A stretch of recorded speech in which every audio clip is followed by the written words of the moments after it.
stellar worker. This video is purely for entertainment and does not infringe on copyrights or laws. The rights to the novel and image belong to the original author. We do not claim ownership. Don't like waiting and want to listen to this fanfic in full now? Subscribe to our Patreon, where you'll find the best fanfics. Chapter 26 Birthday. The blade flashed with a chilling, cold energy, carrying a captivating magic. B-rank martial arts, the demonic blade. Fang Xing had no doubt that even though it was just a wooden blade, in Gu Yun's hands, it possessed the power to split stone and shatter stone. This girl's crazy, full fire. Do you really want to kill me? Fortunately, Fang Xing was no longer the man he once was. Facing the blade, he twisted his waist, his feet like a dragon, instantly shifting several meters to avoid the blade's reach. Military fist 12 forms, dragon step.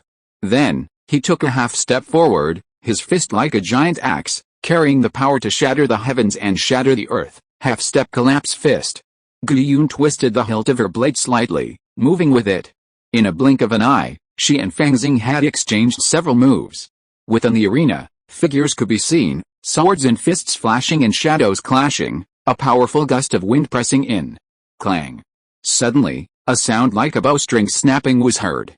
Fang Xing struck the wooden sword's blade with a punch, only to stumble back several steps. Damn. B-rank martial arts are so impressive, he thought, feeling somewhat frustrated. In terms of realm, he and Gu Yun were both at the second level of tendon training, roughly on par. But in terms of martial arts, there was a significant difference. The demon blade was a B-rank martial art, while the 12 forms of the military fist was a commonplace C-rank martial art. If the realms were the same, the martial arts would be much more useful. The martial arts of the Federation are clearly far superior to those of the other world. Although he collected many martial arts manuals like a scavenger, Fang Xing despised none of them. After all, the most powerful one, Xiantian Ganki, was only at the B rank, and its practice was restricted to Xiantian warriors, those who had reached the third level of martial arts. In the Federation, however, second-rank martial artists could learn B-rank martial arts. Simplifying high-level martial arts to make them accessible to lower-rank martial artists was a great innovation in the Federation's martial arts. That's why Fang Xing disdained martial arts from the other world, hoping to return and learn a powerful technique. For example, if he could master an A-rank martial art, then in the other world, he would definitely be a natural fighter. Have you mastered the magic sword to the point where you can send and receive it at will? Fang Xing stared at Gu Yun, his expression solemn. Their realms were similar, but their martial arts skills differed greatly. In terms of proficiency, being able to send and receive the magic sword at will should be considered mastered. This is hilarious. Not only are my 12 military fist skills inferior to theirs in rank, but my proficiency is also inferior. This is the true top candidate for university admission, he muttered inwardly, feeling deeply impressed by the care and effort that Gu Yun had poured into her daughter's cultivation. Kill. Gu Yun didn't reply. Her eyes were bloodshot, and she suddenly slashed with her sword. Swish. The sword light was incredibly beautiful, instantly splitting into 7, the heavy blade light blocking all of Fang Xing's escape routes. Fang Xing's expression remained unchanged, but a talisman had secretly appeared on his right hand, the Golden Bell Guard talisman. With this talisman's mid-grade, first-order defensive power, even a Jade Realm warrior wouldn't be able to penetrate it in a short period of time. Furthermore, combined with a few more offensive talismans, it could instantly bring Gu Yun to his knees. This was Fang Xing's trump card. Even if he used it, the worst that could happen was that it was a psychic item he'd accidentally bought on the black market, deliberately crafted in a retro style. Anyone with a reasonable mind would think that, not a time travel. But his eyes fluttered, but he forcibly held back his thoughts as he watched the wooden sword descend upon his forehead, stopping less than a centimeter from his brow. Across from him, Gu Yun's expression was as cold as 1,000 years of ice, but her eyes were clear, like crystal. Congratulations, Fang Xing's face flickered with a hint of a smile. If Gu Yun continued, he would undoubtedly activate the talisman at the final moment. But at a crucial moment, he decided to trust Gu Yun once. After all, he owed her father a favor from the last attack by the evil spirit's servants. And she didn't disappoint him. Mastering the demonic nature, you can already attempt the introductory A-level martial art, Ghostly Sword, Fang Xing sighed, and you still have several years to improve your cultivation. As long as you break through to the Jade Realm in your senior year, Admission to university is a sure thing. In just a few years, I'll be a freshman in the second half of the year, senior, Gu-yun said. What? Your age? Fang Xing was slightly surprised. Special admission.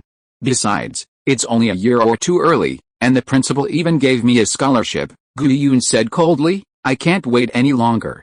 I must go to the battlefield as soon as possible to avenge my father. It seems you're planning to apply to a military academy or join the army right after graduation, Fang Xing sighed, already understanding Gu-yun's plan.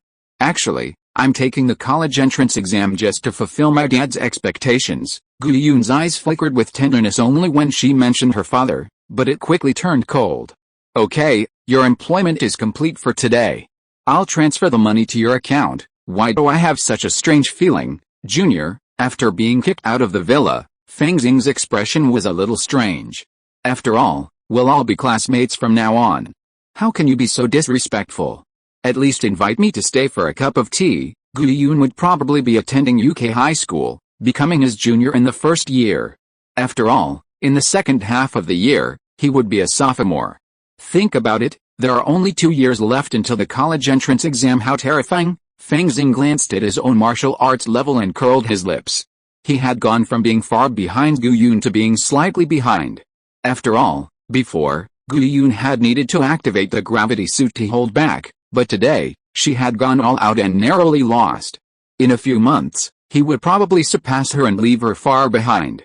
Although, surpassing a younger girl isn't something to be proud of, I still need to learn an A-rank martial art as soon as possible, Fang Xing sighed. Immediately, he recalled the information he had gathered. There are not many A-level martial arts taught in school. The most popular ones are only 3. The first one is the ghost sword, which is said to be able to keep away ghosts and gods with a sword in hand. However, it is very difficult to learn, so it is best to start with a demon sword. In addition, there are the crazy 18 strikes and the crazy stick technique. The names alone are creepy, and they are true in reality.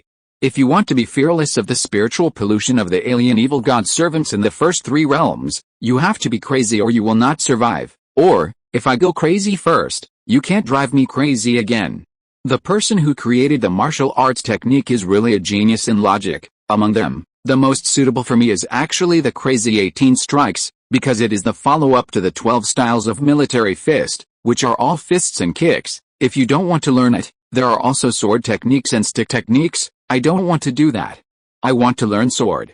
Flying to the sky with a sword and white clothes fluttering is the style of a sword immortal.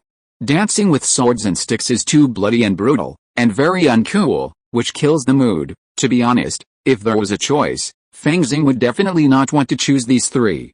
Unfortunately, the school offers limited options, with only these 3 A-level martial arts. Of course, with so many warriors in the outside world, there are definitely A-level sword-based martial arts, but Fang Xing doesn't have the money for a private instructor.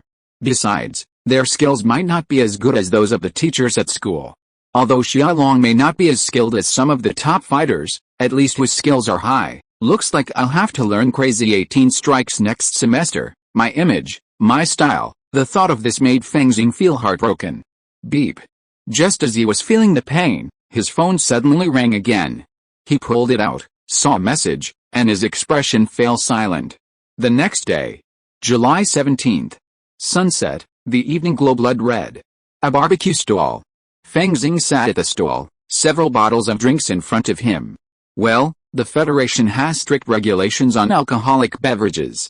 Underage drinking is prohibited, and stores won't sell alcohol. Therefore, juice and soda are the only options. It's so cold, and minors aren't allowed to gamble or go to the red light district, Fang Xing grumbled as he took a fierce bite of the barbecue in front of him. It must be said that in this day and age, any shop owner who can afford to open a shop has a unique skill. This barbecue meat is tender and chewy, sprinkled with a variety of spices, and the rich juices almost overflow with every bite. And the price is also cheap. No wonder poor people like Fang Xing and Liu Wei used to seek out this place for a quick bite. But for a Fang Xing now, the grilling skills and spices are excellent, but the quality of the meat is a letdown. While the meat used by this shop is also of the highest quality, how can it compare to the all-natural, spiritually nourished, and exotic animals from another world? Well, I could buy some barbecue spices, and when I get to the other world, I'll grill some monster meat and try it, Monster meat is occasionally sold in the market, and lately, it seems the price has been significantly reduced due to the frequent monster sightings. According to information I've heard from Ding Hongxiu, monster meat is a great supplement for qi and blood. Even more effective than low-grade spiritual rice. Unfortunately, it depends on luck and isn't always readily available, but it's still a favorite of many top martial artists and physical cultivators. Quite right. Among immortal cultivators, besides magical cultivators, there are also some lesser-known physical cultivators. Their physiques are said to be astonishing, and at advanced levels, they're strong enough to withstand magical weapons and low-level spells with their bare hands. However, the prerequisite for becoming a physical cultivator is spiritual roots. Without them, you can't even sense or absorb the spiritual energy of heaven and earth to temper your body. Everything hinges on this crucial factor, spiritual roots. Without them, the efficiency of utilizing resources in the other world could be increased tenfold or even 100-fold. Fang Xing took another sip of the drink and sighed silently in his heart. Not long after, a figure sat in front of him, picked up the cup and drank it down without any hesitation, axing. Happy birthday. This person was Liu Wei. You're here. Fang Xing also picked up the cup and took a sip. Although it was just a drink, he actually felt a little tipsy. Liu Wei, who was sitting opposite him now, seemed like a different person. Although his appearance was still the same, his temperament was completely different. His clothes were almost bursting with muscles, like a bodybuilder. I'm here. Liu Wei didn't know what to say, so he could only remain silent. You shouldn't. Forget it, Fang Xing complained, not wanting to play the martial arts style anymore. We are all classmates. I'm very happy that you are willing to come and congratulate me on my birthday. When Liu Wei heard this, the corners of his mouth seemed to curl up slightly, and then quickly smoothed it out. Chapter 27 Black Market. I'll toast you. Liu Wei raised his soda cup again. Life is so hard for us cyborgs, like weeds caught in a crack, fighting for every ounce of sunshine and rain.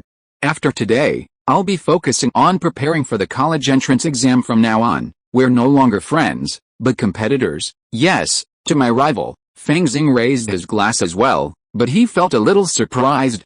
Liu Wei was actually trying to cut ties with him. Friendship between men. He was speechless for a moment. Liu Wei walked away quickly, as if this gathering was just a final farewell to the past. In the end, Fang Xing was left alone, finishing off the barbecue. This is quite expensive, I can't waste it. He went home as usual, and only after closing the door did his expression become serious. Liu Wei, it had been just a guess, but judging by today's situation, this close friend of the original owner was probably actually connected to some powerful faction. But since he had taken the initiative to cut ties with him, he seemed quite a decent person. As for the arena fight, that shouldn't be a friendship, and this isn't a life or death struggle. If I had the ability, I'd help. Unfortunately, I can barely protect myself right now. Fang Xing sighed and fell asleep. The next day, Fang Xing, carrying a backpack, boarded the maglev train. Young Eagle Star is vast, 99.99% of it has road access and internet coverage. Only a few areas of magnetically chaotic terrain, crumbling ruins, or barren wasteland, serve as scars on the planet's civilization. And these are where the black market lies. Outside Maple Leaf City, there's a ruined city. The result of an attack by the evil god's followers, the original city was half destroyed, even leaving behind a lot of dangerous pollution and radiation. While the Federation wasn't incapable of clearing it out, the cost was much greater than building a new city, making it a wasteful endeavor. In the end, Maple Leaf City was built, and the original old city gradually fell into disrepair, becoming a haven for scavengers and the undocumented, ultimately spawning a black market. If you think about it more sinisterly, could the leaders of Young Eagle Star deliberately leave these traces of civilization behind to create fertile ground for the black market? Fang Xing pondered as he clutched his bracelet. Dear passengers, the train has reached its final stop. Please hold on tight and disembark in an orderly manner. After an unknown amount of time, the train arrived at its final stop. Fang Xing disembarked and found himself at the edge of Maple Leaf City. He walked, gradually picking up speed, dodging various surveillance cameras and weaving through the streets and alleys. He had left all his electronic devices at home for this trip to the black market. As he moved through the darkness, the veins on his face throbbed as he instantly disguised himself, donning a black mask. By the time he emerged from the alley, Fang Xing had even changed his clothes, transforming into a strange figure clad in a leather jacket, a peaked cap, and a pitch-black mask. He plunged into the border between the old and new districts. Whoosh! The old district, neglected and shattered, was littered with broken walls. A gentle breeze blew, stirring up wisps of dust. The road was in ruins. Once a commercial street, the signs on either side were mostly shattered. Crack! Fang Xing stepped on a poster of a now faded actress. The sound startling several hyenas from the shadows. A closer look revealed that these hyenas were unlike ordinary dogs. Some had 2 heads, others 4 eyes, and 8 legs. Deformed creatures, Fang Xing recalled the relevant information. This was due to the mixing of the evil gout's pollution and radiation, causing nearby life to mutate, leaving behind deformed offspring. While far from being a lower-rank servant, they might possess some uncanny abilities. The 3 hyenas in the lead growled softly, seemingly deciding Fang Xing was not someone to be trifled with, or perhaps already full. They immediately turned around and left with the other hyenas. Fang Xing walked across the commercial street and arrived at a residential area. He gazed at the mostly collapsed buildings and wandered around until he found a convenience store. Amidst the rubble, the barely open convenience store stood out, beep. As he entered the store, a flash of green light and a mechanical sound echoed. Very good, very clean. I don't have any tracking or communication devices on me. Behind the counter, a round-faced young man smiled. He wore a convenience store uniform, had brown hair, and was holding an old comic book. He slowly put the book down and said, "Welcome to the GIO convenience store. What can I buy?" A communicator first. Fang Xing glanced at the array of communication devices on the counter and nodded. Black market communication devices naturally use anonymous accounts or someone else's number, making communication more secure. No problem. How do you pay? The young man held up a black watch and said with a smile, 10,000 star dollars. Cash or equivalent only. Sure enough, it's a robbery. No, how can robbery be as profitable as the black market? Fang Xing glanced casually and saw a basic nano-protective suit on the shelf. Here, it was priced at 100,000. Obviously, an ordinary nano-protective suit wouldn't be worth that much, but after removing the manufacturer's backdoor, it was worth that much? Will you take the gold? Fang Xing pulled a fist-sized nugget from his backpack. Give me an estimate. I'll deposit the excess into my new account. Okay. The convenience store owner took the gold and briefly examined it. It's not very pure. The net weight is 2,340 grams. The price is 176 star yuan per gram, so it's 411,840 star yuan. After a 20% handling fee and 10,000 star yuan, I'll leave you with 319,472 star yuan. I've already deposited it into my communicator account. Fang Xing took the communicator, added the owner's contact information, and walked to the back of the convenience store. There was surprisingly a dilapidated street here. Although it looked desolate, a few figures occasionally wandered among the ruins, each exuding a formidable aura. This feels a bit like those casual cultivators in Kingland Market. Fang Xing looked at it and surprisingly felt a sense of familiarity. This gold, of course, was what he had exchanged for spiritual sands in the Yucai Market. It was surprisingly easy. On the other hand, exchanging large sums of gold for spirit stones would be difficult, and the price might even be severely undercut. Weapons, potions, assassins' guilds, casinos. He took a quick look around and had to admit that the shops here were quite comprehensive. Over 300,000 star dollars, I'm considered wealthy. With a hint of excitement, Fang Xing walked into a gun shop. The owner, a burly man with a formidable appearance, wore exoskeleton armor and possessed at least the strength of a fourth realm cultivator. Upon seeing Fang Xing enter, he ignored him and busied himself with wiping a section of the gun barrel in his hand. Fang Xing glanced casually and spotted the Zunlong brand laser rifle he had longed for. Beneath the silver-white gun was a small label, Zunlong class laser rifle, second hand, 90% new, suitable for human use, 2 million star dollars, 2 million. Fang Xing's pupils shrank. He glanced at the other guns and discovered that this laser rifle was surprisingly one of the cheapest models in the shop. Sorry to bother you. He took a few steps back and walked out of the shop. I was careless.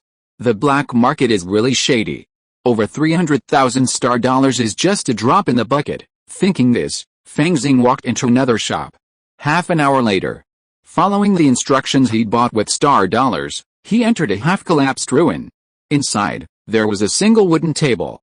A woman, her head and face covered, with only her hands exposed, sat behind the counter. Fang Xing glanced over and noticed that her palms were covered in dense cyan tattoos. The energy here isn't very good either. It gives people a sense of danger, he muttered to himself, walked over to the woman, pulled out a chair, and sat down. Creaking. The old wooden chair groaned under the weight, but the tattooed woman across from him suddenly smiled. Are you here looking for a solution? Yes, I'm looking to launder money, Fang Xing said solemnly. He didn't want to lose his identity as the cyborg Fang Xing, so he couldn't go too far. But he also didn't want to suppress his martial arts progress, so he'd definitely need an explanation when his second year of high school started. Without a source of income and a large supply of nutrient solution, how could he possibly make such rapid progress? Therefore, he needed to launder the dirty money into legitimate income, then purchase a batch of nutrient solution through legitimate channels. How much? The tattooed woman's eyes lit up. Hundreds of thousands, that's just a small amount. The tattooed woman immediately sat back down, looking somewhat bored. Turn left at the entrance and go to the casino for a few rounds. They'll charge you 30% commission. You can't go through the casino. Fang Xing was speechless. He was still underage, so this path was clearly not feasible. That's too much money to start a company and generate some cash flow, the tattooed woman smiled. It's just a small client, after all, she thought for a moment and replied, we've acquired a gaming company. We can help you win a small prize. A few $100,000 isn't a big deal. As long as you pay your taxes properly, the Federation won't care. That's possible. Fang Xing stroked his chin. The Blue Star Federation banned gambling for minors, but it was much more relaxed regarding lotteries. Besides, the amount of money he made wasn't even a small thing, so no one would bother to ask. Let's do it this way, he breathed a sigh of relief. At least this way, he could make rapid progress in his second and third years of high school, and it wouldn't seem so abrupt. Even if things went wrong later, as long as he got into university, became a certified professional, and joined the privileged class, this little thing wouldn't matter at all. Great, 50% handling fee, the tattooed woman smiled, revealing a mouthful of dark teeth. Fang Xing suddenly felt a pang of pain in his heart, almost bleeding. What a rip-off. If you're listening to this novel on a channel other than Fanfic World, it means they downloaded and uploaded it without effort. We cordially invite you to visit our channel, Mundo Fanfic Novelis. There you'll find the original version of this story and you can explore many other novels of various genres. We're waiting for you to immerse yourself in a world of incredible novels. Chapter 28 Professionals. Despite the rip-off, laundering the vast amount of star yuan was a must. After exiting the money laundering shop, Fang Xing let out a long sigh. So shady.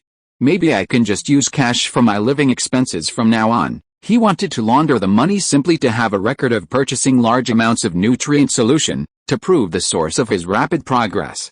But realistically, Teacher Xiaolong and the school might not investigate me. Even FBI agents mostly target businesses worth tens or hundreds of millions. I'm not even a small shrimp. As he pondered, Fang Xing began searching for the shop he had been eyeing. His main purpose for this trip to the black market had been achieved. All that remained was to browse around and see if there were any A-level martial arts techniques suitable for him, or anything else that would enhance his martial arts. Frankly speaking, apart from the various special resources, Young Eagle Star definitely outperformed Kingland Market in terms of instruction and secret techniques. Soon, Fang Xing stopped in front of what appeared to be an abandoned gymnasium. This gymnasium had long been abandoned, its dome shattered, but it appeared to have undergone some repairs and remained largely intact.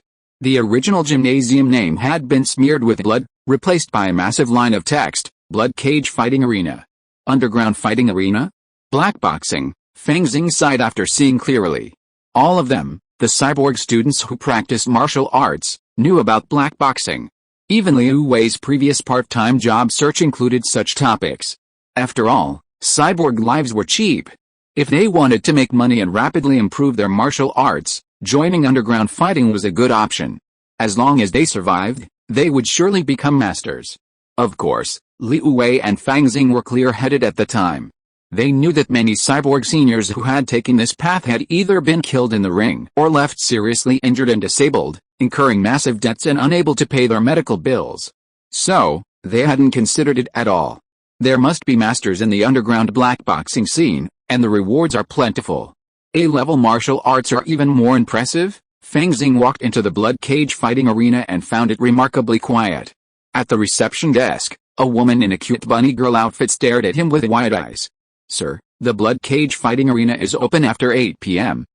Fang Xing knew, of course, that the black market black boxing tournaments were a favorite pastime for many office workers in the new city district. After a grueling day at work, watching a fist-fighting, bloody match, letting out their frustration and exhaustion through roars, was a favorite way for many working men and women to distress. "I just came to take a look. I wonder what the boxer benefits are like these days." After a moment's thought, Fang Xing decided to ask. He was just asking, not going to fight himself. "The fighters in our fighting arena," the bunny girl smiled. "Every win earns at least tens of thousands of star dollars. A winning streak doubles that, and the more wins you make, the more money you make. You can even earn money from our fighting arena, which will generate legitimate income, with no commission. And there's also the possibility of receiving various forbidden potions, A and S level martial arts. And even martial arts rewards beyond S level." At this point, the bunny girl blinked playfully. It said, just said, that the elite seniors from the nearby high schools with aspirations of going to college all secretly come here to practice boxing. Earning resources is secondary. The main goal is to see blood and gain practical combat experience. The word martial in martial arts clearly means that progress isn't achieved through closed-door cultivation. Those who constantly retreat to practice and then dramatically increase their strength are cultivators. A warrior, through constant confrontation, refines their physique, forges an invincible spirit, and cultivates a magnificent aura. It looks like this blood cage fighting arena has a powerful backer. Fang Xing paused in thought, then said, "Very good, I'll consider it, sir. My code name is Meat Bun. This is my business card, please keep it." Before Fang Xing left, the bunny girl smiled and handed him a card. "Whether you're looking to be a spectator or a fighter, you can find me." "Thank you, I'll remember that." Fang Xing looked at her distinctive purple eyes and tall, voluptuous figure, and nodded with a smile. Entering the black market is easy, but getting out is the real challenge. At the edge of the old city, Fang Xing still wore his mask, his eyes warily scanning the surroundings. Generally speaking, those who simply came to the black market to watch the fights and didn't spend much would go unnoticed. However, high rollers like fighting arenas would be protected. Even in the black market, a certain level of credibility was essential, otherwise, no one would come, and business wouldn't be possible. But someone like him was clearly not protected. Like a first-time fat sheep, his wealth was even more apparent. Hundreds of thousands of star coins won't attract a Valor Realm warrior. Even a Jade Realm warrior would be a bit embarrassing, let alone a psychic or a mecha master. "I should be able to handle it, right?" Fang Xing secretly encouraged himself. In a fight on the black market, it's obviously impossible to use legitimately purchased weapons. Isn't it fearful of data leaks? This is one of the reasons why black market weapon shops sell weapons at such high prices. But against someone like me, expensive weapons are like a cannon against a mosquito. The chances of encountering them are extremely small. The most likely scenario is a gang of ordinary, low-level warriors. No, the most likely scenario is that no one will pay any attention to me. It wasn't until he reached the new city area and saw the clean, tidy roads, with streetlights and cameras lining the roads, that Fang Xing finally breathed a sigh of relief. "Fortunately, I'm lucky this time. The talismans I prepared in advance won't be needed. For the black market, talismans from other worlds have only average lethality, but they have many benefits. Among them, the stealth and acceleration talismans are Fang Xing's trump cards. Of course, the reason a trump card is a trump card is that it's best not to reveal it. It's impossible to use weapons from legitimate manufacturers on the black market, and all kinds of illicit weapons are too expensive. Strictly speaking, my talismans are more cost-effective, because they'll definitely not leak secrets. The security is unquestionable, but I obviously can't set up a stall selling talismans on the black market." Fang Xing changed his makeup and calmly boarded the maglev train. Although everything went smoothly today, he still felt a little unhappy. "I've been living too cautiously. Ultimately, it's because I'm not strong enough. Once I break through the fourth realm of the martial arts, courage, I will immediately undergo professional verification and register as a true professional. Professionals are true citizens of the Blue Star Federation and have many privileges. For example, ordinary residents of Young Eagle Star are not eligible to purchase spaceship tickets, but true professionals can. And there's also a lot of military equipment that's not available to ordinary citizens, but professionals can purchase it. The lifelong dream of many cyborgs is to become a professional, completing their own social class transition. Whether cyborg or natural, becoming a professional puts them in the upper echelons of society. Of course, for the true upper echelons of the Federation, professional is just a starting point, but for many at the bottom, it's a ticket to the upper class, everything. If I were a true professional, the Federation wouldn't even bother with this little extra income, let alone investigate. It's simply ridiculous. At the same time, there are more channels and resources to collect the things I desire. How about setting a small goal and completing the professional certification before the college entrance examination? Fang Xing's eyes sparkled. This was actually a matter of self-preservation. Liu Wei's changes, along with other signs, made Fang Xing feel that something bad was about to happen. But if he were a professional, even if he faced accusations of being a cultist, he would have more opportunities to maneuver and defend himself. A few days later, Ling, your account has been debited 159,736 star yuan, current balance 160,072 star yuan. A notification message appeared, and Fang Xing couldn't help but nod slightly. Pretty fast, just yesterday, he casually bought a lottery ticket for today's draw. And then he won. It was only a small prize of a few $100,000, but luck was just so simple. But that 50% handling fee is a ripoff, and on top of that, I still have to pay taxes on this small amount. Fang Xing let out a long breath, then opened the store, looked at the D3 level nutrient solution and other martial arts potions, and quickly began placing orders. With these purchase records, he had a reasonable explanation for his rapid martial arts progress since the start of school. Although, not everyone would care. The Federation's martial arts potions seemed just average. The D9 level, which is better than the D3 level nutrient solution, is just a little richer in nutrients. As for aids for realm breakthroughs, there aren't any. Fang Xing thought about it and felt that his level was low. Or perhaps, he didn't have enough authority. If you are a professional, you should be able to see more items available for purchase. But the Federation's resources are scarce, as you can see. Or perhaps we, and even the entire Young Eagle Star, aren't worth investing in? After all, it's just a cannon fodder production planet. No, perhaps intentionally controlling the resources for rank breakthroughs is a grand plan. Only warriors who can stand out under the most difficult conditions have the potential to advance to higher levels in the future, but for mediocre people like us, it's too cruel. I'll stick to my own plan. By integrating the resources of the two worlds, one's own martial arts realm will inevitably advance by leaps and bounds. As for the question of future potential, if you can't get into university, there's almost no future. What's the point of even considering it? Chapter 29 Beast Tide. Another world. Underground camp. After finishing his business on Young Eagle Star, Fang Xing immediately returned here. Feeling the fresher air and the more suitable environment for martial arts training, a flicker of excitement crossed his face. Before school starts, I'll try not to leave.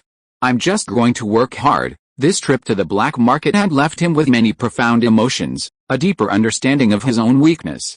Weakness isn't a terrible thing, just fight and catch up. Huh? Arriving in the monitoring room and checking the system logs, Fang Xing's expression suddenly changed. How could this happen? So many more monsters. The surveillance footage from the past few days had shown a dramatic increase in the number of monster activity around the camp. Even the camouflage lawn looked plowed, a mess, riddled with pits. Huh? A lot of the simulated bird drones are broken. Fang Xing quickly launched a new drone and was met with a startling sight. Across the vast landscape, monsters were running and fighting. The former wild boar monster's territory had long since been taken over by a swarm of red, fist-sized ants. And that ferocious wild boar monster, which had killed so many warriors, had been reduced to a pale skeleton, standing quietly somewhere, as if expressing its pain and resentment. Although I heard about the frequent monster activity in the market last time, this is too much, isn't it? I really know so little about this world. Fang Xing sighed silently. Although the outside world was extremely dangerous, he had reasons to go to the market. For one thing, once the elixirs and spiritual rice talismans ran out, they would need to be replenished. Using the drones, finding a safer route shouldn't be too difficult, but first, let's check the market situation. If Kingland Market has been breached, then it's completely worthless. No, then it's more worthwhile to go scavenging. Fang Xing's expression grew serious. Here, I have a nano-protective suit and an electric baton. Combined with the talismans, my strength is greatly increased, but it's still not safe. Perhaps, he thought of the item he had been longing for, the Swift Dragon-class laser rifle. Of course, the black market version was unaffordable, but the official version was still okay. 200,000 wasn't a lot, but with a few more trips to the black market, it could be earned. More importantly, even if it can't be used on humans, it can kill monsters. It's a shame the laser gun has a built-in can't be used on humans function, so it keeps working even without an internet connection. Otherwise, it would be awesome. Fang Xing discovered another benefit of traveling between worlds. It allowed him to bypass certain restrictions. For example, the rudimentary nanosuit he was carrying. Ever since he saw a backdoor-free version on the black market, he knew he had made the right decision not to bring any modern products back with him. Of course, if his tech could send data back to the Blue Star Federation across a world, it meant the Federation had already mastered the technology to travel to other dimensions, and Fang Xing had no choice but to accept it. Most federal weapons purchased through legitimate channels aren't allowed against humans. But I can use them in another world. As long as there's no built-in program, I can bypass it, and it won't even trigger an alarm. And the talismans and magical instruments from that other world would definitely be very useful if used to commit murder on young Eagle Star. Most importantly, they wouldn't leave any clues. Every weapon has a source, but for young Eagle Star, talismans and magical instruments simply appear out of thin air, effectively obliterating many leads. It's possible they're connected to the evil gods. After all, they control the imaginary space, so they should be able to drop some supplies. But cultists? Aren't they just there to take the blame? Fang Xing felt justified in shifting the blame onto them. Puff. Puff. A few birds flew past in the jungle, their eyes dull, their bodies nimble. A moment later, a figure emerged, slinking forward. It was Fang Xing. This is a bit troublesome. Fang Xing was in his true form this time, with his hair in a bun and ancient costume, and a large basket on his back filled with herbs and other items. After all, he had consumed a lot of spiritual rice, so he needed to go to the market to replenish it. For this trip, he mobilized a large number of drones to find a suitable and safe route, which required quite a detour, which was quite troublesome. But thinking of the demonic beast he had seen earlier, Fang Xing felt that the detour had its advantages.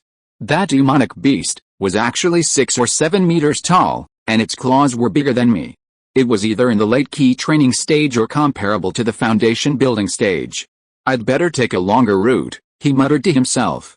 In the Kingland market, Fang Xing had also heard about the general classification of demonic beasts. Those that could basically rival key training cultivators were first-tier demonic beasts. And those corresponding to foundation building cultivators were second-tier demonic beasts. Maybe even second-tier demonic beasts are appearing these days. If I hadn't seen on the surveillance footage that the market is protected by formations, making it as stable as a rock, I wouldn't have gone, Fang Xing complained, then suddenly frowned. Is there something going on? A hummingbird drone, scouting ahead, caught a glimpse of a scene. It showed a group of cultivators and warriors besieging a strange demonic beast. The beast was over 3 meters long and resembled a red-haired tiger, its body patterned with vibrant colors, its fur shimmering with a faint glow. Even spells like wind blades and fireballs cast from talismans were repelled, leaving little damage. Are they hunting demonic beasts? Their coordination seems quite skilled. Fang Xing took a closer look and saw 5 of them, both men and women. The leader was an elderly man in a black robe, occasionally using talismans and muttering to himself. He must have been a cultivator. The others, most of whom possessed astonishing agility, wielding various weapons. Every movement exuded overwhelming power. They must have been warriors. At this moment, the old man finally finished chanting the incantation and waved his hand. A pale blue wind blade appeared in his right palm. A sharp aura immediately spread, making the demon tiger wary. Good. Big Brother's wind blade technique is becoming more and more sophisticated, a charming woman among the 4 warriors exclaimed in admiration.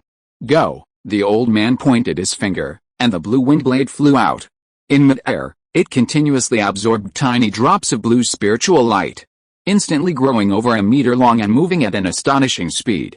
Ouch! The demon tiger roared and tried to dodge, but was forced back by a hammer from a man wielding a massive iron hammer, his figure towering like an iron tower.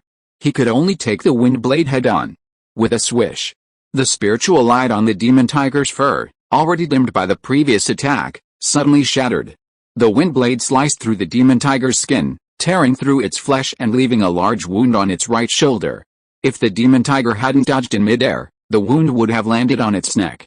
Excellent, several warriors cheered, but the old man calmly retreated a few steps, affixed a golden talisman to his body, and shouted, "Beware of this beast's counterattack. A wounded beast is the most dangerous."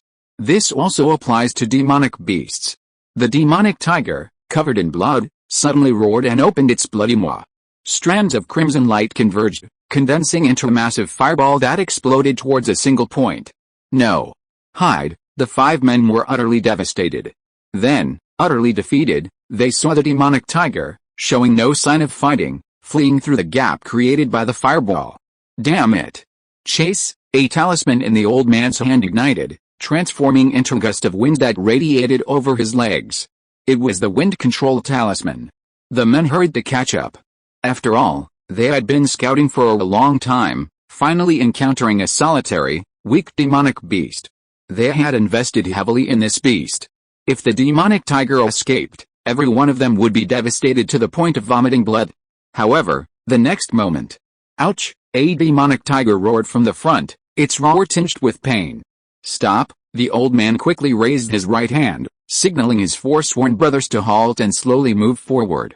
After passing a patch of bushes, they saw the demonic tiger lying on the ground, its life or death unknown, with a silver-robed youth standing beside it.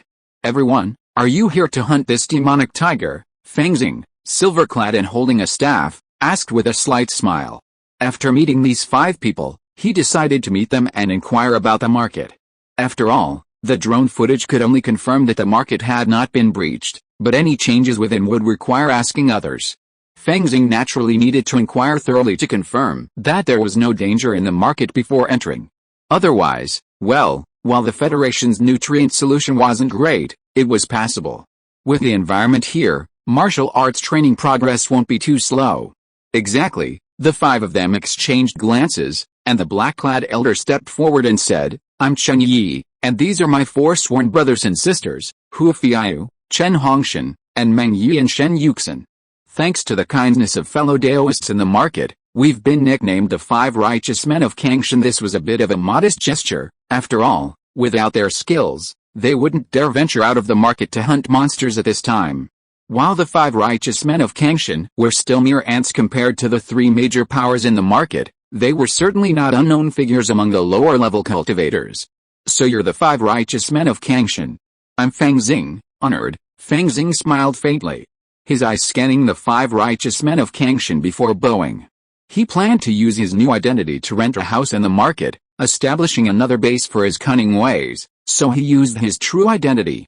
After all, after long-term interactions, any disguise would be easily seen through, so it was better to show his true face. Anyway, his original face and experience were clean, and he would never get into any trouble, so he could manage it well. Looking at the 5 righteous men of Kangshan at this time, he seemed to be thinking about something. Chen Yu was a cultivator of Qi, and he also had many talismans. His strength should be the strongest among the 5. Hu Fiyu was wearing a pink dress, with charming eyes, and she was about 30 years old, and she really looked like a peach. Chen Hongshan was the black-clothed Iron Tower man who wielded the hammer. His face looked like it was carved by a knife and an axe, and his temperament was shrewd and strong. Meng Yi was wearing a green Confucian robe, and his manners were elegant.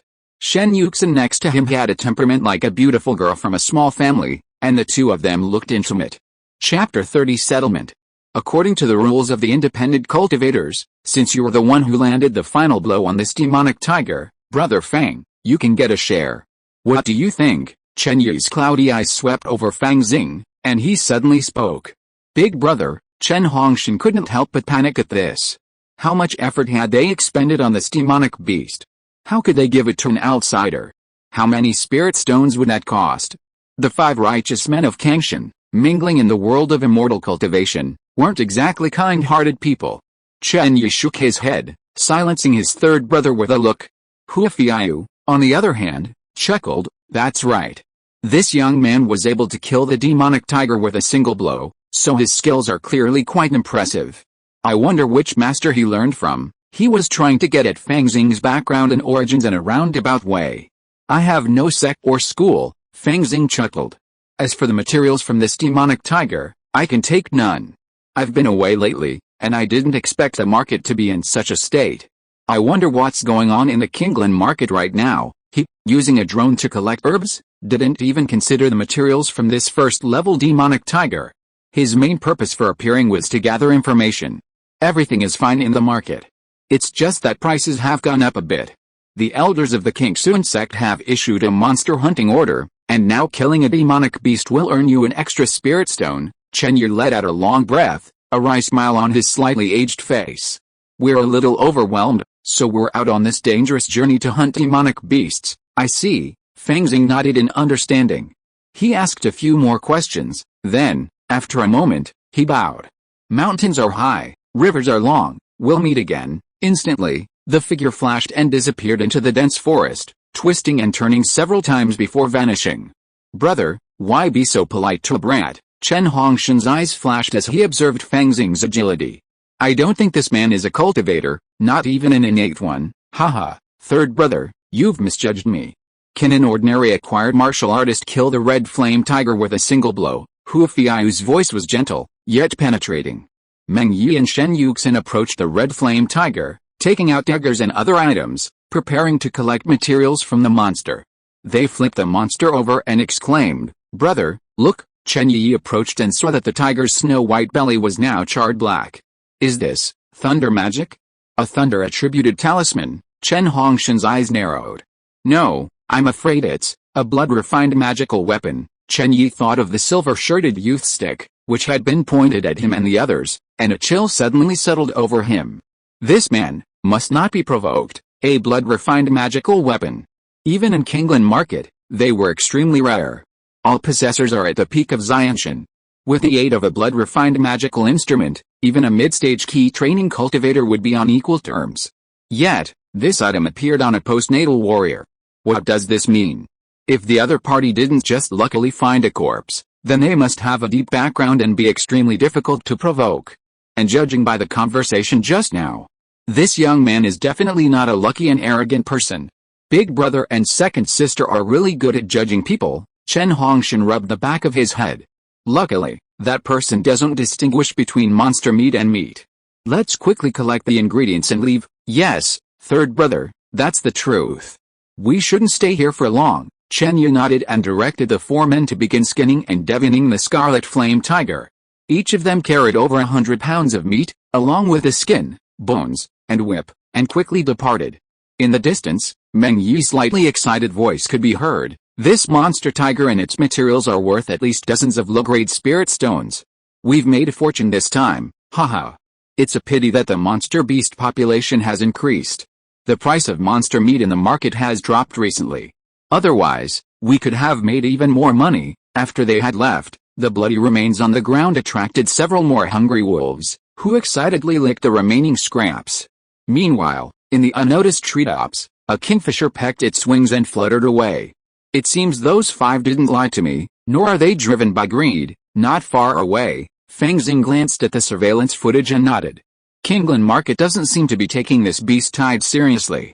It's worth a visit, then, and renting a house. Housing was, admittedly, Fang Xing's obsession.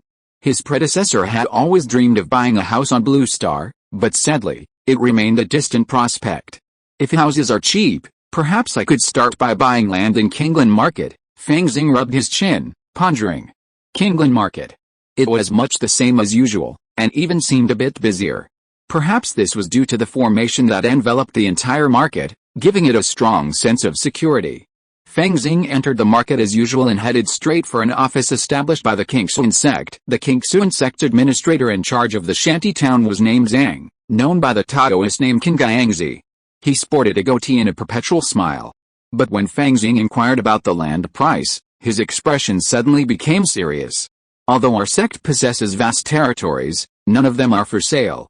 The houses in the shanty towns are only rented, never sold. I see. I was being reckless. Fang Xing apologized profusely, yet internally he grumbled, not for sale? What's with the Zhang family's vast estate? Aren't they just bullying us? The weak and feeble individual cultivators, but with such a good business, I have to keep it going. I can't sell the goose that lays the golden eggs. The individual cultivators and warriors who rented the houses had to pay monthly, and the houses changed hands so quickly that they could die any day. Then, the King Xun sect could take back the houses and make another profit. What about renting them? He asked, making a compromise. I'll tell you, little friend, that the rental houses in this market are divided into 3 grades, upper, middle and lower. The upper grade is inside the market, covering more than an acre of land, with exquisite buildings. The middle grade is on the edge of the market, full of spiritual energy, and has a small courtyard. The lower grade is at the foot of the mountain, and you have seen those shacks. King Guangxi resumed his smiling expression and stroked his beard. You don't need to ask about the upper grade caves. The middle grade caves cost 10 spirit stones a month. Generally, only those masters in the late stage of key training and those cultivators in the middle stage of key training with a special skill can afford to rent them. Having said this, he looked at Fang Xing. His eyes seemed a little provocative. But Fang Xing remained expressionless, knowing that his impulsiveness had led him to fall into a consumer trap and become a victim of fraud. Let's go with a low-quality shanty. A low-quality shanty, 1 spirit stone a month, plus 1 more for the deposit. These are the ones that haven't been selected yet, so take your pick. King Guangxi's smile faded considerably. He pulled out a thick booklet and handed it to Fang Xing. Those without red ink annotations are all ownerless houses. Pick any one you want. Fang Xing examined them carefully, comparing them one by one with the drone map of the shanty town he had taken in his mind. Actually, there was no need to choose, the environment was the same anyway. The same poverty and danger. However, Fang Xing still tried to choose a more secluded spot, ideal for escaping. Let's go here, okay. King Guangxi took the 2 spirit stones and handed Fang Xing a brass key. He then added, due to the beast tide, some unruly cultivators have entered the market. Things are uneasy now. You'll be on your own, thanks for the tip. Fang Xing bowed and left the office. Well, King Guangxi might be greedy, but he doesn't seem like a bad person. Holding the brass key, he didn't rush back to his house, but instead wandered around the market.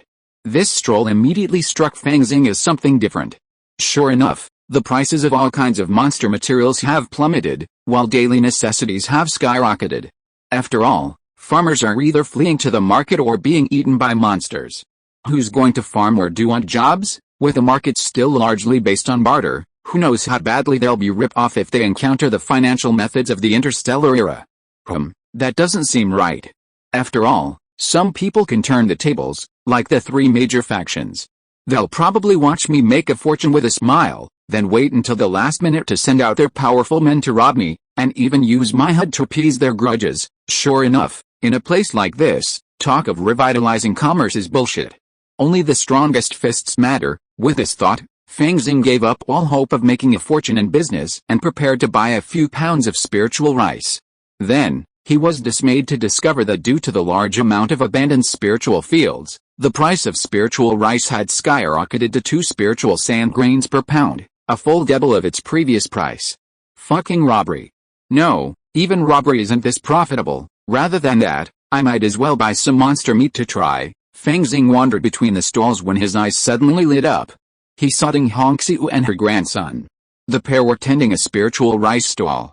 Ding Hongxiu was timidly soliciting customers, while Ding Bushin lay to the side, occasionally sipping a sip of wine. No, I'm showing my true self now. They don't recognize me. Fang Xing's heart moved, and he approached the spiritual rice stall. How much is this lotus fragrance spiritual rice? 1 spiritual stone for 6 pounds, Ding Hongxiu replied. The prices at the independent cultivator's stall must be cheaper than in the shops, otherwise they wouldn't attract customers. It's a bit pricey. Fang Xing frowned. It used to be 10 kilograms for 1 spirit stone. I'll buy more, and you'll give me a discount. Otherwise, I might as well buy some monster meat. Big deal. Ding Bushin quickly set aside his wine gourd and leaned over, a smile on his red nose. If you buy more than 50 kilograms, I can make the deal. How about 8 spirit stones for 50 kilograms? Never mind, that's all. Fang Xing waved her hand, knowing there were no more discounts. After the transaction was completed, Ding Bushin watched him leave and said to his granddaughter, "See? This is what you call a handsome young man. Just look at his robes, you know he's no ordinary man. He's generous, and he's even buying spirit rice. He must have plenty of spirit stones. Alice, Zio Hongxiu, you better be more discerning. When you find a grandson-in-law for your grandfather, you have to look like this. Don't mess with those poor vendors last time. Chapter 31 Barbecue. Number 57, T-Zone. Is this it? At the foot of the mountain, in the shanty town. Fang Xing arrived at one spot and saw a row of shanties scattered around a forest of red leaves. Not far away, a clear stream gurgled by. These shanties were made of wood, with house numbers nailed to the doors. He found his home and found it was locked. He immediately took out his brass key and unlocked the chain.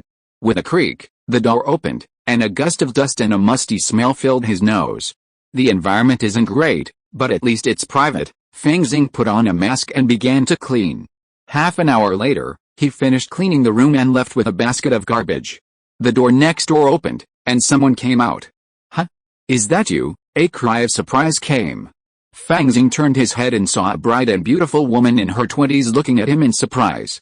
You're the youngest of the 5 righteous men of Kangshan, Shen Yuxin. He recognized her instantly. She was one of the couple, and he couldn't help but sigh inwardly at their fateful fate. It's me, you know? Fellow Taoist, you live next door. Shen Yuxin, thinking of her eldest brother's comments, felt quite strange. We just moved in today. We'll all be neighbors from now on, so we'll look after each other. Fang Xing smiled, then saw a small, chubby, and rather adorable head pop out from behind Shen Yuxin. Is this your son? Yes, Zijin, come meet your uncle. Shen Yuxin pulled the child out, a hint of pride on her face. Uncle, Meng Zijin called out. Be good, and I'll buy you some candy someday. Fang Xing smiled, but inwardly he was complaining. Am I that old? Calling you uncle? Calling you brother is more accurate. After exchanging a few polite words with Shen Yuxin, he returned to his room, closed the door, and went to the kitchen. Firewood rice, sounds good too. Lifting the lid, Fang Xing revealed a pot overflowing with spiritual rice, emitting an alluring aroma. After a moment's thought, he didn't dig in immediately, but instead cut off another piece of beef. This beef was from a demon beast bought at the market, each one thick and firm, with a snowflake-like texture all over it, a clear sign of premium quality. Rice without vegetables, wouldn't that be a shame? Fang Xing fished out a bottle containing barbecue seasoning from the Blue Star Federation. He cut the beef into small pieces, skewered them on redwood roots, and slowly grilled them over the fire, sprinkling them with spices.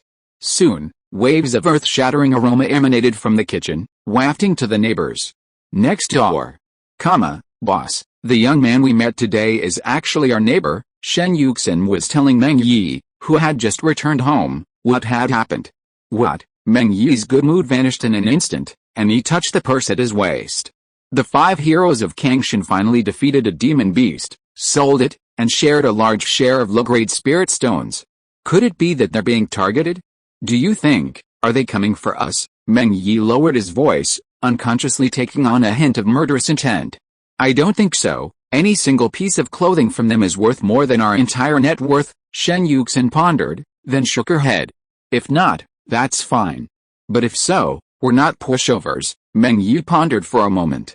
I still need to talk to my eldest brother about this. Okay, have Zijin come out. We'll have tiger demon meat and spirit rice tonight. Take care of these few pounds of spirit rice. Make some spirit rice porridge for Zijin every day. He's 5 years old now, and next year he can officially take the spiritual test. Even if he doesn't have spiritual roots, he can lay a solid foundation and study martial arts diligently. Most of the warriors in the market have reached a dead end, their only concern being their offspring. Zijin is naturally intelligent. I think he definitely has spiritual roots. Shen Yuxin consoled her husband and then went to the kitchen to cook. Suddenly, a strange aroma of barbecue wafted over. What is this? It smells so good. Meng Yi swallowed unconsciously. He had eaten a lot of barbecue, but this was the first time he had smelled such a fragrant barbecue. It was not their fault. After all, there were only a few chefs in Qinglin City, and they were at the bottom of the society. It was a big deal if they could just add a handful of salt to the barbecue. How could it compare to the barbecue ingredients specially prepared in the interstellar era? There were dozens of spices alone, which was an unimaginable luxury in ancient times. Could it be that the little brother also ordered a meal at Xianqinlao? That was a delicacy made by the spiritual chef. Only masters in the late stage of key training could afford to taste it. Shen Yuxin was also a little surprised. Dad, I want barbecue. At this moment, Meng Zijin poked his head out. I'm going to Uncle Fang's house next door for barbecue. Woo. As expected, this monster meat is of exceptional quality, and with the interstellar barbecue spices, it's simply unbeatable. Fang Xing picked up a skewer of beef skewered with mangrove roots and took a deep bite. A hint of satisfaction instantly lit up his face. It tastes even better than the barbecue stall I had on my birthday. Ingredients truly are everything. Although the monster beef was tougher, it was just right for a Fang Xing, a second-realm warrior. He ate a full pot of rice with the beef and felt a surge of pure energy and blood coursing through his body. Spiritual rice combined with monster meat is surprisingly more effective. With a hint of surprise, Fang Xing immediately set up his great dragon posture and slowly absorbed the streams of energy and blood. Is it true that monster meat and warriors are a perfect match? It feels like swallowing a pill, but without the slightest poison. Huh? Why are they crying? Who's beating a child? Right next door? That Meng Zijin from today. Never mind, it's raining, I'll just beat the child. I'm just sitting around doing nothing. The next day, Fang Xing pushed open the door, taking in the fresh air, and nodded in agreement. Practicing martial arts here is surprisingly more efficient than in a makeshift camp. Cultivators have spiritual veins, and Kinglan Market is rumored to be built on a sacred site. It seems that's true. He stretched, preparing to perform a set of boxing to warm up, when the door next to him opened and Meng Yi stepped out. Brother Fang, Brother Meng. Fang Xing returned the greeting, then thought for a moment, but decided not to ask about the child. After all, it was a family matter. Besides, it wasn't easy for a cyborg to find a parent to fight, so the child shouldn't be ungrateful. Yesterday, my wife mentioned that Brother Fang had just moved in. I don't have much, but here are a few pounds of tiger bones as a housewarming gift. Meng Yi brought over a few bones. The bloody smell still lingered on them, clearly from the demonic tiger from yesterday. Thank you very much. I'll take these bones. I'll use them to make a delicious wine. Fang Xing took the bones and chatted with Meng Yi for a few words. Meng Yi smiled wryly again. My child is a naughty boy. If I offend you in the future, please forgive me, Brother Fang. No. Fang Xing thought for a moment, then ran back and pulled out a bag of spices. This is my secret barbecue seasoning. Consider it a return gift. Thank you very much. Meng Yi then realized that Fang Xing had made the barbecue last night himself, and he immediately praised him. Brother Fang, your cooking skills are truly remarkable, even in the market. My little brat was making noise all night, but he finally quieted down today. A hint of pride crept onto his face at the mention of his son. Fang Xing inquired further and learned that in this world, children's spiritual roots are already fully formed by the time they're 6 or 7 years old, and can be detected by spirit-testing talismans and immortal cultivators' spells. Meng Yi and his wife naturally had high hopes for Meng Zijin. Alice. I don't even ask that boy to be favored by the sect's spiritual testing envoys. I just hope to have spiritual roots, even if they were the lowest. Meng Yi sighed softly as he mentioned this.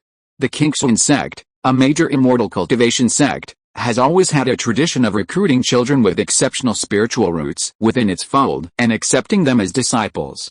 Those warriors, who could clearly dominate the secular world, chose to enter the immortal realm and suffer heavy losses, largely because they pin their hopes on their descendants.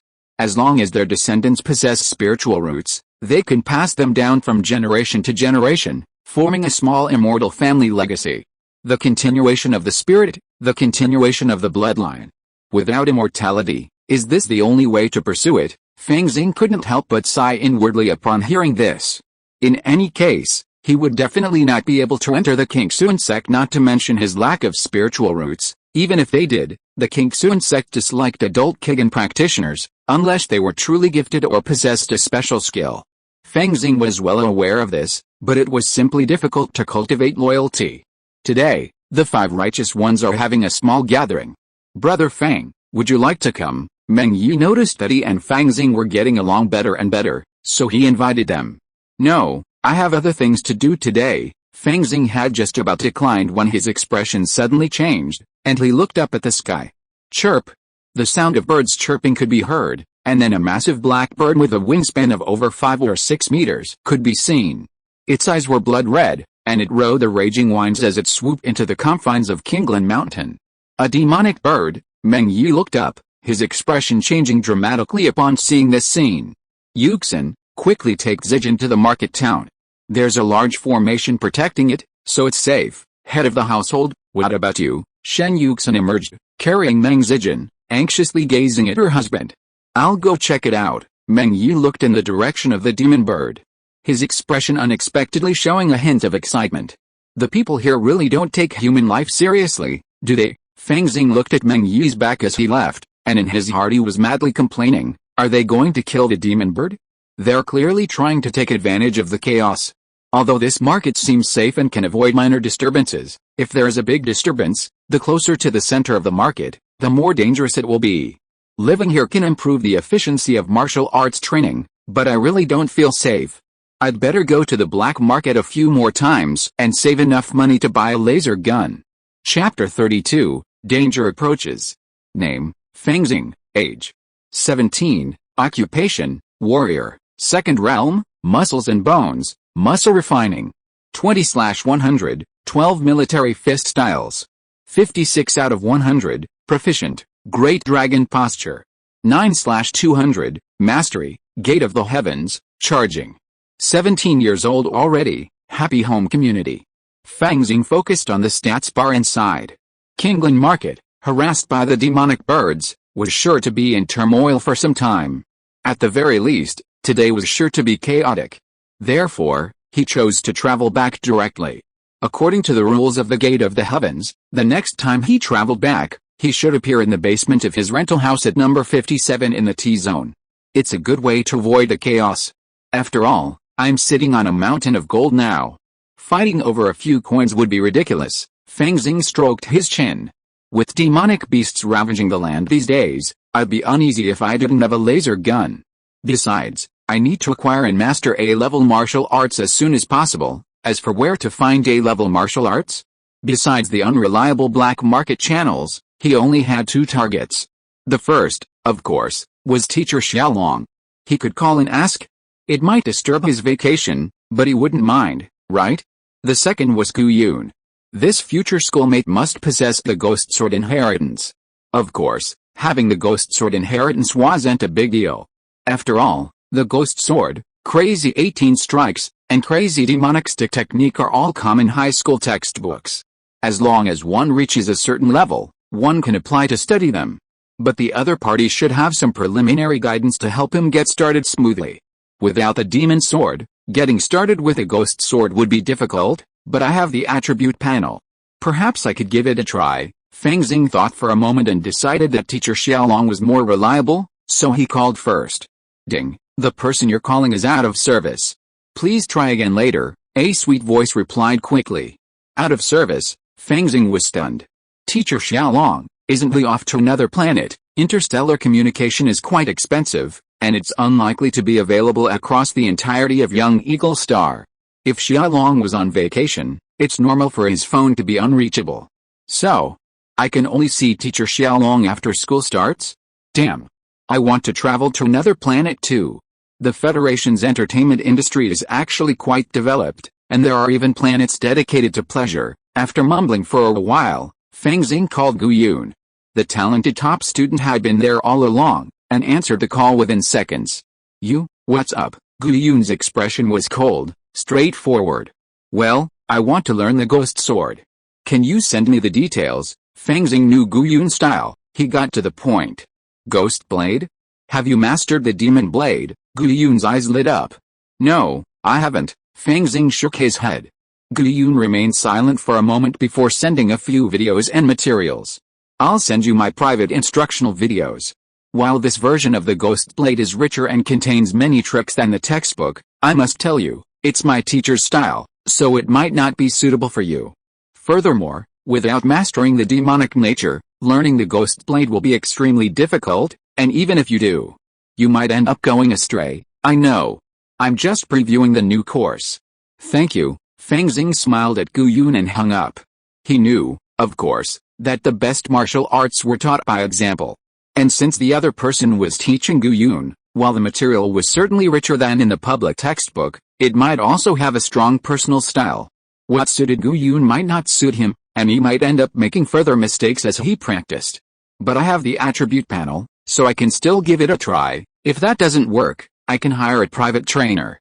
Even though a private lesson costs tens of thousands of yuan, I have some money. Fang Xing calmed himself down before clicking on the information Gu Yun had sent him. First, of course, was the entire Ghost Blade manual, along with numerous annotations. He glanced through it briefly to get a general idea of what was going on, then clicked on a video. A screen appeared, revealing a woman in her 30s wearing a black bodysuit and sporting a centipede-shaped scar on her face. With Federation medical technology, the scar could be completely removed, leaving no trace. The scar was left intentionally, obviously because it was very commemorative, but I don't know whether it was out of love or hatred. A-level martial arts is a brilliant achievement created by the Federation with many martial arts masters. It can simulate the power of artistic conception level martial arts and protect one's own spirit. It involves many disciplines. The ghost sword can actually be divided into several stages: meditation, hypnosis, killing ghosts, killing gods, fighting ghosts and gods. If you want to get started with a ghost sword, it is best to master the demon sword first, control the devilish nature, and send and receive by your heart. The first step in meditation is to meditate on the artistic conception of the ghost sword. The artistic conception is with a sword in hand, no ghosts or gods will stay. Some warriors cannot understand it, and replace it with killing artistic conception, which is eventually proved to be the wrong path. When meditating, distracting thoughts are rampant, and the killing intent is alarming. At this time, the devilish nature of the demon sword needs to be subdued. The woman in black told this story, and Fang Xing felt benefited a lot. Sure enough, the ghost blade doesn't require the demon blade as a prerequisite. You can actually get started directly, but it's very difficult, requiring extremely high meditation skills and a mind that reaches a state of no thoughts and no laws to replace the demonic nature of the demon blade. The key is, what exactly does this with a sword in hand? No ghosts or gods remain mean. Fang Xing wanted to complain. In the video, the black-clad female swordsman simply drew her sword and let Gu Yun feel it. Through the screen, he couldn't feel anything at all. Sure enough, teaching by example, teaching by example. That's the purpose of a good teacher. If it were Xiaolong, he could probably inspire a state of mind and let me experience it, but now, Fang Xing shook his head. Even if the Federation allows for learning devices, this profound state of mind might not be learned through indoctrination. Ghost Blade, Ghost Blade. To get started, I'll probably have to hire a warrior who masters the Ghost Blade to demonstrate the state of mind. It's probably the same with most other A-level martial arts. Demonstrating the state of mind only qualifies you to practice, not even close to getting started. Fang Xing sighed at the sheer difficulty of mastering A-level martial arts. The next day, Old Town, Black Market. After a disguise, Fang Xing arrived there again. He had no choice but to go. He was still short of money. So, he used spirit sand at the market to buy up a large amount of gold at the price of garbage, intending to sell it here. The gold sales and money laundering went smoothly. Passing by the blood cage arena, Fang Xing had an idea and walked in. Today, the bunny girl was at the front desk of the fighting arena again. Hello, Meatbun. That code name is a bit out of place. Can you change it? Fang Xing's gaze shifted from the bunny girl's plump red lips to two large, snow-white meat buns, and he spoke immediately. You can call me by my name, Zhang Jiru. Zhang Jiru replied with a smile. The guests arrived early again today, and the blood cage fight hasn't started yet. Ahem. If I want to experience the artistic conception of the ghost sword, is there any way? Fang Xing coughed and stated his request. The ghostly sword? As one of the three most popular A-rank martial arts, it's mastered by many fighters in the arena. The most famous are Black Sparrow, Iron Hand, and Multi-Armed Sword. Zhang Jiru pondered for a moment before replying. Guests can reserve a weapon combat match. With these three fighters participating, there's a good chance they'll witness the ghostly sword's artistic conception. But the artistic conception evoked during combat is completely different from the artistic conception evoked during instruction. Expecting to grasp artistic conception simply by watching a fight is a pipe dream. Is that so?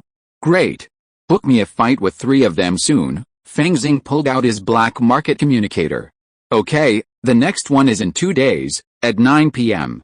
Iron Hand will be performing. Zhang Jiru checked the information and immediately provided the time and location. Regular seats are 5,000 star yuan per person. VIP seats, regular seats, please. Fang Xing waved his hand. The black market prices, no matter how many times he looked at them, were heart-pounding. He received an invitation to the fighting arena, browsed the black market for a bit, and then headed towards the new city. In the darkness, a lizard seemed to glance at him, then flicked its tail, burrowed into the sewer, and vanished quickly. The sewer was a crisscross of pipes, carrying a pungent stench. The blueprints for the old city's underground plumbing, long buried in the dust of history, had become a tangled mess no one could fully explore. In a hidden room, a large, rough-skinned hand snatched up the lizard, a hint of a smile in its triangular eyes. Finally, a suitable target? After all these attacks, your net worth should be at least 500,000 star dollars, right? Honestly, with that kind of money, it wouldn't attract any powerful individuals, and it was unlikely he'd need black market guns or anything like that. He wouldn't even be able to recoup his investment. But he didn't mind taking a chance. After all, his opponent looked quite weak. Lance, the scavenger, was a minor figure in the black market, but even so, he was a Jade-level warrior who had awakened a special ability, gaining the ability to communicate with small animals. This time, he had set his sights on Fang Xing. Chapter 33 Fighting. Something's wrong. Fang Xing's heart suddenly raced as he walked through the ruins of the old city. He turned suddenly and saw a dark figure at the end of his sight, pursuing him. The other party was extremely fast and his movements were astonishing. It's a Jade Realm warrior, a Jade Realm warrior from the Federation, absolutely more powerful than an innate warrior. Not only that, he's wearing a nano-protective suit. Fang Xing's gaze fell on the man's nano-protective suit, then moved up to reveal a face with a high nose and triangular eyes. I can't defeat him, and he's chasing me, so he must have bad intentions. With this thought, he reached into his pocket and secretly tore open a wind-control talisman. The next moment, whoosh! A breeze floated and swirled around him, making him feel that the air resistance had instantly decreased by half.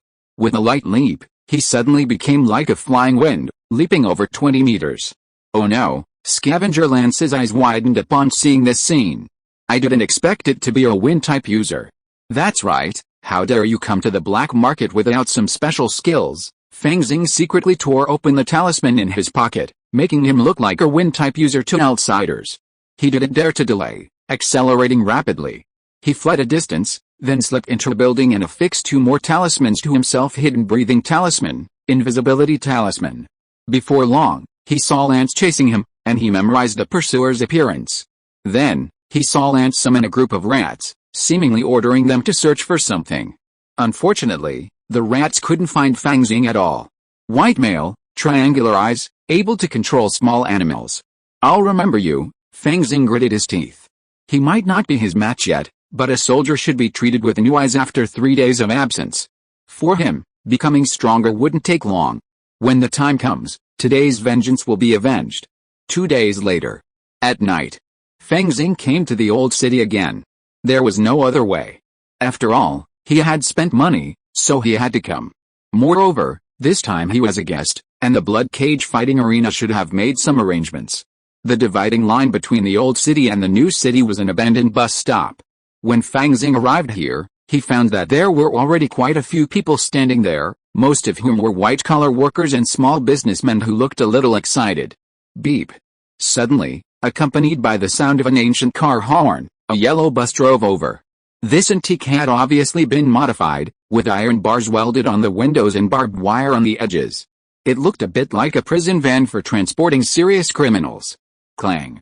The bus stopped at the platform, and the door opened with a bang, revealing a middle-aged man in a black suit.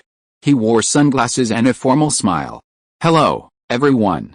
I'm the account manager for the blood cage fighting arena. Now, please get on board and head to the arena for an exciting night. This bus accepts tickets, and will bring you back safely after the fight is over. Of course, if you leave the arena on your own, you'll be outsider protection. After explaining the rules, he waved his hand. Get on board. A young man with dyed blonde hair immediately stepped forward, presented his purchase tickets, and boarded smoothly. Seeing this, other passengers followed suit. Fang Xing silently observed, lining up in the middle of the line. After boarding, he randomly chose a seat and noticed that the man sitting next to him was the blonde. Is this the black market district? As the bus started, the blonde looked around excitedly. I've been wanting to come and see it for a while now. I heard the nightlife here is super exciting. Yeah, so exciting it almost killed me. Thinking of the chase he'd endured 2 days ago, Fang Xing interjected with a somewhat unpleasant expression. Of course, he was now a guest of the fighting arena, protected by it. Even if the attacker had 10 times the guts, he wouldn't dare come and rob it. The blood cage fighting arena had such a reputation and monopolized the local black boxing market, it must have some connections, it was no pushover. Really, hearing Fang Xing's words, the yellow-haired man seemed even more excited. My name is Houchi, what's yours? I never say my real name when I'm out in public. Fang Xing closed his eyes and waited silently. The blood cage fighting arena. Compared to daytime, the blood cage fighting arena seemed to have come alive. Colorful neon lights flashed everywhere, and countless figures gathered. Bunny girls and cat girls wandered around, holding trays filled with gambling chips and alcoholic beverages. In the center of the former stadium, a massive ring had been transformed. Surrounding the ring was a sinister-looking iron cage, rusted and covered in rust, with bits of meat and blood stained in places. A primal, savage, bloody atmosphere filled the air. The audience, witnessing the scene, seemed to have some ancient, feral instinct ignited, their voices rising threefold. Iron Hand's fight is at 9, Fang Xing, holding a glass of juice, declined Catwoman's offer of a bed and stood outside the cage, observing silently. Good evening, everyone. Welcome to the blood cage arena. At that moment, numerous searchlights converged on the ring, revealing a mech in a white suit with a blood-red rose pinned to his chest. His expression was rapt, and his voice, like thunder, shook the audience's eardrums. Wow! He's at least a Jade Realm warrior, and he's even mastered techniques like Lion's Roar. Fang Xing rubbed his ears as he heard the mech continue. First up are Flame and Killer Croc, come, delight us with your blood. As soon as the words left his mouth, the two sides of the cage opened, and a fighter each entered. Lion, clad in a red cape and bandaged around his fists, looked lean and lean. Killer Croc, on the other hand, was a 2-meter-tall black man with dreadlocks and a body covered in tattoos. Fighting begins. With a resounding shout from the MC, the cage is closed. Lion flung aside his cape and engaged Killer Croc fiercely. Punches, kicks, elbows, the two figures seemed like killing machines, each part of their bodies harboring a terrifying potential for destruction. They're not very strong, both around the second realm, but their combat experience far exceeds mine.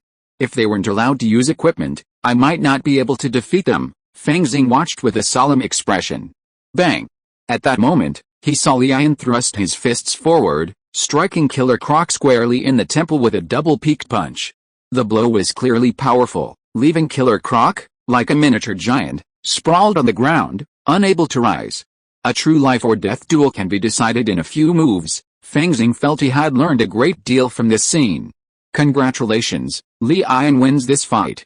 Now, it's the audience's choice. Should Killer Croc be killed? The MC stood at the edge of the cage, his expression growing increasingly enthusiastic. Those who support Killer Croc's execution, please raise your right hands. Kill him, kill this piece of shit. He's cost me a fortune. Kill, kill, kill. Almost as soon as the MC finished speaking, most of the crowd raised their right hands, clenched their fists, their expressions frantic. Kill, kill, kill. Amidst the roars of the audience, Lion didn't hesitate, grabbed Killer Croc's head, and twisted it with all his might. Crack!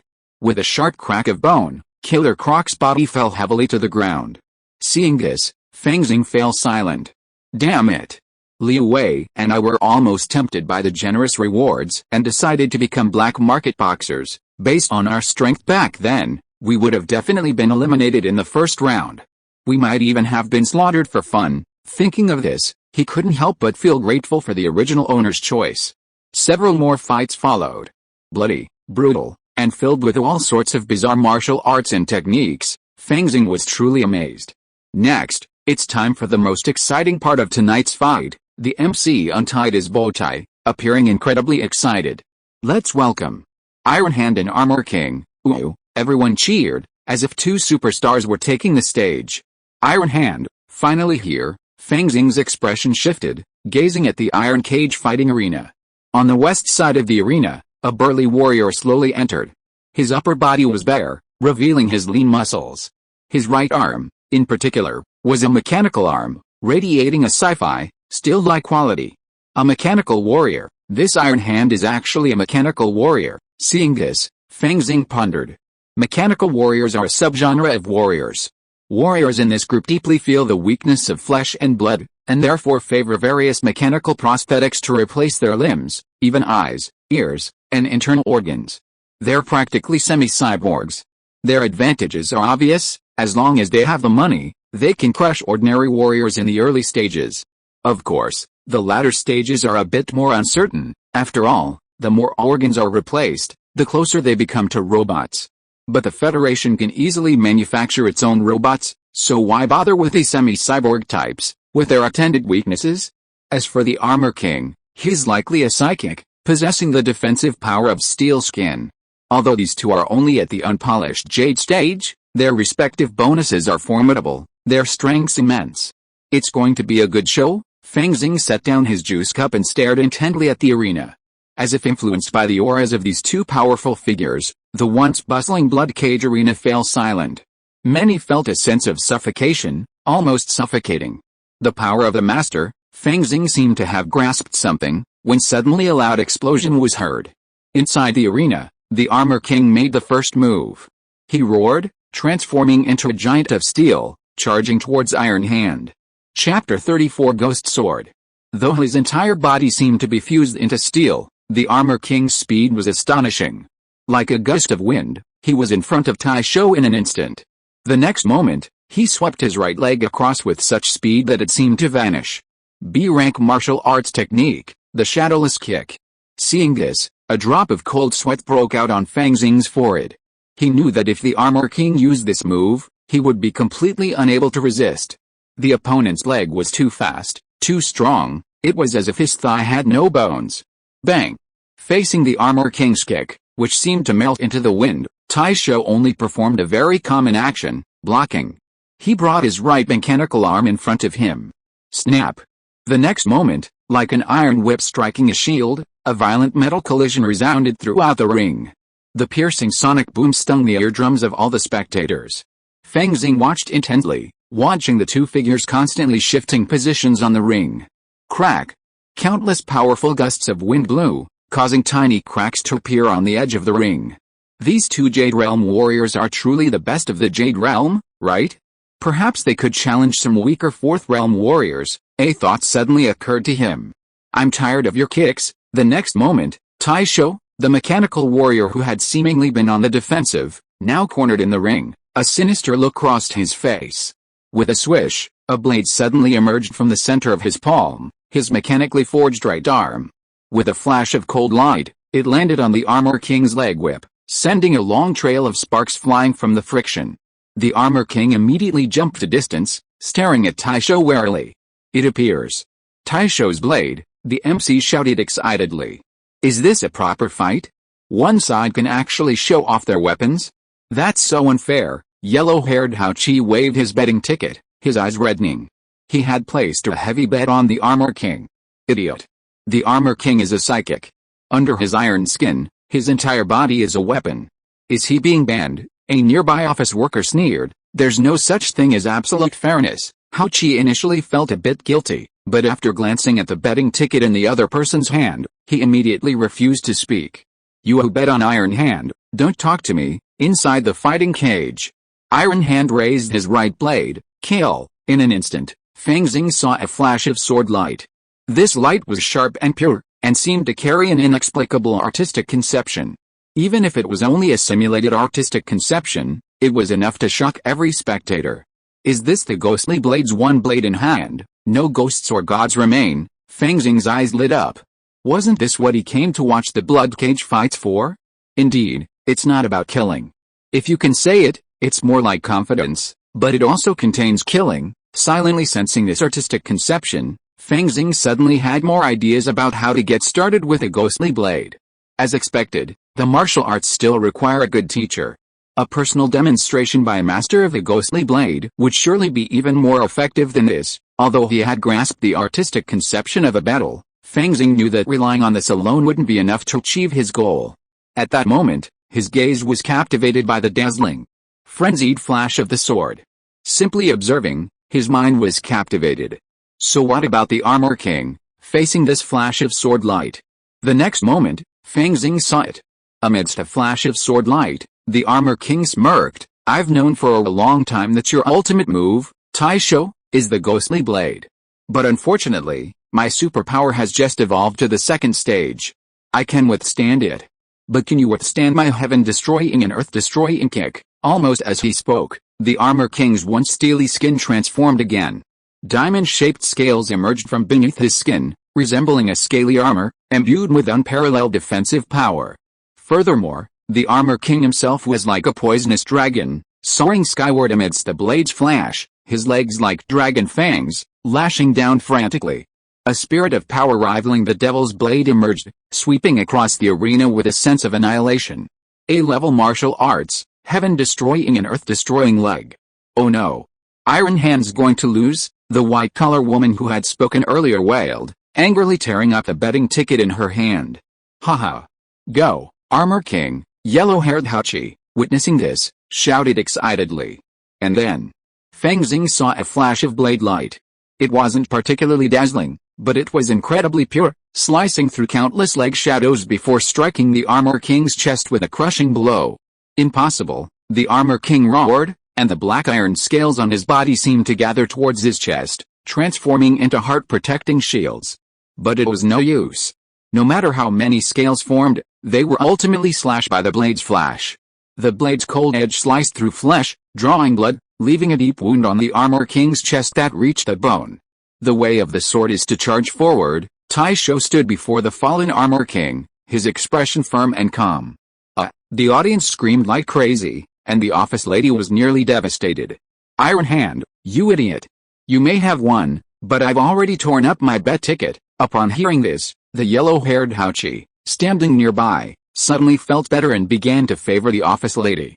He stepped forward, about to say something more, but the office lady grabbed his head and kissed him passionately. Well, this environment is indeed perfect for venting. Fang Xing could sense that the atmosphere around him was getting increasingly frantic. Some customers even grabbed the bunny girl nearby and began to grope her. He glanced at the center of the arena and saw that someone was carrying the Armor King off the stage, with a doctor nearby to treat him. Obviously, a fighting arena wouldn't deliberately sacrifice a master of this caliber, handling the power of life and death to a customer. At the very least, it has to be a true VIP. Fang Xing watched all this, his interest suddenly growing dull. He left the arena, preparing to board the bus and wait for departure. He wasn't strong enough to leave the black market on his own at night. Did the customer enjoy himself? Suddenly, a voice came from the side. Fang Xing turned to see it was Zhang Jiaru, known as Meatbun, still dressed as a bunny girl, her purple eyes deep. What? Aren't you going to serve the customers? He gestured towards the now bustling fighting arena. I'm serving the customers too. Zhang Jiaru licked her lips. Her tongue was short, pink, and inexplicably alluring. No, thank you. Fang Xing waved his hand. After all, he wasn't planning on getting off the bus until they reached their destination. That's a shame. I hope Iron Hand's performance tonight satisfies the customers. Zhang Jiaru got off the bus and headed towards the fighting arena. Fang Xing stared at the other person's back, his eyes suddenly fixed. A security guard in a black suit was welcoming Zhang Jiaru into the fighting arena, even bowing slightly, appearing extremely respectful. This security guard seemed to be the account manager who had previously escorted the car. As if noticing his gaze, Zhang Jiaru glanced back with a mischievous smile. It seems this bastard has a rather unusual background. She's even working as a receptionist, playing the pig to eat the tiger. Fang Xing closed his eyes, not dwelling on it. After all, the blood cage fighting arena's backing was obvious, and it wasn't something to be trifled with lightly. Tonight, however, he finally got to witness the simulated artistic conception of the ghostly blade, and he needed to grasp it carefully. A-level martial arts, through meditation and hypnosis, allow ordinary third-level warriors to simulate a hint of the power of the artistic conception in advance. With a sword in hand, ghosts and gods won't first, meditate, then hypnotize yourself to approach this artistic conception. Once you can even begin to simulate a rough outline, you should be entering the ghostly blade stage. After that, you can consider slaying ghosts, slaying gods, and battling ghosts and gods. I don't have a great teacher to teach me. I have to observe fights and learn on my own. I don't even know how to wield a magic sword yet, so it's going to be very difficult at first. Fang Xing sighed inwardly. As he was pondering the meditation method for the ghostly blade, more passengers gradually boarded the bus. They were all patrons of the fighting arena. After the fight, they would be taken back to the station they had come from today, and then go home to resume their workaday duties tomorrow. Fang Xing looked around and noticed that many people were missing. Clearly, these people had been intrigued by tonight's fight and wanted to explore the black market next. After all, the entertainment venues here were beyond imagination. I wonder how many of them will survive until tomorrow. Fang Xing glanced at them, then stopped thinking and gazed out the window at the scenery. Boom. Soon, the car engine started, and the bus slowly drove away. Qinglan Fang Market. TZ District, Shack number 57. Basement. Fang Xing sat cross-legged, his hands forming a strange hand seal. According to meditation theory, each finger is a key to the soul, so different hand seals often have different effects. Making a seal at this time aided meditation. No thoughts, no ideas, no methods, no thoughts. Gradually, Fang Xing's mind became focused, his heart clearing.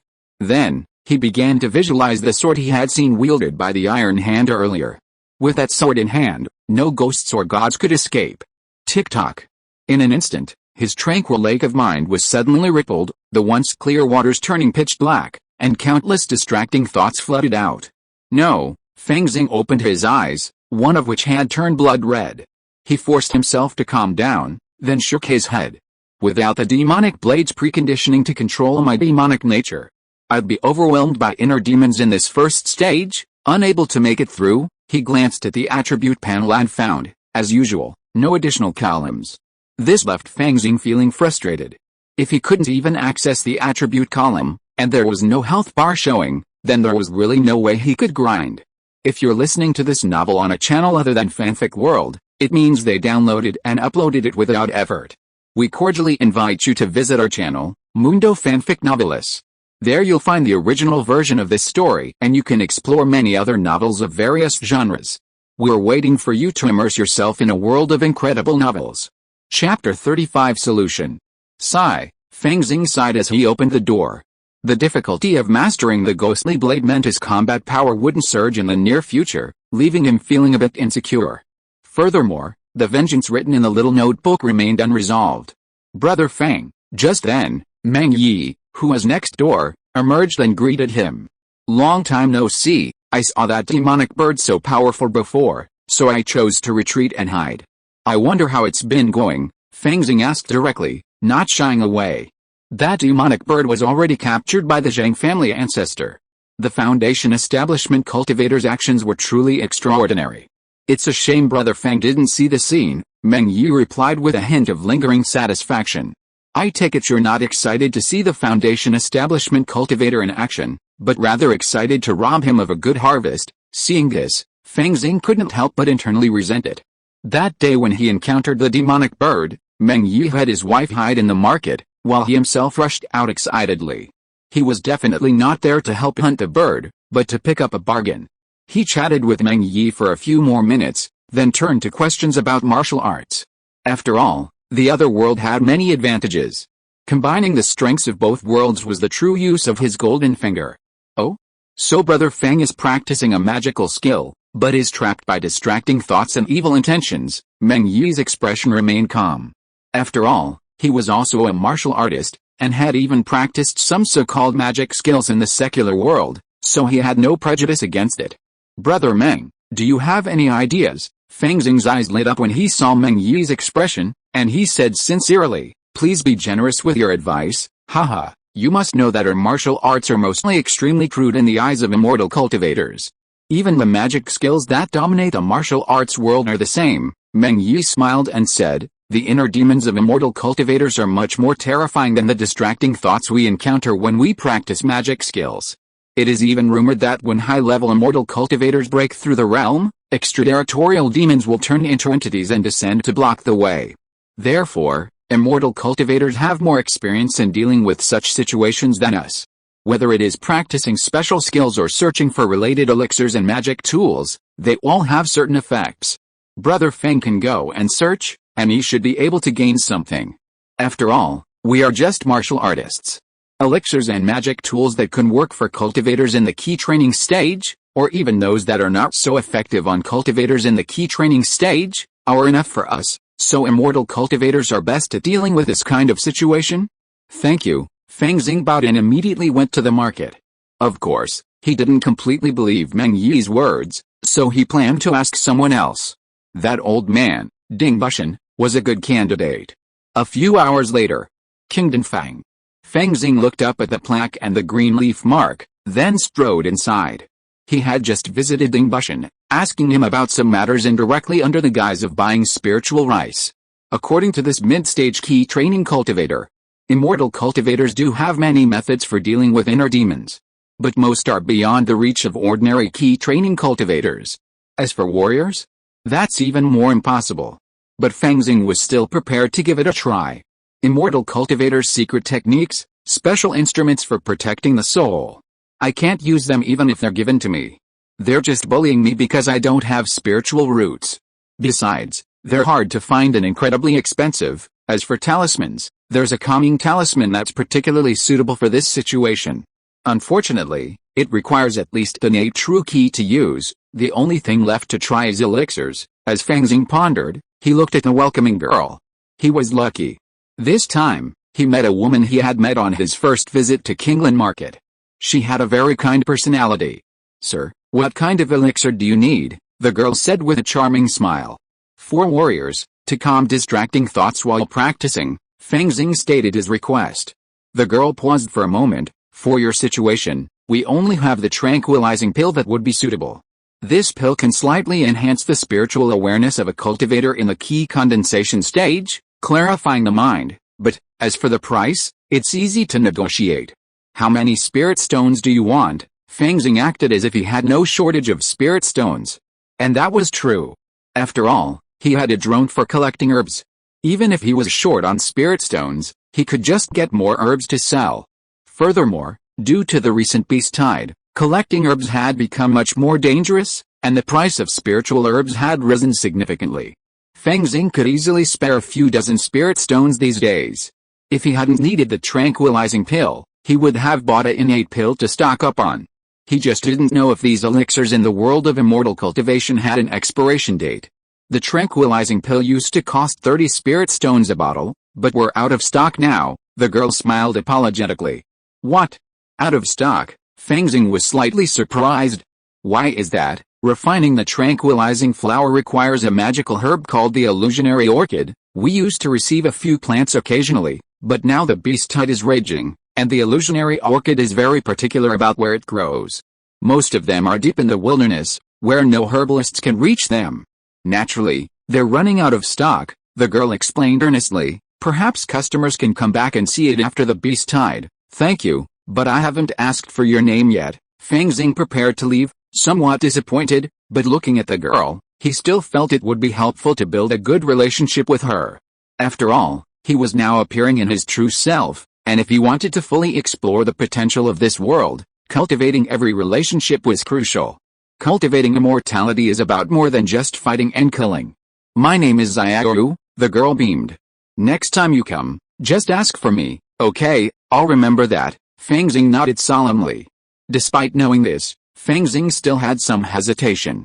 After all, while the tranquilizing pills weren't available in the pill shop, there might be some stock from previous sales, possibly also for sale at the stall. But after a quick look around, he gave up. As for casual cultivators, they generally swallowed any pills that benefited their cultivation to increase their strength, rarely leaving any behind. Furthermore, even if there were only a few pills at a casual cultivator's stall, Fang Xing wouldn't dare use them. He had to buy enough at once, test it on a guinea pig, and then give it a try, right? Of course, it would be even better if the jade bottle was still unopened. Pills from casual cultivators' stalls, if sold in bulk and of unknown origin, would undoubtedly be much cheaper than unopened, genuine goods. In Kingland Market, there were very few stalls selling pills.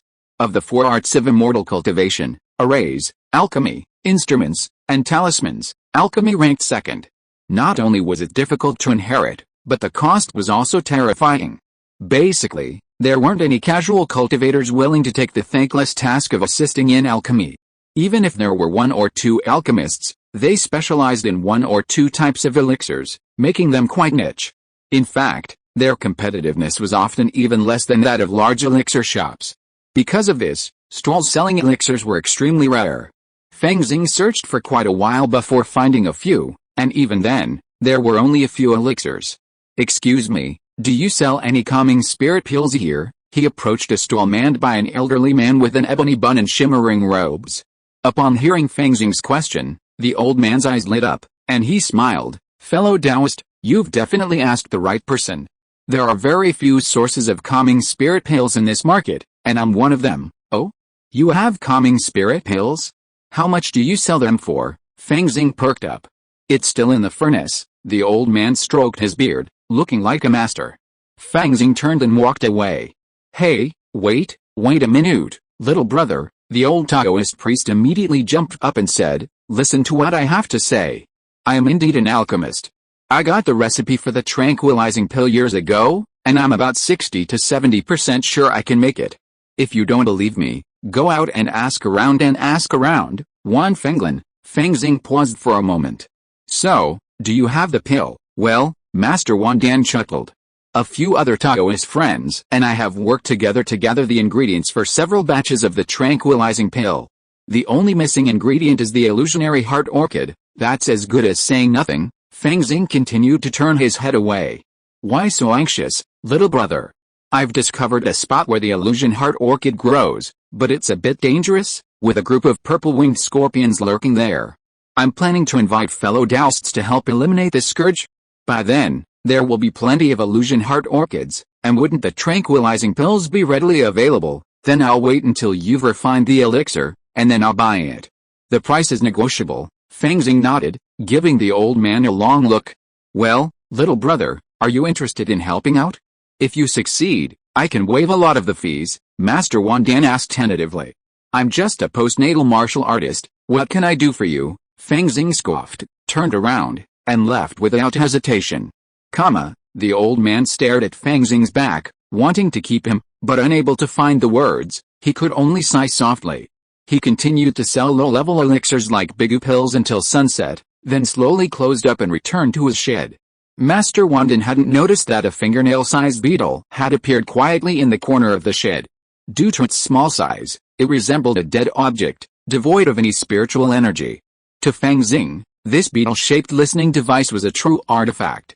The old man's behavior today was suspicious. After all, if he was just trying to sell pills, he should have been allowed to return later. What was the point of trying to win over a postnatal martial artist? Only if they knew he was no ordinary person. Therefore, after Fang Xing left, he immediately deployed the beetle listening device. The old man returned to the shed, meditated and rested, then swallowed a fasting pill before heading to the adjacent workshop to process some medicinal herbs. Everything seemed perfectly normal. Late in the evening, there were repeated knocks on the door. The old man immediately rose and went to open it. The wooden door creaked open, revealing a figure. "You're here?" Upon seeing the newcomer, a hint of dissatisfaction crossed the old man's face. Chapter 36 Purple-Winged Scorpion. "Brother Wan, why are you so?" The visitor was not young, and more importantly, Fang Xing knew him. He was Chen Yi, the leader of the 5 righteous men of Kangshan. Seeing Master Wan's expression, he couldn't help but feel a little strange. Master Wan snorted. "Today, you saw that kid searching the market for the tranquilizing pill and informed me. I followed your instructions and sent him an invitation, but he ignored me completely. Instead, I've lost face. How do you think I should make amends?" Chen Yi was speechless, but he also knew that Master Wan Fenglin was a stingy person, prone to taking advantage of small gains. The point was, he simply couldn't afford to offend a master.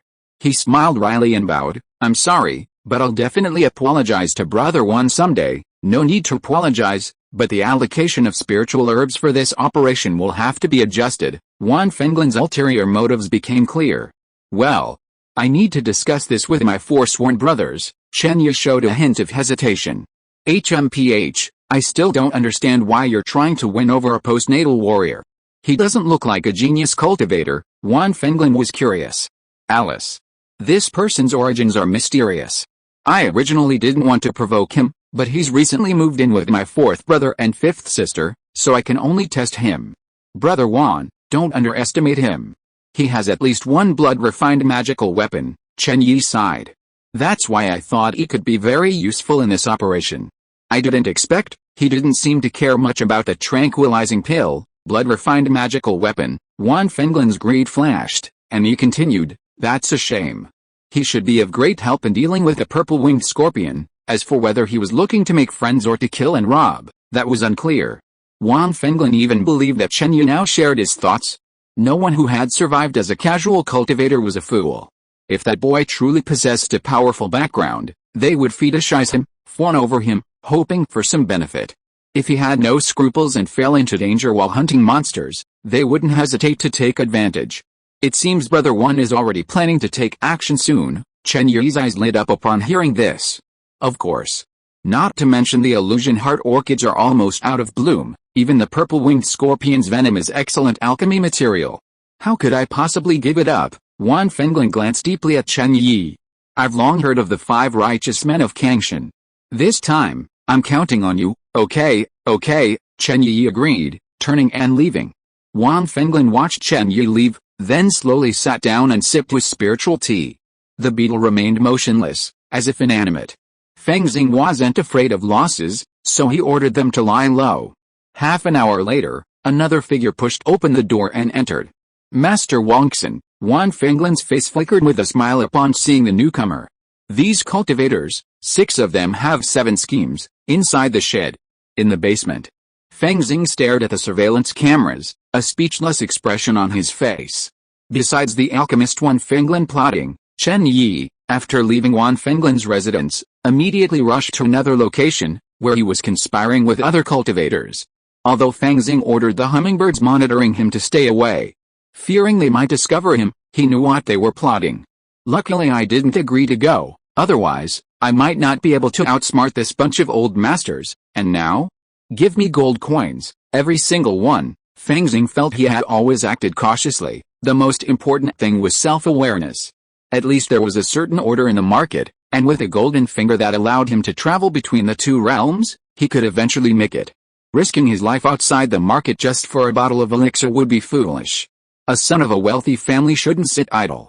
Bai Longai's surrender was asking for trouble. Therefore, he remained unmoved. For Fang Xing, the worst-case scenario was that he couldn't obtain the elixir and couldn't begin practicing the ghostly blade. If that were the case, he could at most slow down his plans and wait until next semester to learn crazy 18 strikes from teacher Xiaolong, still an A-rank martial art. At most, it would delay his training, but he'd still be able to get into a good university in the future, and that was all that mattered. The worst loss would be if he encountered danger during this outing, or even perished. This alchemist, the 5 righteous men of Kangshan, and the people behind them are truly fascinating. They're so calculating just for a few monster materials and a few illusion heart orchids. The cultivators of this world are truly hard-pressed. Fang Xing sighed, preparing to watch the show. Although he wouldn't leave the market, he still had the guts to arrange a few drones to secretly follow him. The next day, Fang Xing stood in the fenced courtyard, silently practicing the 12 forms of the military boxing. At some point, a little kid crouched down next door, his eyes gleaming. Uncle, are you practicing martial arts? Zijin, how can you be so unruly? Meng Yu pulled his son aside. He'd been incredibly timid at first, but ever since he'd eaten their barbecue, he'd been itching to run to the neighbor's house every day. It was truly frustrating. He looked at Fang Xing and offered an apologetic smile. Fang Xing ignored him, his ki and blood coursing through his body. Each move seemed to wield immense power. His ki and blood flowed through his body, gradually flowing from his skin to his bones. After completing a set of moves, he glanced at his stats. Military Fist 12 forms. 61/100, proficient. Proficiency has improved again, not bad. Ever since the ghostly blade proved difficult to master, Fang Xing had focused his efforts on Military Fist. His progress in this martial art had been remarkable. This was likely due to his advancement to the 2nd realm of the martial Dao. Many previously obscure aspects of Military Fist now seemed clearer. The higher the realm, the easier it was to practice martial arts. As for the issue of being seen, putting aside a disdainful attitude of the warriors here, if the Blue Star Federation's martial arts could be mastered simply by watching a few drills, then teachers like Xiaolong would have been out of work long ago. Brother Meng, Fang Xing greeted Meng Yu upon seeing him. Are you ready to go out? No, I'm just setting up my stall. Meng Yi waved his hand casually, saying, "My wife is taking Zijin with her, so I, the head of the household, have to go out and get some spiritual sand. I see. I wish you a prosperous business." Fang Xing offered his sincere wishes. But inwardly he was complaining that the other party was lying. According to the surveillance footage outside his house, Shen Yuxin had sneaked out in the middle of the night. Clearly, the Kangshan five righteous men and the alchemist were preparing to go out in full force to pick the illusionary heart orchid. But Meng Yi was deliberately putting on a show to deceive him, clearly worried about his neighbor. But that's par for the course. In this world where everyone's a jerk, if you weren't careful, you'd be dead, not even a skeleton left. Fang Xing expressed his understanding and watched Meng Yi leave. Meng Zijin returned home, shutting the doors and windows, appearing remarkably well behaved. How sensible, Fang Xing sighed inwardly, returning to his basement and watching the surveillance screen. In the wilderness, drones resembling beetles, lizards, and hummingbirds stood ready. Even though I won't be there, I'll be watching the entire battle and cheering you on. Deep in the wilderness, a few hummingbirds flew through the jungle. Through their tiny eyes, the faint traces of a small group of cultivators could be seen advancing ahead. Fang Xing, observing the footage on the surveillance screen, nodded silently. What a bunch of noobs. They couldn't even detect my hummingbird drone. But it's not their fault. After all, it's a reconnaissance method beyond our understanding. Just as one cannot earn money beyond their understanding, so naturally, one cannot detect enemies beyond their understanding. Based on his observations from the Xiuxin market, he now had a better understanding of cultivators. Most cultivators in the key condensation stage lack divine awareness, unable to project it outward and lock onto enemies. Instead, they possess spiritual awareness, which limited them to observing themselves internally and reading jade slips. While this spiritual awareness ability made even hard-pressed warriors like Fang Xing envious, the ability to see oneself clearly and vividly within represented absolute control over the body. In a warrior, this was a sign of unparalleled genius. Even so, without the ability to project spiritual awareness outward, it was difficult to detect even the smallest enemies from afar. Furthermore, in the minds of cultivators, even the smallest puppets were supposed to be controlled by mana and carry mana fluctuations. Interstellar era simulators clearly lacked any mana fluctuations, not even the slightest aura, making them easily overlooked. Their destination, Fang Xing commanded a hawk-shaped drone to fly high, and they spotted a valley a dozen miles ahead. The valley was steep, its cliffs gleaming with a sheen of gold and iron, as if sculpted by a knife or an axe. Only a narrow, rugged path led into it. While it was called a path, it was actually just a gap in the canyon, full of hidden dangers. This should be it. A falcon descended, revealing a thin mist shrouding the valley. As it neared, it heard a sudden rustling sound. And then, a flash of purple, and the falcon-like drone plummeted from midair. Sizzle, the wreckage of the drone landed on the ground, immediately emitting a hissing sound of corrosion. The simulated feathers fell away, and even the mechanical skeleton emitted tiny sparks as it began to dissolve. The final image on the screen showed only the shadow of a purple scorpion. Purple-winged scorpion? Such a potent poison. Fang Xing harnessed his computer's computing power to restore the blurred image, revealing a wash-basin-sized purple scorpion. Its back sprouted wings, its body seemingly covered in a layer of purple armor. It vanished from sight. The purple-winged scorpion is a first-rank, mid-grade demonic beast. Its adult form can rival a cultivator in the middle stage of key training. It possesses a highly venomous venom and prefers to live in groups. Once encountered, even cultivators in the late stage of key training would not dare to provoke it lightly. Fang Xing silently recited the purple-winged scorpion's basic information, a hint of anticipation on his face. Master Wundan, the five righteous men of Kangshan, keep up the good work. Chapter 37 Yellow Bird. Outside the valley, Shen Yuxin raised her sword. A flash of swordlight flew out, severing a small jade snake in two. Emerald snake? A snake's skull is worth a piece of spiritual sand. Fifth sister is truly blessed with fortune.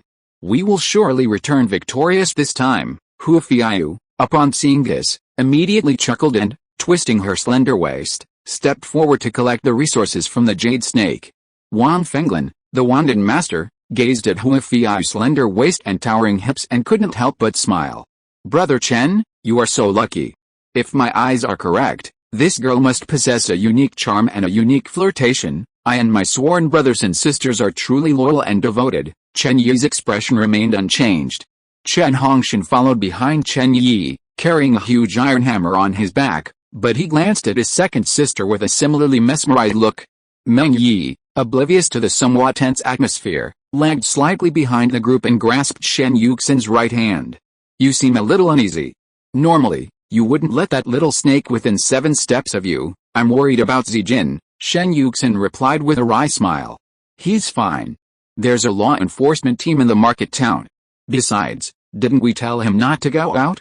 With those talismans we left behind, he can protect himself." The market town had its own order. At least, breaking into houses and killing people shouldn't happen until the Kingsuan sex law enforcement team was wiped out, right? "I specifically told Zijin not to trust the people next door. It shouldn't be a big deal," Shen Yuxin muttered. "Now that we've reached the 5-Scorpion Valley, we can finish our business quickly and return," Meng Yi consoled his wife. The 6 of them entered the deep valley. Even the weakest among them were innate warriors, their agility astonishing. They easily navigated several natural obstacles and reached the valley entrance. "Be careful, there's poisonous fog here. Why don't you all take a few poison-repelling pills first?" Master Wanden handed over a jade bottle. "Thank you," Chen Yi smiled, took it, swallowed a pill, and then passed it to Huafiyu. After everyone had taken the pills, Master Wanden said, "There are many purple-winged scorpions living here. Let's stick to our original plan." "Okay," Chen Yi nodded, took out a few small flags, and handed them to everyone. "We've mastered this small maze formation. When the time comes, watch your steps and continuously inject your innate true ki. We should be able to trap the purple-winged scorpions, don't worry, big brother." Huafiyu gave him a wink and took it with a smile. Soon, a hazy white mist appeared at the valley's mouth, gradually blending with a mountain mist, making it indistinguishable. Crack! Crack! A monkey-like puppet suddenly emerged from the mist. It was nearly 2 meters tall, its arms reaching past its knees. Its body was shimmering with colorful spiritual patterns, emitting a powerful surge of magical power. At that moment, the puppet monkey suddenly pounded its chest and opened its bloody maw. Puff! A beam of earthy yellow light emerged from its mouth and rushed into the valley. A humming sound echoed, and several purple scorpions emerged, charging at the puppet. The monkey puppet screamed and fled. The purple-winged scorpions pursued relentlessly. Soon, the 2 sides, one chasing the other, entered the maze array. The purple-winged scorpions disappeared as soon as they entered the small maze array, leaving only the occasional flashes of magical power and explosions. A moment later, a slightly battered monkey puppet emerged again, luring the purple-winged scorpions. "Not bad, they even know puppetry," Fang Xing observed the scene with a thrill of excitement. After all, formations and puppetry are quite rare. Of course, these people weren't formation masters or puppeteers, but rather purchased formations and puppets, but that still showed a significant investment. Comparing ordinary demonic beasts to immortal cultivators, given equal strength, the immortal cultivators are ultimately superior. After all, immortal cultivators use tools and tactics. Fang Xing only needed a few glances to know that if they continued to lure the purple-winged scorpions like this, they would be hopelessly defeated and ultimately annihilated. Gradually, as one purple-winged scorpion after another was slain, the mist enveloping the valley began to dissipate. A faint glimpse of a spiritual lake at the valley's center emerged from the hazy mist. At the lake's edge, several exotic orchids glowed with light. Several were already in bloom, emitting a mystical fragrance, making it clear they were no ordinary creatures. More crucially, next to the illusionary heart orchid, crouched a purple-winged scorpion. This purple-winged scorpion was the size of a millstone, its entire body resembling a piece of carved purple crystal, its translucent armor reflecting a dazzling array of colors in the sunlight. At this moment, the purple-winged scorpion king also sensed something was amiss. It flapped its wings, transforming into a stream of purple light, leading the few remaining purple-winged scorpions straight towards the valley entrance. Oh no! This purple-winged scorpion king is not right. It's at least a top-grade, first-tier demon insect, rivaling a cultivator in the late stages of key training. Within the small maze formation, the Wanden master, waving a small flag, witnessed this scene and his expression suddenly changed. "Let's go all out. Let it enter the formation," Chen Yi gritted his teeth. "So what if it's a top-grade, first-tier demon insect? In this formation, if we join forces, we might be victorious." Before he finished speaking, the purple light had already burst into the small maze formation. Streams of purple poisonous mist instantly appeared, enveloping the area, seemingly corroding the original white mist. Meng Yi and the other Xianshan warriors' expressions changed, and they suddenly spat out a mouthful of blood. They felt their Xianshan ki draining away at a rate 10 or even dozens of times faster than before. Now, it seems like a good opportunity. But the mantis stalks the cicada, while the oriole waits behind. I'd better remain a child, far away in Kinglan Market. Fang Xing, observing the ferocious brawl, a strange expression crossed his face. Boom. A few minutes later, a flash of fire appeared on the surveillance footage, and the small maze formation exploded. The thick fog dissipated, revealing the 5 righteous men of Kangshan and Master Wandan. Although they all looked utterly disheveled, with Hua Fiao and Shen Yuxin's clothes stained with blood, the millstone-sized purple-winged scorpion king had already collapsed to the ground. A first-grade, top-grade demon insect, how many spirit stones would that cost? And there are other demon insect materials, and the Huangsan orchid. Rich. Meng Yi examined his wife's injuries and pressed a few key points to stop the bleeding. Seeing the scorpion carcasses scattered across the ground, his breathing became heavier. After we finish this job, we can rent a stall in the market. We can stop doing this bloody business and raise Zijin. Yes, a kind smile crossed Shen Yuxin's pale face. The next moment, her smile in Meng Yi's froze. Third brother, you, in their sight, Chen Hongshan, with a grim grin on his face, swung his hammer fiercely at his eldest brother, Chen Yi. Bang! A golden light emerged from Chen Yi's body, transforming into a golden bell. The pitch-black hammer struck the bell, surging his innate true energy and causing it to resound with a resounding roar. Golden bell guard talisman, Chen Hongshan's strike missed, and he flew back immediately. The hammer, weighing over 100 kilograms, was impenetrable under his swing, like a pitch-black curtain of light, shielding him tightly. Were you prepared, third brother? You are indeed in cahoots with Wan Fenglan. Chen Yi's face was filled with anguish. Third brother, why? Hua Fiao, already seriously injured, retreated quickly, looking at his equally bewildered fourth and fifth brothers and sisters, and stealthily moved a distance away. Suddenly, no one could be trusted. Why? Chen Hongshan glanced greedily at Hua Fiao and sneered. Of course, it's because this old man, relying on his status as an immortal cultivator, always takes the lion's share. Why? He who knows the times is a hero. I think it's best for you to surrender, Wan Fenglan said confidently. Fellow Taoist Hua, what do you think, my slave? A trace of melancholy crept across Hua Fiao's blood-soaked face, making her look particularly pitiful. But before she could say anything, a cloud of black energy suddenly surged up. Oh no! You actually poisoned me? The anti-poison pill from before, haha, yes, it's the anti-poison pill, Wan Fenglan laughed heartily. This is a specially made elixir from my alchemist. How does it taste? He glanced at Meng Yi and his wife, finding the 2 innate warriors in even worse condition, already collapsed to the ground. But then he shifted his gaze and saw Chen Yi, and was suddenly startled again. He looked full of energy, his face rosy, and surprisingly, he didn't look poisoned at all. He was now producing several attack talismans, his hands surging with magical power. Oh no, he subconsciously crushed the talismans in his hands, and a golden light enveloped him. But the next moment, roar! Accompanied by a tiger's roar, a pitch-black tiger-headed broadsword suddenly emerged from the dense forest, unleashing a blade several feet long, and slashed heavily at the golden light. Wan Fenglan's expression changed drastically. Tiger-head knife? A Black Tiger Gang artifact? You've actually defected to the Black Tiger Gang. From the jungle, a burly man in a black robe, a ferocious tiger head embroidered on his chest, slowly emerged. A sinister smile graced his face. Master Wandan, we're honored to have Fu Qing of the Black Tiger Gang serve as our guest. Why have you been refusing? Chen Hongshan sensed something was amiss, and cold sweat streamed down his forehead. Fu Qing's position was perfectly positioned at the valley's entrance, leaving him with no escape. Furthermore, he was a late-stage key training master. While not as skilled as the 4 perfect key training elders who founded the Black Tiger Gang, he was still a formidable force. Ahem, I was just considering it.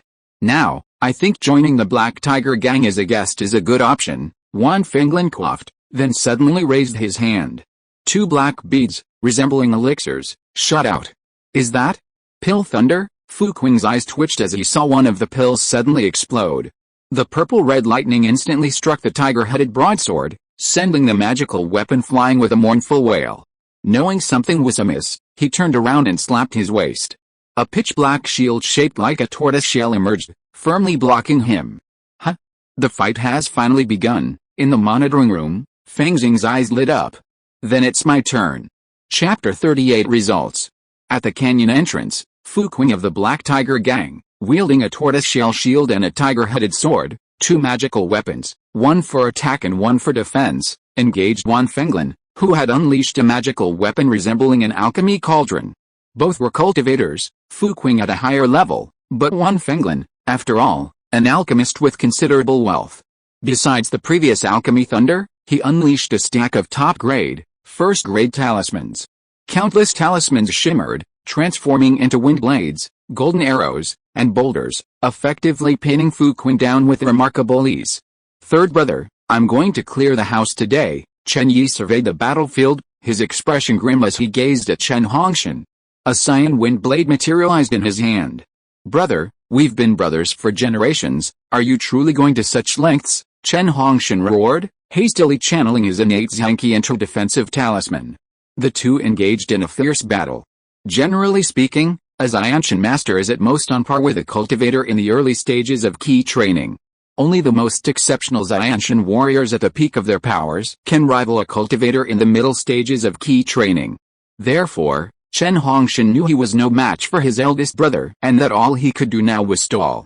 Hua Fiyu, Meng Yi, and Shen Yuxin, lying on the ground, channeled their Xianshan Qi to expel the poison while gazing at the battlefield, their faces filled with bewilderment. Why had things suddenly turned out like this? How had the situation unfolded? Third brother had betrayed him, and eldest brother had kept them in the dark as well. Meng Yi felt a pang of pain in his heart, while Hua Fiyu frowned, pondering his own survival. Unnoticed by anyone, a falcon suddenly appeared in the sky above the canyon after the mist had cleared. It circled twice, then suddenly swooped down like a pitch-black arrow. Whoosh! In the next instant, the falcon swooped to the lakeside, its claws extended, and it snatched up an illusionary heart orchid. What a beast! Master Wan Dan was furious at the sight. But Fu Qing was right in front of him, and he couldn't free his hands at all, not to mention that the falcon flew too fast and was too far away. Several immortal cultivators could only watch it leave. Boom! The next moment, although several immortal cultivators were still hostile, they all moved towards the valley at the same time. If the spoils they had worked so hard to obtain were taken away by irrelevant beasts again, they would simply vomit blood. Kingland Market. Fang Xing pretended to be carrying a basket on his back, dressed like a herbalist going out. As a resident of the market, there is the pressure of rent every month. Many innate warriors find it difficult to survive in the market, and can only sign a contract to sell themselves and go to the nearby spiritual fields to become tenant farmers. Those who can stay either have a skill or are willing to fight for their lives. They often have to go out to pick herbs and hunt monsters. Living within the market town has many advantages, not only in terms of safety and order, but also in the concentration of spiritual energy.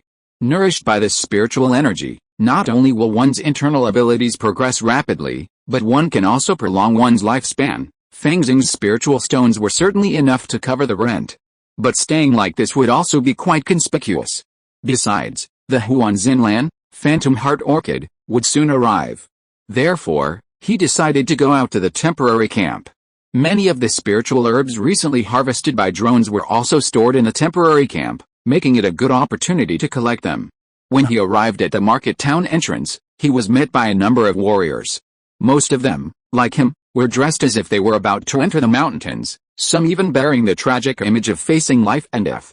After all, with a beast tide now rampant, venturing deep into the wilderness would be a life or death struggle. Alice. Song Lao Si has also fallen. Seeing several warriors carrying a corpse back, everyone around felt a pang of sympathy. At that moment, a warrior spotted Fang Xing and approached him. Young man, you're also a herbalist. Do you know how dangerous the outside world is these days? A large number of demonic beasts, sensing the dense population here, have migrated to the Kingland Mountains, using it as a hunting ground. Alice, there's nothing we can do, Fang Xing sighed. The stronger the wind and waves, the more expensive the fish. Yes, that makes sense. The warrior's eyes lit up. How about we work together? No need. Fang Xing waved his hand, a look of aloofness on his face. He then swiftly dived into the dense forest. With a drone's high-altitude reconnaissance, the chances of him encountering danger were slim, but there were still chances. Therefore, he couldn't afford to be careless. Of course, Fang Xing didn't need to rush directly to the temporary camp. He simply had to leave the Kingland market, out of sight, and then collect the bounty of nature brought by the drone. Strictly speaking, the danger wasn't great. After just half an hour of wandering, he returned with a basket full of herbs. Of course, for camouflage, it was covered with debris. Following the lesson from the old man with the pipe, the scent of medicinal herbs had also been carefully removed. As Fang Xing entered the market, carrying the basket, he saw the warrior he had spoken to earlier, reduced to a corpse, even more mutilated. Alice, their team has bad luck. They didn't get far before they ran into a fire element jackal. Listening to the discussions of the nearby warriors and looking at the charred marks on the man's mutilated wound, Fang Xing shook his head. Huh? Did this man just leave? A warrior spotted Fang Xing and casually glanced into his basket, seeing the plant roots disguised on it. He couldn't help but sneer. So, you weren't out gathering herbs, but digging up sweet potato roots to satisfy your hunger, Alice. In this world these days, even ordinary rice is barely affordable, let alone spiritual rice. Fang Xing sighed and walked away, facing the disdainful gazes of the crowd. Room 57, D-shaped. Fang Xing glanced over and noticed the door to the next room was still firmly shut. Only when a noise was heard would a single eye cautiously peer through the crack, like a pitiful little animal. Alice, what a pitiful little creature. Fang Xing ignored Mang Zijin, closing the door behind him and descending into the basement. He tossed aside the sweet potato rhizomes on the top shelf of the basket, revealing a basket overflowing with medicinal herbs. Every plant that escaped would make an innate warrior jealous. Especially the illusionary heart orchid. This orchid was dreamlike in beauty, its stems, leaves, and petals shimmering with a shimmering sheen. Just a sniff of it gave Fang Xing a slight feeling of tipsiness, as if he were drunk. It's truly a good thing. Just take it to King Dunfang and have it refined. Obtaining the tranquilizing pill won't be a problem, but I stole this elixir, and with the Wandan Master and the Black Tiger gang watching behind me, will King Dunfang keep it a secret? Despite King Dunfang's reputation, Fang Xing remained hesitant. Only then did he open the surveillance logs to check the aftermath of the Kangshan 5 heroes, Wan Ganshi, and Fu Qing. On screen, Meng Yi was pierced through the chest by a tiger-headed sword, yet he fiercely shoved his wife, Shen Yuxin, who was beside him. In Shen Yuxin's hand, she clutched an illusionary heart orchid. This is a mess. Seeing the final scene, Fang Xing barely managed to piece together what had happened. Chen Yi had a backup plan and hadn't been poisoned. Hua Fiao and the other two, after detoxifying themselves, quickly joined the fray. Wan Fenglan, after all, was only an alchemist, lacking in combat power, and Shen Huangshan, a mere Xianshan, was besieged by the remaining 4 heroes and killed instantly. Seeing the situation dire, Wan Fenglan cast a life-saving talisman and escaped. It seemed as if the Black Tiger gang's Fu Qing and the Kangshan 4 heroes were the victors, but as they were dividing the spoils, Chen Yi unexpectedly attacked first, ambushing Fu Qing. Hua Fiao and the other 2 had no choice but to assist, and then Meng Yi was stabbed through the heart, his death beyond immortal control. Before dying, he created an opportunity for Shen Yuxin to leave with a harvest. Fu Qing, first sapped by Wan Fenglan, then ambushed by Chen Yi and surrounded by several Xianshan warriors, didn't dare to fight and simply took the bulk of the harvest and left. The herb-gathering expedition finally came to an end, but 2 Xianshan warriors were dead. The remaining few were almost all injured. How tragic. Treasure hunts and explorations in the world of immortal cultivation are truly dangerous. Never participate in such ridiculous activities again, Fang Xing silently warned himself, then began steaming rice, cooking, and grilling meat. With the excellent spiritual environment of the market and the supply of spiritual rice and monster meat, he persisted in his martial arts training every day. Moreover, the constant increase in the stats in the attribute columns gave him a thrill similar to the monster killing and leveling up games in his past life. He simply couldn't stop. Night. Fang Xing was just about to go to sleep when he heard a heartbreaking cry next to him. Daddy, woo-woo. I want Daddy. Is that Mang Zijin? Are they coming back? They're so slow. He turned over in bed. Well, I was asking too much? After all, they can't just fly back, they have to avoid many dangerous places along the way. Although he knew what had happened, It would undoubtedly seem strange to come to his house at this time. So, Fang Xing stretched, waited 3 seconds, and enveloped himself in a ball of silver light. He chose to return to Young Eagle Star to sleep. It must be said that the security in the Blue Star Federation is quite good. Except for the followers of the evil god, it is usually very safe. Living in such an environment, even sleeping is more restful than in Kingland Market. If it weren't for the spiritual atmosphere of the market, he would probably have rested here forever. The next day, Kingland Market. Fang Xing walked out of his house and saw a long white flag erected outside the shed next to him. This is a local funeral custom. The white flag at the door of a house represents the death of a loved one. When he walked over, he saw that the center of the shed had been converted into a mourning hall, with memorial tablets and clothing placed on it. It was obvious that Meng Yi's body had not been retrieved. After all, Shen Yuxin had escaped in a hurry, and she could not expect anything from others. Ah! What happened? Fang Xing was immediately shocked when he saw this scene. My head of the family was out picking spiritual herbs and unfortunately died. Shen Yuxin's eyes were slightly red, and she was wearing mourning clothes. She replied calmly, "This is all fate. I don't want to stay in this sad place, and I'm ready to take Zijin away." Chapter 39, Tranquilizing Pill. Leaving this place, Fang Xing was slightly surprised. "Madam, do you have enough money?" Kingland Marketplace was established by the Kingxun sect to reclaim the Great Wilderness. It's located deep in the wilderness, fraught with danger on all sides. Aside from the Kingxun sect's own flying boat caravans that arrive every once in a while, there's no other way out. It's relatively easy for independent cultivators to reach Kingland Marketplace, but the boat fare alone is prohibitively expensive to leave. "We can always scrape together enough by selling our belongings," Shen Yuxin replied calmly, but her tone was firm, clearly indicating a long-term plan. Now, the Kangshan Five Righteous Men are not only doomed to fall apart, but they've also deeply offended the Black Tiger Gang. They might not even dare to leave the marketplace anymore. Staying would be a dead end. The only way out is to leave. Here's a spirit stone, just as a funeral gift. "Madam, please don't think it's too little." Fang Xing pondered for a moment and produced a low-grade spirit stone. "How can I give you this?" Shen Yuxin's eyes reddened even more, her voice choking with sobs. "After so many years of sworn brotherhood, you're still not as good as Brother Fang, a neighbor I've only known for a few days." Loyalty, however, she was also a delicate and thoughtful person. After thanking him, she led Fang Xing to the back hall. "My husband and I have all our belongings here. Brother Fang, take whatever you like." Fang Xing's generous gift was precisely for this reason.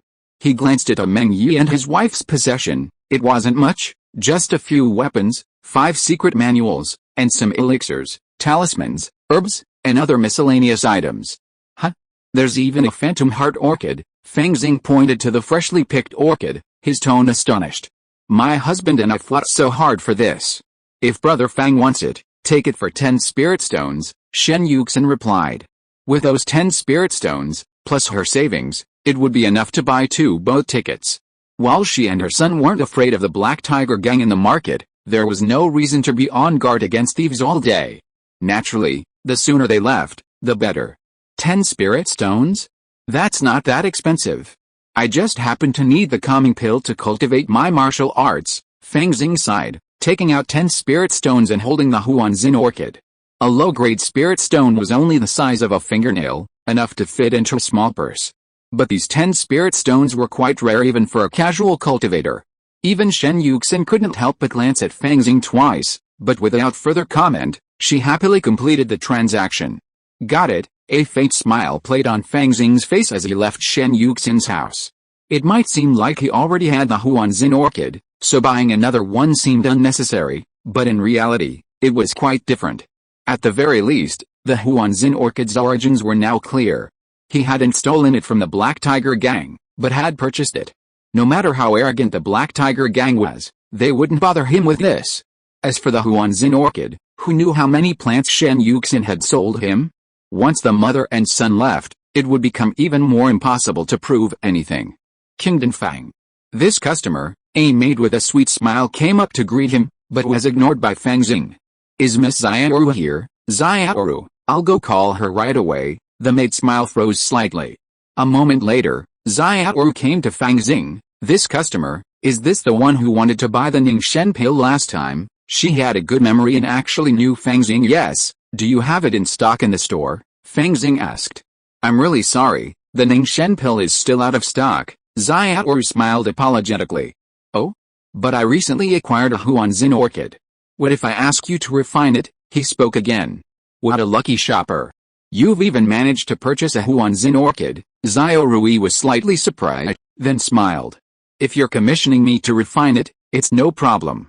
You provide the Huanzin orchid, and we'll prepare the supplementary materials. If successful, you'll receive 50% of the elixir. If not, you won't have to pay any additional spirit stones. Fang Xing frowned slightly, feeling that this shop was a bit of a rip-off. But there was nothing he could do. Other private alchemists were even worse, their skills were even less impressive. Rest assured, shopper. Our alchemists have a success rate of over 70% when refining the tranquilizing pill. Xiaoru, as if noticing Fang Xing's hesitation, said quickly. Never mind, let's just leave it at that. Fang Xing took out a Huanzin orchid and prepared to give it a try. After all, he still had one, so he wasn't too worried. Even if this shop was cheating, it would have made him see clearly the credibility of these shops in the market. After all, there would always be a reckoning. After a stroll through the market, Fang Xing returned to his shack. Just as he was about to open the door, he was startled. A number of people had suddenly arrived at Widow Shen's door. Each one of them looked ferocious, with tiger heads embroidered on their chests. They were clearly members of the Black Tiger Gang. Where are the women and children who live here? The leader grumbled, glaring at Fang Xing. Widow Shen's husband has died, and she's said to be leaving Kinglan Market with the children. Fang Xing shuddered, as if frightened, and had simply betrayed Shen Yuxin. Leaving? That's smart. Let's go. This group of Black Tiger Gang members seemed to have interrogated the other neighbors beforehand, and now, after thoroughly verifying everything, they immediately departed in anger. Sure enough, gang members, if they kill anyone they can, they're almost guaranteed to make no mistakes. Fang Xing closed the door and shook his head. His current strength was limited, so he naturally needed to be patient. Once he could dominate this place, he could do as he pleased. That was his way of martial arts. Although Xia Long had taught about the spirit of martial arts, about the weak punching the stronger, Fang Xing wasn't particularly impressed. His martial arts were all about becoming stronger and protecting himself, and then, once he had the strength to protect himself, doing what he could. Practice, practice. Fang Xing stewed a pot full of spiritual rice and began practicing the great dragon posture. In the middle of the night, there was a sudden knock on the door. Huh? Who is it again? He felt a little impatient, leaning in to look, startled. After a moment's thought, he finally opened the door. A woman with rosy cheeks, almond eyes, curved eyebrows, and a seductive gaze entered, a scented breeze passing through. She exuded the aura of a mature woman. Like a plump, sweet peach. It was none other than Hua Fiayu, the second of the 5 righteous men of Kangshan. Miss Hua, no, fellow Taoist Hua, we meet again. Fang Xing had only met Hua Fiayu once, so he acted very coldly. What's the matter, brother Fang? I just came to see my 5th sister. I didn't expect she'd already passed away. You're truly a discerning person. Hua Fiayu's breathing was slightly unsteady, clearly not yet fully recovered from her injuries. Miss Shen didn't elaborate, only saying that Brother Meng had an accident while gathering herbs. She's an orphan and a widow, and she wonders what the Kangshan 5 righteous men will do. Fang Xing rambled on, recounting some of Shen Yuxin's activities today. Leaving? All right.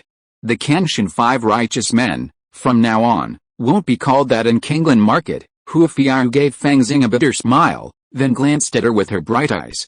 Brother Fang, you're honest and brave. I admire you very much.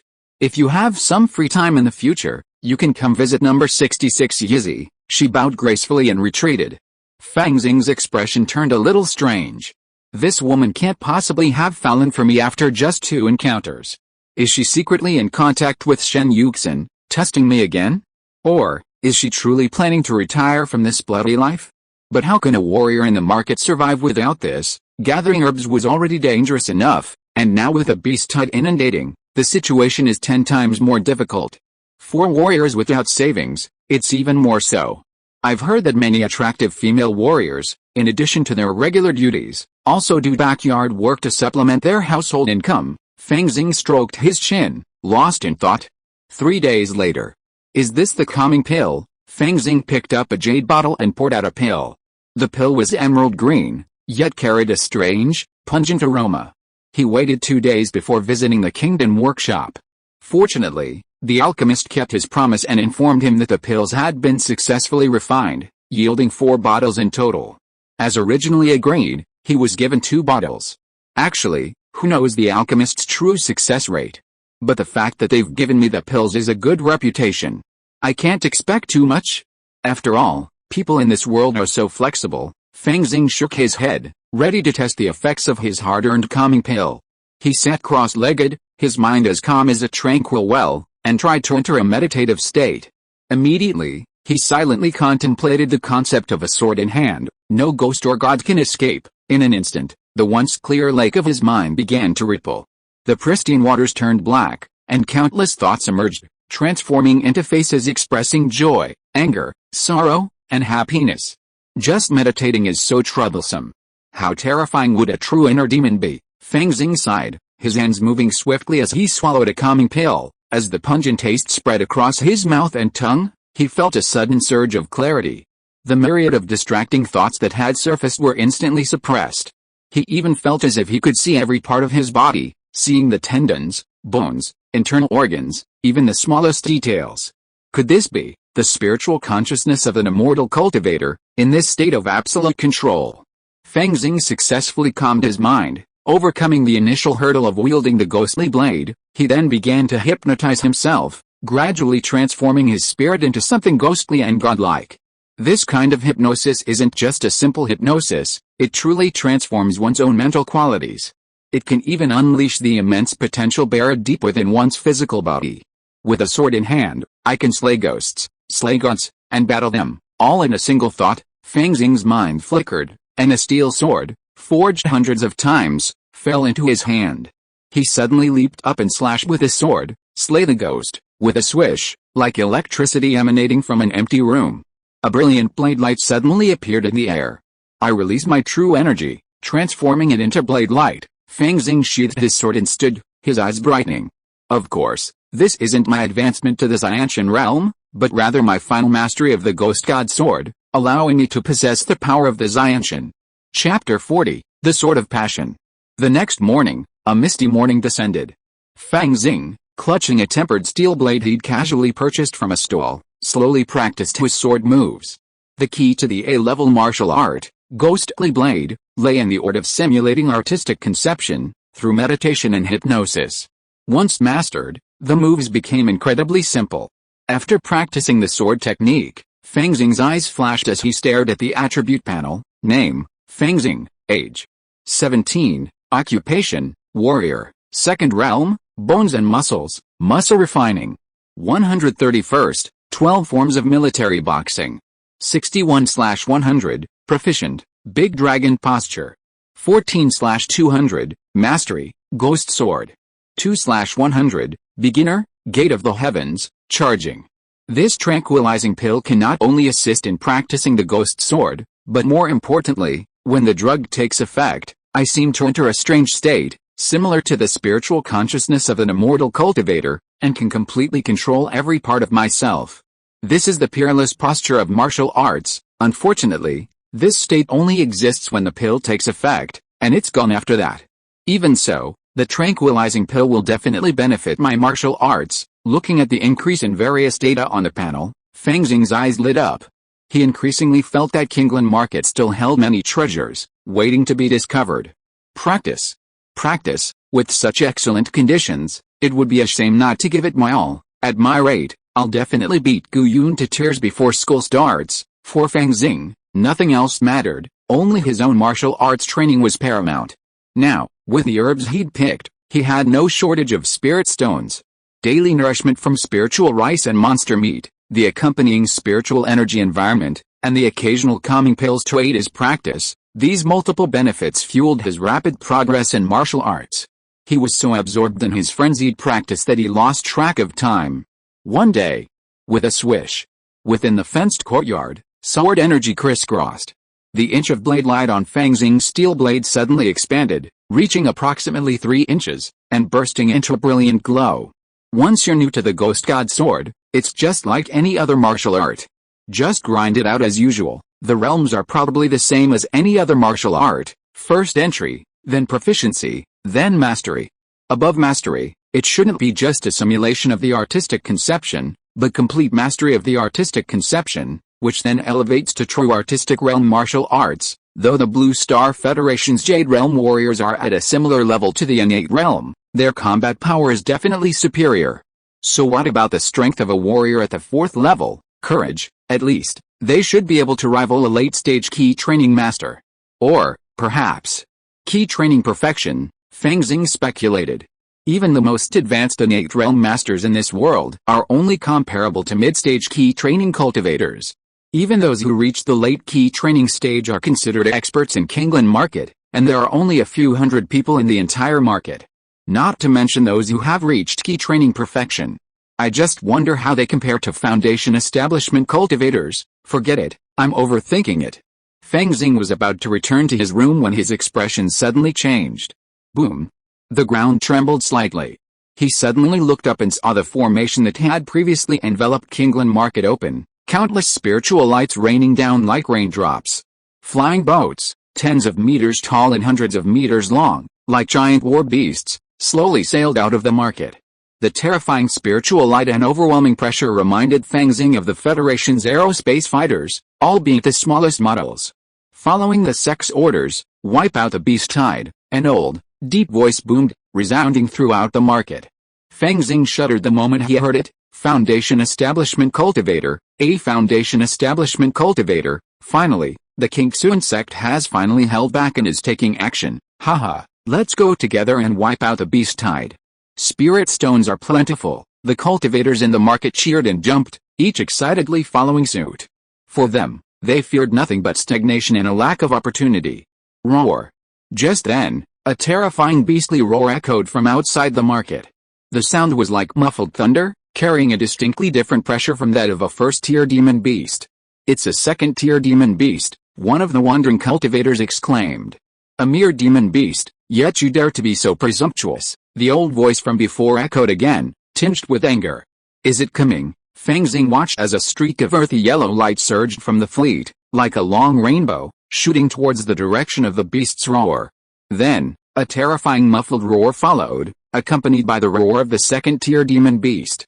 A moment later, an elderly man in a Scientologist robe, with 3 long strands of beard and a face resembling an immortal, returned, dragging the corpse of a second-tier demon beast the size of a small mountain. This second-tier demon beast was a gigantic ape, about 16 meters tall. Even lying on the ground, it still towered like a mountain, its claws easily crushing many cultivators into pulp. Its fur was cold, like sharp swords, a faint aura still lingering. Blood gushed from the wounds, and its corpse occasionally twitched. But it was still dead, at the hands of a Foundation Establishment cultivator. As expected, cultivators still have a certain advantage against monsters of the same level, but to be so decisive, they might be a small realm behind. This ape might only be a low-grade, second-level monster, while the Kingxuan Sect's Foundation Establishment cultivator might be in the middle or even higher realms. Fang Xing pondered, his gaze tinged with eagerness as he gazed at the ape's corpse. I wonder what the benefits of second-level monster meat are. March. At this moment, accompanied by the voice of the Foundation Establishment elder, the flying boat army continued to advance, followed by many independent cultivators and warriors who brought their own food. Although they were recruited voluntarily, they would receive rewards for killing monsters, and even unusually generous ones. It was a feast, albeit tinged with blood. Forget it, this situation isn't for me. Fang Xing took one last look at the team, shook his head, and returned to his house, preparing to hide on Young Eagle Star.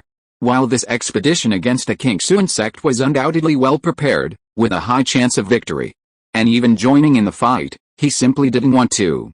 The world was vast, and he was the most important. Such a dangerous and treacherous situation required a retreat. Young Eagle Star. Xingfu Garden Community.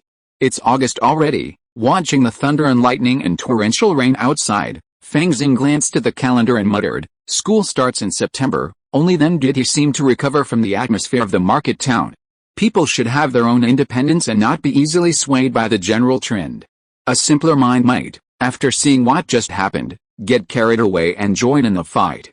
What good would it do for me to fight? Fang Xing muttered to himself, picking up his communicator to see who had contacted him recently. Not many people contact me during regular calls. After all, my only close friend was Liu Wei, and now he doesn't even hang out with me anymore. But Yucai actually asked me out for a fight at the gym? Looks like she's still not giving up. He looked at several missed calls and replied to each one, then picked up another communicator and entered the password.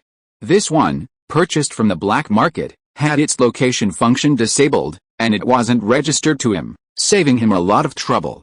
The messages on the black market communicator were even fewer, just one. Zhang Jiaru? Is there some kind of event going on at the blood cage fighting arena? He glanced at the contact, a little surprised, but knowing this meat-filled bunny girl was no ordinary person, he immediately answered the message. Ling. A holographic image appeared. It was Zhang Jiaru. She was now dressed in a black suit, looking much more sophisticated. Guessed, he's been promoted to manager now. As for the A-rank martial art you asked me to search for, I finally found it. You've probably heard of the name Extreme Passion Sword, right? A coach specializing in Extreme Passion Sword has recently opened up at the fighting arena and is willing to serve as a personal trainer. If you'd like to make an appointment, you can contact him. This was a pre-recorded video. Fang Xing closed it immediately, then paused in thought. Extreme Passion Sword? A bit late. I've already mastered the ghostly blade, and you're telling me this again. He remembered mentioning something similar to Zhang Jiaru before. He hadn't expected her to actually remember it and find it. Extreme Passion Sword. Thinking of this, Fang Xing immediately went online and searched for information related to Extreme Passion Sword. Extreme Emotion Sword, an A-level martial art, was created by martial arts master Yuan Lang. It's renowned for its exquisite sword techniques and astonishing power. During practice, one must simulate extreme emotions, whether friendship, love, or hatred. Because it's so extreme, it's not taught in high schools. Damn, it's considered more extreme than other A-level martial arts. Isn't that a bit dangerous? But I do love swordsmanship, and Zhang Jiaru is having a hard time finding private lessons. After a moment's thought, Fang Xing decided to hide his face. He then used a black market communicator to call, expressing his gratitude and inquiring about the price. In the video, Zhang Jiaru, still wearing a suit, sat in her office, looking like an ordinary urban white-collar worker. Hearing Fang Xing's question, Zhang Jiaru smiled. Coach Ping is very easy to talk to. He agreed to give us the cost price this time. 100,000 per lesson will do. One lesson, 100,000. I'll think about it. Fang Xing felt a sharp pain in his teeth. Oh, and the client's previous request has also been found. Triangular eyes, white, and skilled at communicating with small animals. On the black market, only scavenger lance is a good match. This is complimentary information. If you want detailed information, the price is 200,000, Zhang Jiaru continued with a smile. Really? Thank you very much. I'll come to the transaction later. Fang Xing hung up the phone expressionlessly. Scavenger lance, a chill flashed in his eyes. Chapter 41, no matter how high your martial arts are. As expected of the blood cage arena, it's incredibly powerful. I must seek revenge. These 200,000 will give me detailed intelligence on the enemy, so I can't skimp. Besides, I can take some private lessons. Fang Xing closed his eyes, pondering slowly. Money wasn't a problem, it only amounted to 300,000. He'd sold gold on the black market before, even being targeted by Lance for it, so he had the money. As for why 300,000? Naturally, it was because he planned to only pay for one lesson. Information on the Extreme Passion Sword is readily available online. Besides, I only need to comprehend the Extreme Passion Sword once, and that's all I need to get started.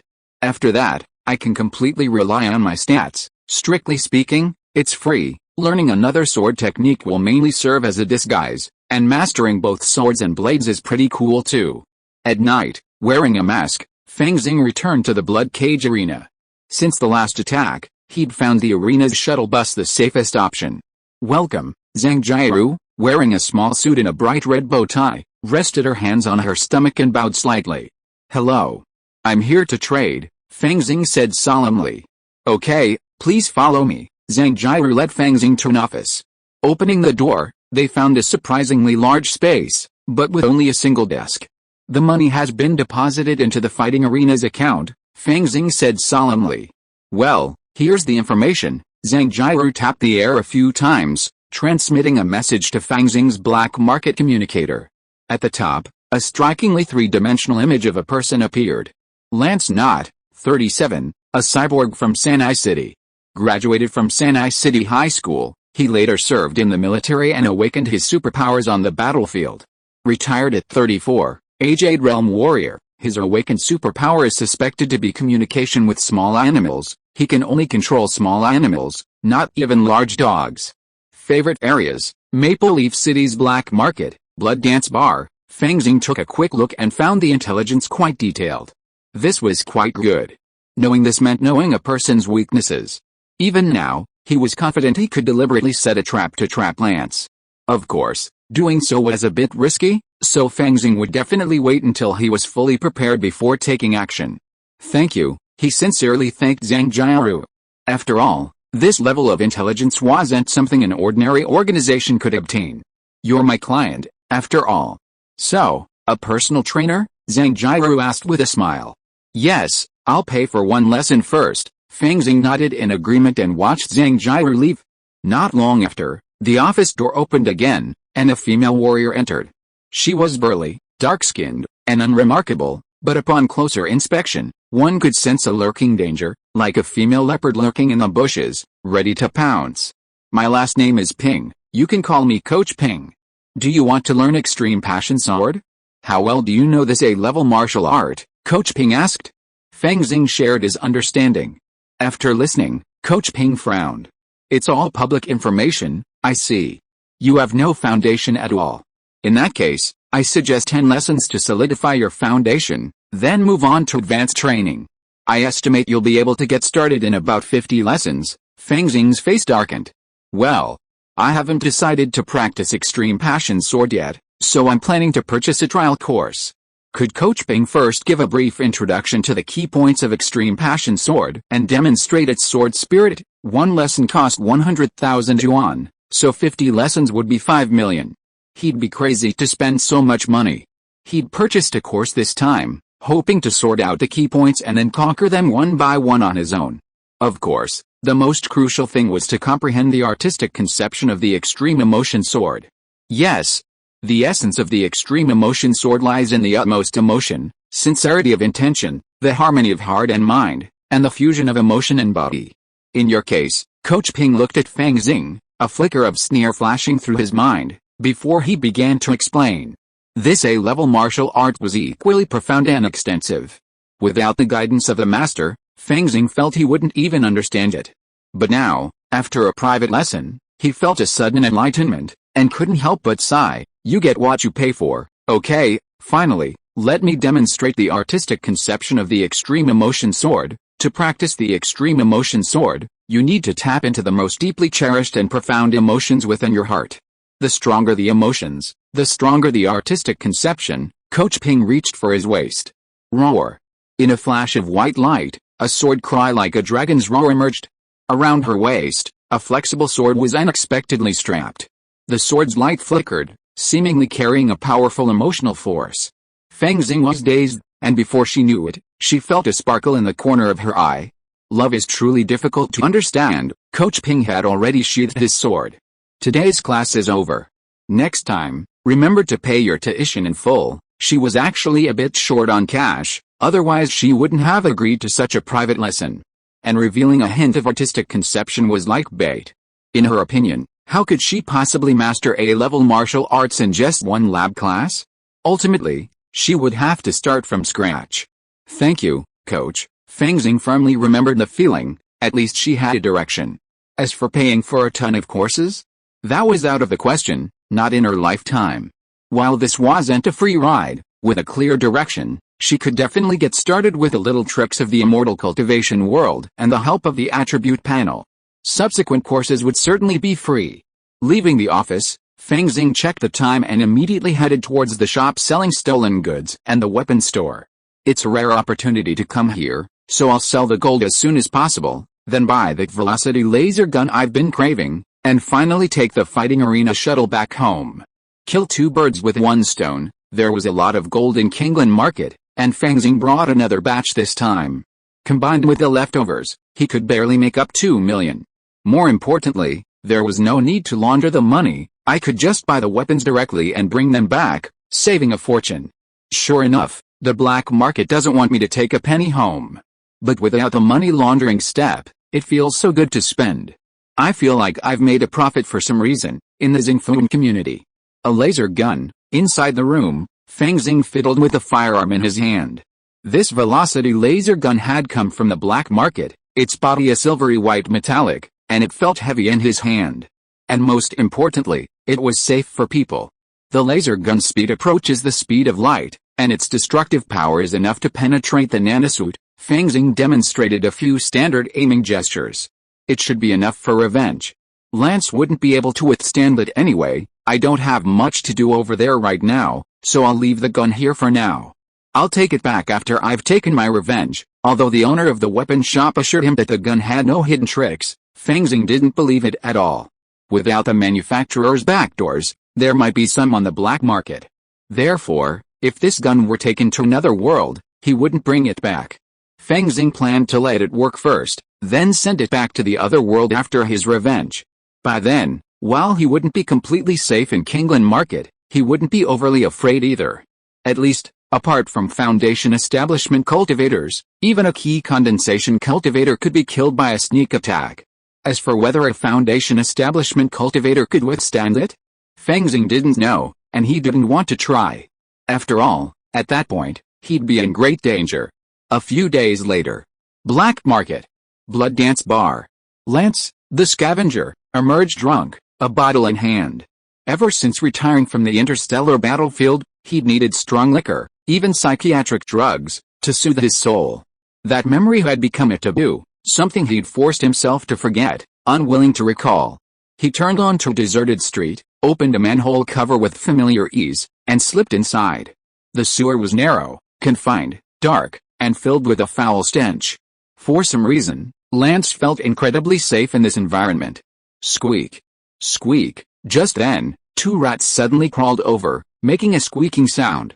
Gulp. Lance picked up the bottle and gulped down another long gulp, his steps unsteady, like a drunk, completely dazed. Ugh. The next moment, he covered his mouth, as if about to vomit, and held on to the wall. Suddenly, Lance's legs gave way, and like a cheetah, he pounced into the darkness. His hands formed claws, tearing through the gusts of wind with terrifying murderous intent. It was the A-level martial art, the Crazy Eagle style from Crazy 18 Strikes. HMPH. If I were just a drunk, I'd have been taken down on the black market long ago. A glint of pride flashed in Lance's eyes. Ever since the 2 rats alerted him to the lurking presence, he'd been pretending to be drunk and vomiting, deliberately lowering the ambush's guard. Now, a sudden attack. Even as he pounced, his entire body was enveloped in a nano-protective suit, providing impenetrable protection. The next moment, he spotted the attacker, lurking in the darkness. Though the man wore a mask, his figure and eyes struck him as familiar, and he instantly locked onto his target. You, the fat sheep that escaped the other day, dare to assassinate me? Today, I'll show you what it means to be a battle-hardened warrior who's survived 100 battles. The man was only at the muscle and bone realm. How could he possibly be a match for a Jade realm psychic like him, wielding an A-level martial art? Lance could already imagine his face after his death. But in mid-air, he suddenly saw the attacker's right hand in his arms, something hidden by his clothes, his eyes full of mockery. At this moment, the battle-hardened him suddenly remembered something, and a trace of horror appeared on his face. You have no martial ethics, goodbye. Fang Xing pulled the trigger, and a white laser flashed. The laser instantly hit Lance, melting the defense of the nano-protective suit, and turning the opponent's head into nothingness. Bang! The headless body fell to the ground, causing the nearby rats to scream and flee. No matter how good your martial arts skills are, you can knock him down with one shot. Fang Xing blew on the muzzle of the laser gun, feeling a little emotional. My revenge has been taken, it's time to go. If you're listening to this novel on a channel other than Fanfic World, it means they downloaded and uploaded it without effort. We cordially invite you to visit our channel, Mundo Fanfic Novelis. There you'll find the original version of this story, and you can explore many other novels of various genres. We're waiting for you to immerse yourself in a world of incredible novels. Chapter 42 Old Friend. Kingland Market. I didn't expect this revenge to go so smoothly beyond my wildest dreams. Fang Xing gazed at the silver-white laser rifle he'd been handed, a smile flickering across his face. If I can't find the enemy, I'm also planning on using tactics like the key-seeking talisman. Admittedly, while these talismans from the world of immortal cultivation lack the destructive power of common interstellar weapons, they were incredibly useful in other ways. For example, the key-seeking talisman could locate a person within a certain range simply by their presence. And the cloaking talisman from last time had saved Fang Xing's life. Otherwise, Lance's creatures might have found him and killed him. But if that ever happened, he'd definitely risk exposing his secret of time travel by hiding in another world. Fang Xing left his room and stretched comfortably. At that moment, the door of the house next door, once occupied by Widow Shen, opened, and a burly man in black emerged. Seeing Fang Xing, he was also startled, then bowed and saluted. How polite, fellow Taoist. I am monster catcher Yuxia. I just moved here. We will be neighbors in the future. It turns out to be Taoist you. Fang Xing returned the salute and said with a smile, I was in seclusion before. I only knew that the upper sect sent people to wipe out the beast tide. I wonder how the battle is going. It turns out that Taoist friend has been in seclusion these few days. Yuxia grinned. With the help of the foundation building masters, it is natural that we won a great victory. The foundation building masters of the upper sect and the ancestors of the Zhang family took action and killed several second-level monsters in one breath. Without the leader, we killed a lot of the remaining first-level monsters, and the beast tide was naturally resolved. So the beast tide has been resolved. Fang Xing was a little dazed when he heard this, and secretly sighed in his heart that this is the world of immortal cultivation after all, and the victory or defeat of high-level combat power determines everything. Yet, the prices of common necessities are finally coming down. Damn it. I just regret that there's so much monster material, and the prices have plummeted, affecting my livelihood. Since Yuxia calls himself a monster hunter, his main occupation is naturally monster hunting. But speaking of this now, far from feeling downcast, he actually feels a touch of pride. Haha, the rewards from the previous suppression of the monster tide must have been generous. I think it's enough to get by for a while. Afterward, the prices of monster material will gradually go up, Fang Xing said with a smile. That's right, it's a shame you didn't come along. The Zhang family is planning an auction in 2 days to celebrate the successful end of the monster tide. You absolutely have to go, Yuxia said. Auction? Thanks for the heads up. Fang Xing bowed and headed towards the market street. Monster meat on sale, premium black spirit fruit, just 1 spiritual sand, hides, tendons, and bones are drastically reduced. The market was as bustling as ever. Fang Xing even noticed a plethora of stalls displaying a dazzling array of various monster materials, a truly overwhelming sight. I should buy more monster meat, maybe even stockpile it. It's rare for prices to plummet this much. Fang Xing strolled around, nodding thoughtfully.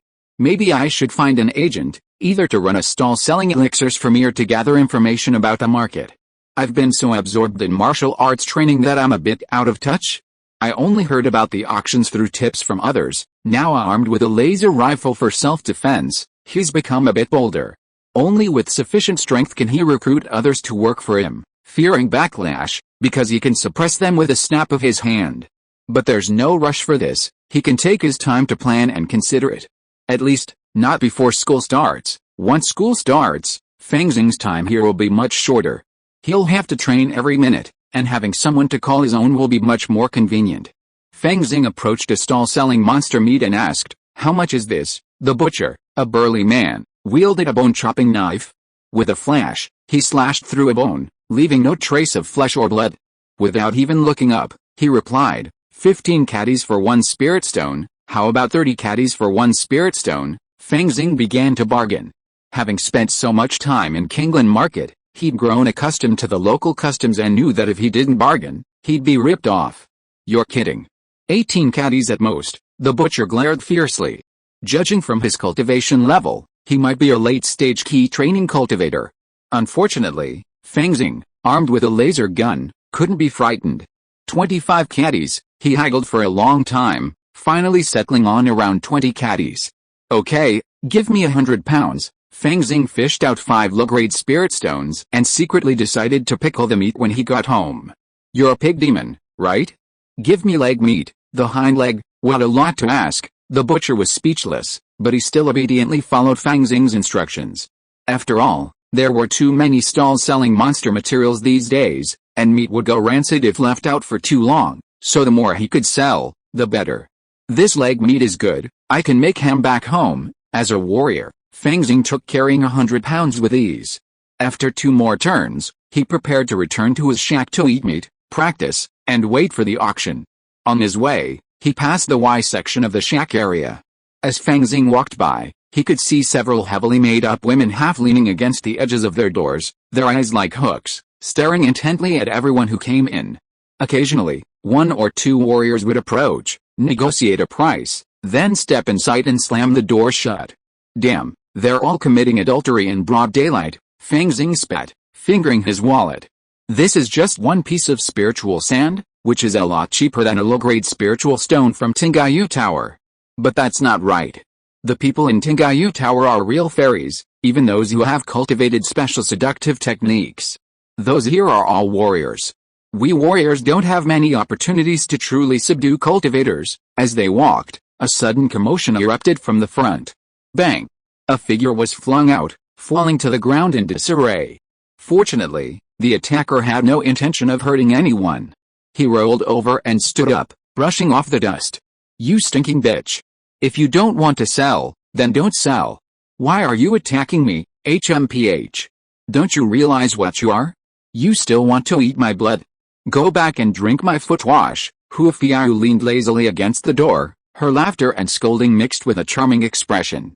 She wore a lotus petal skirt, revealing a large expanse of her plump, white breasts.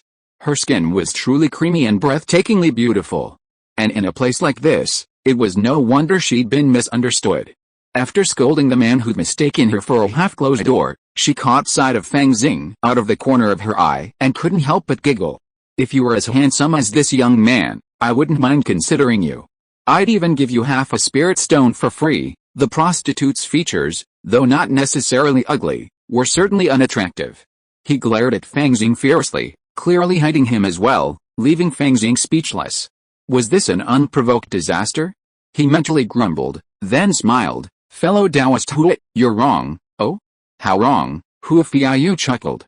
I'm handsome and elegant, at least worth a spirit stone, Fang Xing replied naturally. Not bad, not bad. I'll give you a spirit stone. Hua Fiao hooked her finger. Fang Xing immediately stepped through the door and slammed it shut with a single kick. The client could only curse and swear at the adulterer and adulteress before leaving, sulking under the scornful and mocking gazes of the others.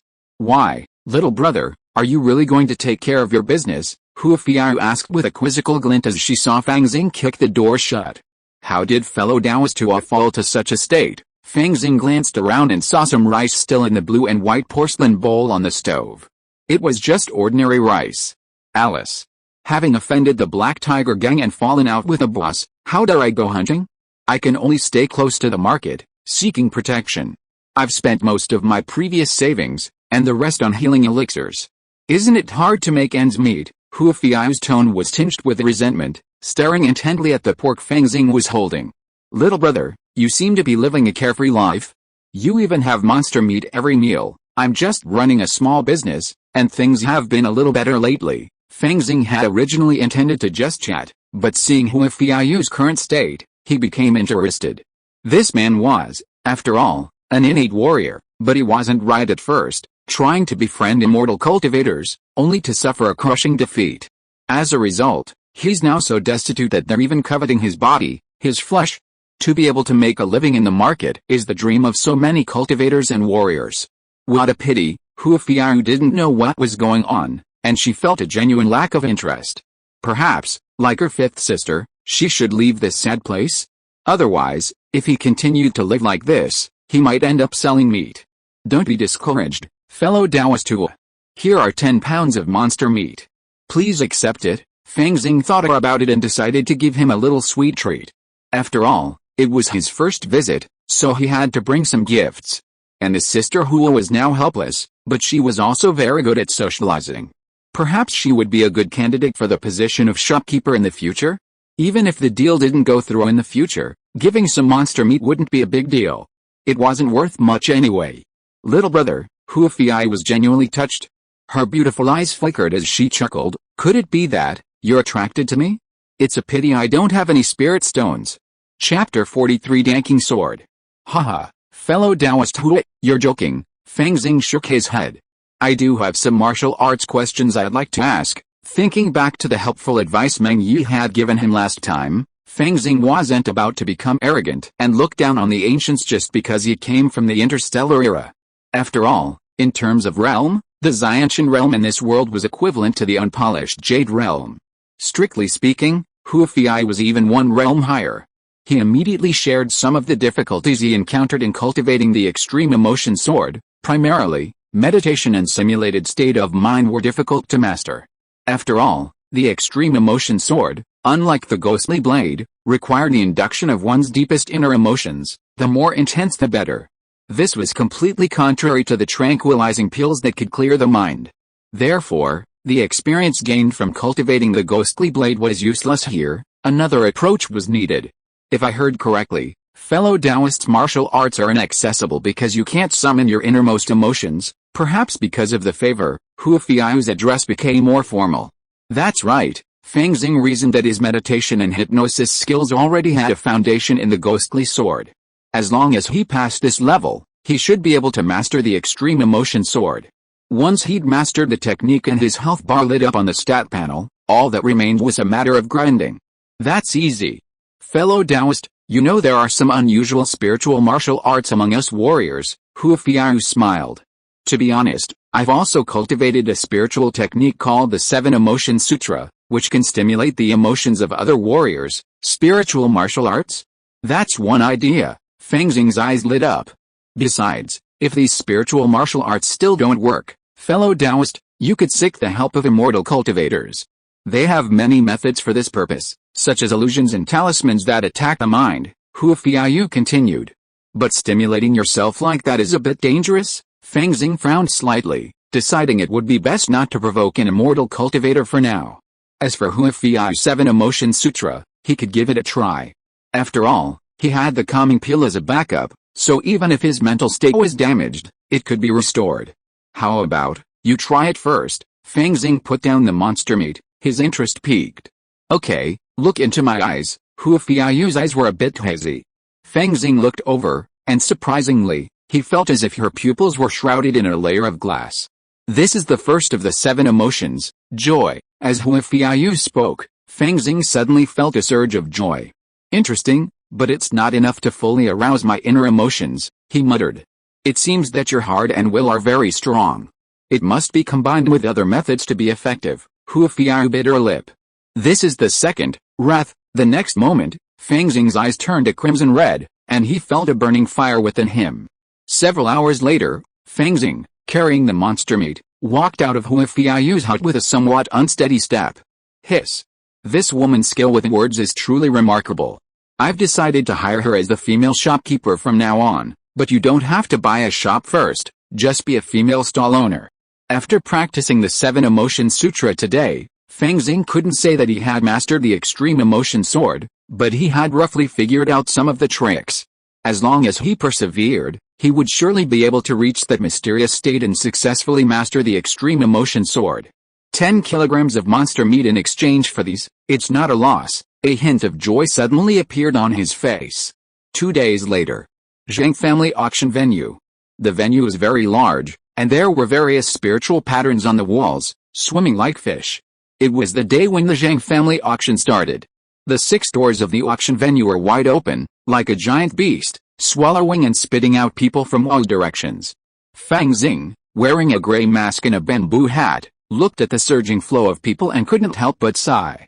He walked into the door and immediately saw a greeter. Would this guest like to have a private room? It only takes 10 spirit stones. If you win the item you like, you can go to the private room to trade immediately.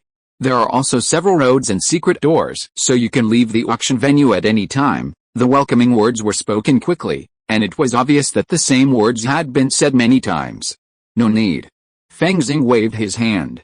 He had originally thought of this, but then he thought about it.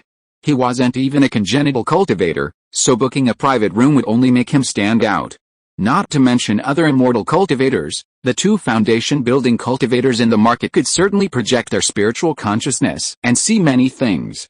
Of course, I'm just an ordinary acquired martial artist. Even if a foundation-building cultivator saw me, they wouldn't care. They might even treat me like an ant, provided they don't jump too much. Fang Xing touched the laser gun in his arms. This laser gun didn't have any spiritual energy fluctuations. Perhaps in the eyes of the spiritual consciousness, it should be a more sophisticated secular mechanical creation? To be honest, with a laser gun's characteristic of having no mana fluctuations, I might really be able to successfully sneak attack a foundation-building cultivator, but I don't want to do that. It's better to practice peacefully. He walked to the hall and found it quite spacious. There were many mahogany tables with tea and snacks on the tables. The snacks were made with spiritual rice and other ingredients, with exquisite shapes and a fragrant tea aroma. The Zhang family is quite attentive. Fang Xing found a vacant seat and settled in, closing his eyes and resting, waiting for the auction to begin. Half an hour later, the hall was nearly full, mostly cultivators, but also many innate and acquired martial artists. Inside the private rooms, fist-sized pearls shone brilliantly. With a tinkling of 3 gongs, all eyes converged on the podium. Fang Xing looked over and saw a tall, thin, elderly man in a khaki robe. His eyes, deep and shimmering with a glint of golden light, bowed and saluted. I am Zhang Yuanao. I welcome you all to this auction. I wish you all the best in securing your desired item. Zhang Yuanao's voice, radiant with profound magical power, filled the room. It's him, the Zhang family's golden-eyed eagle, Zhang Yuanao, a cultivator who has reached the pinnacle of key cultivation. No wonder he seemed to be whispering in my ear.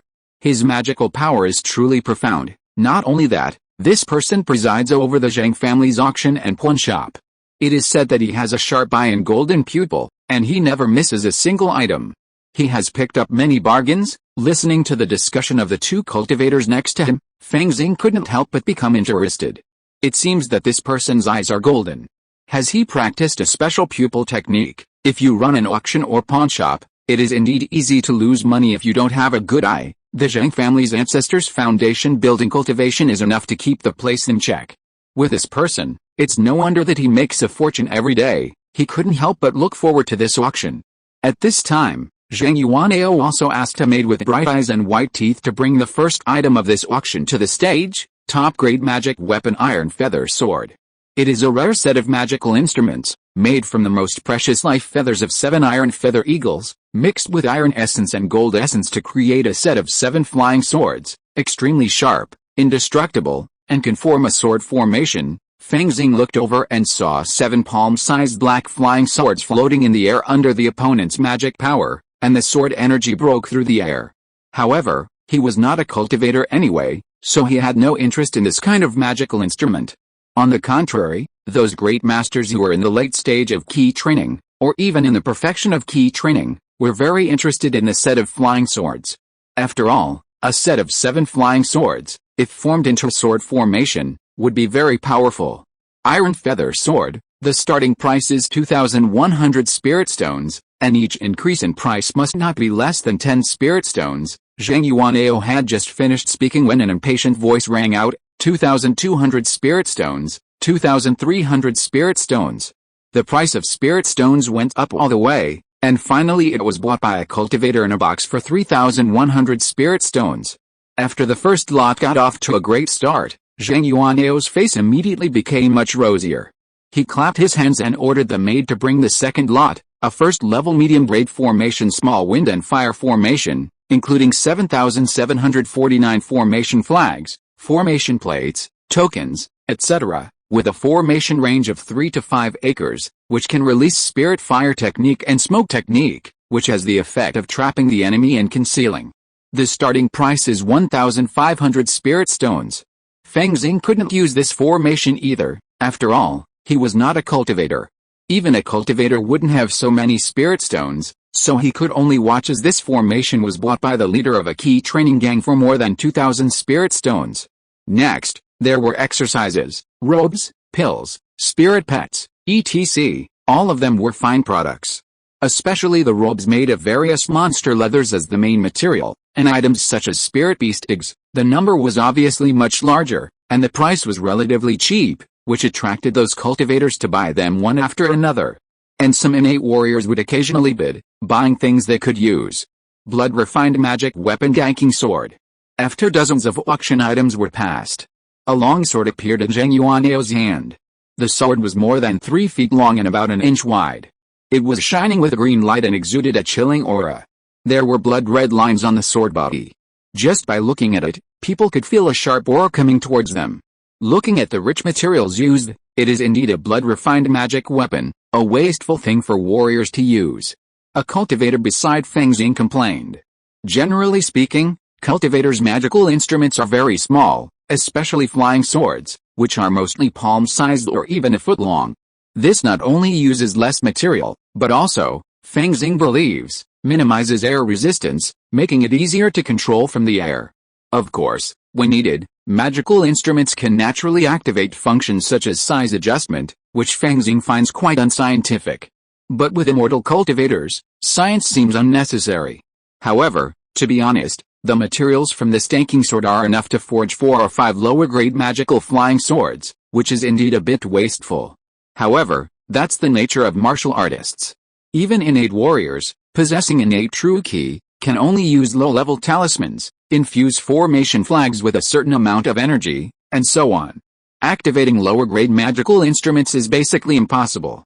Therefore, some weapon refiners have designed the blood-refined magical instrument specifically for innate warriors. This blood-refined magical instrument is at most as powerful as a lower-grade magical instrument, but can be infused with innate true ki and even essence blood to activate it, making it very convenient for warriors. Even Fang Xing felt a little jealous. It's so sharp, it must feel good to chop people with it. You can also use it to make a sacrifice, if it's not expensive. Chapter 44 Foundation Building. Danking Sword, starting price, 100 low-grade spirit stones. Fang Xing's heart suddenly chilled upon hearing Zheng Yuanyao's offer. Even if he was a good earner, he only had a few dozen spirit stones at the moment. For a postnatal warrior, that was already quite conspicuous. Seizing the danking sword would only lead to trouble. Besides, I don't leave the market these days, so it's unlikely I'll ever need this fine sword. Fang Xing had just finished thinking when he saw an innate warrior excitedly stand up. 100 spirit stones, 101. Other warriors also began to scramble for it. A blood-refined magical weapon. For an innate warrior, if they cultivated to the peak of the innate realm and acquired a blood-refined magical weapon, their status would be almost equivalent to that of a mid-stage key training cultivator. This was also the upper limit for ordinary warriors. Unfortunately, warriors were all poor, and the price of the danking sword was rising very slowly. 120 spirit stones, a voice called out, causing Fang Xing's heart to flutter slightly, and he looked towards the square. The voice was masked in black, his demeanor solemn, yet lacking the masculine aura of an innate warrior. It's a cultivator. Why would a cultivator try to steal a blood-refined artifact from us? He's probably giving it to his descendants or servants, the innate warriors cursed inwardly. Fang Xing, however, recognized the voice. It's him? Chen Yi, the leader of the Kangshan 5 righteous men. He's here too. No, why is he looking to buy a blood-refined artifact? 130 spirit stones. Hey, fellow Taoist Chen, you've finally appeared. You've been hiding, thinking I wouldn't recognize you. Just then, a somewhat arrogant voice echoed from the private room. Why are you buying a blood-refined artifact? Are you hoping to rekindle your relationship with those brothers? Unfortunately, it seems 2 of your brothers are dead, leaving only 2 women, and they won't be associated with you. It's him? Fu Qing. Fang Xing's heart skipped a beat. He didn't quite understand why Chen Yi initially sought out Fu Qing to form a partnership and ambush Wan Fenglan, then turned sour. The only thing that can turn cultivators against each other is profit. Could it be that there's another secret hidden in that nameless, desolate valley? 140 spirit stones. I don't need to explain my actions to you. Chen Yi, fortunately discovered, dropped his pretense and tore off his veil, revealing his aged face. He looked even more haggard after not seeing him for a while. 150 spirit stones. Old man, get out of the market if you dare. Fu Qing seemed to resent Chen Yi immensely, but he was hesitant to take action due to the market rules. His words were filled with caution, leaving Fang Xing pondering. Well, this is the Zhang family's auction. Please don't bring in personal grudges. Zheng Yuanyao suddenly spoke. The Foundation establishment clan still had some intimidating power, and Shen Yu fell silent. 150 spirit stones, and the danking sword belongs to the guest in box 16. With Zheng Yuan'ao's words, the little farce came to an end. But Fang Xing, looking at Chen Yi, suddenly felt he had deliberately exposed himself. Not only did he not try to hide his voice, he even brazenly made enemies with a black tiger gang. Was he fishing for prey? Or attracting a major player? Whether or not the auction is successful is completely unimportant. Never mind, it's none of my business anyway. Let's just watch the show. Fang Xing leaned back in his chair, his demeanor relaxed. But soon, he couldn't be so relaxed anymore. The dragon blood pill is made from the blood and bone marrow of the jade blood dragon carp. While this jade blood dragon carp isn't of high rank, it's rumored to be a dragon species, bearing a hint of the dragon's bloodline. Therefore, the dragon blood pill contains dragon power, which can help warriors or cultivators strengthen their physiques. Zheng Yuan'ao held a jade bottle and spoke calmly. Since my family has wiped out a group of jade blood dragon carp, this pill can be sold in our pharmacy. 10 bottles are being released now, with a starting price of 50 spirit stones each. You can bid privately, and the 10 highest bidders will win the bid. For the Zhang family, this was just a little game during the auction's intermission, a chance to promote their own pills. After all, after wiping out a jade blood dragon carp, they'd intercepted some fry and were attempting to cultivate them, potentially expanding into a whole industry chain. Dragon bloodline, Fang Xing peaked. My big dragon pillar has been making slow progress since reaching the mastery level. I wonder if this pill will work. The big dragon pillar only simulates a dragon, but maybe there's a trace of dragon blood in the dragon blood pill? Even just the aura would be great. At least it would definitely be suitable for me to comprehend the dragon's realm. What was a dragon? If you haven't even seen a dragon, claiming you want to comprehend the dragon's realm is a joke. He pondered for a moment, then dropped a slip of paper onto the tray the maid brought. On it was the maximum spirit stone he could offer, along with the number of his seat. If it worked, he could then use his seat number to trade. Before long, Zheng Yuan'ao, beaming, took a list. Congratulations to the following 10 fellow Daoists for winning the Dragon Blood Pill. Number D. 27, number C. 65, not bad, we actually won. Fang Xing, standing below, nodded slightly, then internally chuckled. 67 spirit stones, even more expensive than the Xianshan pill.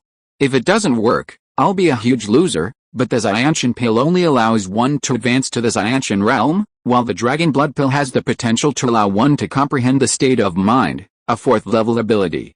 So if it works, it's still a win. He continued browsing, encountering one precious item after another. From key training stage breakthrough elixirs to puppets and spiritual plants, it was truly all-encompassing. Unfortunately, most were only suitable for cultivators. Next, here's one of the 3 grandest items of this auction. Suddenly, Zheng Yuan'ao's voice became solemn yet tinged with excitement, and he had a maid present a small, dusty brocade pouch. A low-grade storage bag, containing 3 dimensions of space. It can store objects, but not living things. Starting price: 3,000 low-grade spirit stones. Before he could finish, the auction hall erupted in a commotion. Storage bag? A storage bag, so expensive. A storage treasure like this, I'm afraid few key condensation cultivators, aside from those in the Foundation establishment stage, are worthy of owning. A special item. Fang Xing's eyes lit up. The Blue Star Federation's special technology was actually quite mediocre. It wasn't until those extraterritorial evil gods invaded from the imaginary dimension that they were forced to catch up, but they couldn't completely intercept all attacks. Even a martial saint or martial god of the Federation wouldn't be worthy of possessing such a compact special item. More importantly, this represents another civilization's interpretation of the way of space. If I were to sell it to a top consortium or laboratory, even trillions of star yuan wouldn't be a big deal. Well, I wouldn't dare. Fang Xing shook his head, listening to Zheng Yuan'ao's explanation with great interest. He then learned that this storage bag was an extremely special magical instrument, 10 from the height of a certain ethereal monster. It was invulnerable to ordinary magical instruments, but crucially, it still required mana and even spiritual awareness to use. I sense the world's ill will. This world of immortal cultivators is so unfriendly to me, he muttered inwardly. watching the price of the storage bag slowly rise until it was finally bought by an immortal cultivator in a private room for 6,800 spirit stones. This penultimate lot is a contract for the resale of a shop in the market, formerly Kingayan shop, with a starting price of 4,500 spirit stones, Zhang Yuanao said with a smile. It's actually a land deed? Only powerful forces would be interested in something like that, right? Fang Xing shook his head, watching the powerful forces in the private room vying for the title, ultimately offering a stratospheric price. While the price might seem high, it's a fact of life passed down from generation to generation. Acquiring a golden goose like a market shop would ultimately pay off. This reminded Fang Xing of those infrastructure projects, high investment, high returns, but the time frame was long. Why does the atmosphere feel off? Fang Xing was about to watch the excitement when he noticed something off about the auction floor. An inexplicable pressure seemed to creep into the air. It almost felt as if a ferocious beast was watching him from the sidelines. It's a Foundation establishment cultivator. The Zhang family ancestor has arrived. It seems the rumors are true. So, perhaps the owner of Kingayan shop is selling off their fortune for this final lot. Fang Xing overheard the conversation between the two cultivators nearby, and his heart fluttered. Buzz! On the auction table, array patterns emerged, converging into a large, silvery white, translucent bowl, which sat inverted, guarding the entire surface with impenetrable force. Zhang Yuanao, his expression utterly solemn, personally approached, carrying a tray. The final item, a Foundation establishment spiritual artifact, a bottle of Cayenne fire demon. Within the tray lay a single jade bottle, its interior filled with a thick, fiery red essence. Rays of crimson light shone through the bottle, seeping directly outward, accompanied by streams of scorching air. It's actually a Foundation establishment spiritual artifact. Is there really a Foundation establishment opportunity at this auction? The cultivators present seemed to go wild, especially those in the late key condensation and perfect key condensation stages. Their gazes were fixed on Zhang Yuanao on the dais, or rather, on the jade bottle in Zhang Yuanao's hands. If it weren't for the Zhang family ancestors' deliberate aura of deterrence, and the formation itself, someone would have rushed to seize it. Foundation establishment. This is the lifelong pursuit of all key training cultivators. Success can lead to a lifespan exceeding 200 years, the ability to fly in one's physical body, claim the title of patriarch, and wield immense power. However, breaking through the Foundation establishment stage is extremely difficult. Without the aid of a foundation building opportunity, success is nearly impossible, and even failure is certain death. The most valuable foundation building opportunity is, of course, the Foundation establishment pill, which is said to increase the success rate by 20 to 30%. Next up are various spiritual objects useful for the 3 stages of the Foundation establishment stage. Zhang Yuanao's voice trembled slightly, and it took an unfathomable amount of willpower to remove his gaze from the Cayenne fire evil. The Cayenne fire evil refines both the physical body and mana. It's highly beneficial for breaking through the physical stage of the 3 Foundation establishment stages, and slightly more beneficial for the mana stage. Overall, it increases the probability of a key training cultivator who has mastered fire-attributed techniques breaking through the Foundation establishment stage by 50-10%. Starting price, 10,000 low-grade spirit stones. Chapter 45 Taking Dragon Blood. Crazy. They're all crazy. Watching the key condensation cultivators frantically bid, even the previously composed VIPs in the private room were arguing fiercely. Fang Xing felt a chill run down his spine. Aren't you suited to cultivators with fire-attributed cultivation methods? Why are you all so crazy? He didn't realize that for these key condensation cultivators, this was their path. No matter what, it was worth a try. Furthermore, while the Cayenne fire evil was best suited for cultivators with fire-attributed cultivation methods, that didn't mean cultivators with other cultivation methods couldn't use it. For example, according to the 5 elements theory, fire generates earth, so cultivators with earth-attributed cultivation methods could still use it, though the effect would be reduced by 20 to 30%. Meanwhile, cultivators with yang-attributed cultivation methods might only see a 10-20% reduction. Even for other cultivators, as long as they weren't practicing water-attributed cultivation methods that were most incompatible with their abilities, it was worth a try. Who knows, it might just work. Once he succeeded, he would instantly become a Foundation establishment patriarch, on par with the Zhang family's patriarch. and the fourth largest force in Kingland Market. Even if he failed, he would only die. In the market, death was a common occurrence. This place doesn't suit me anymore. Let's go. As a gentleman should not stand under a dangerous wall, Fang Xing immediately stood up and left the auction venue. He reached a counter, took out his token, and immediately exchanged 67 spirit stones for a bottle of dragon blood pill. After doing all this, Fang Xing left the auction venue without hesitation, choosing a random door and heading straight home. Perhaps most of the cultivator's attention was focused on the auction of the Foundation establishment spiritual item. Or perhaps the value Fang Xing had revealed was not high. Or perhaps the intimidation of the Kingsuan sect persisted. Regardless, Fang Xing arrived home safely, without incident. He breathed a long sigh of relief and then looked at the dragon blood pill in his hand. He uncorked the bottle and poured out each crimson pill.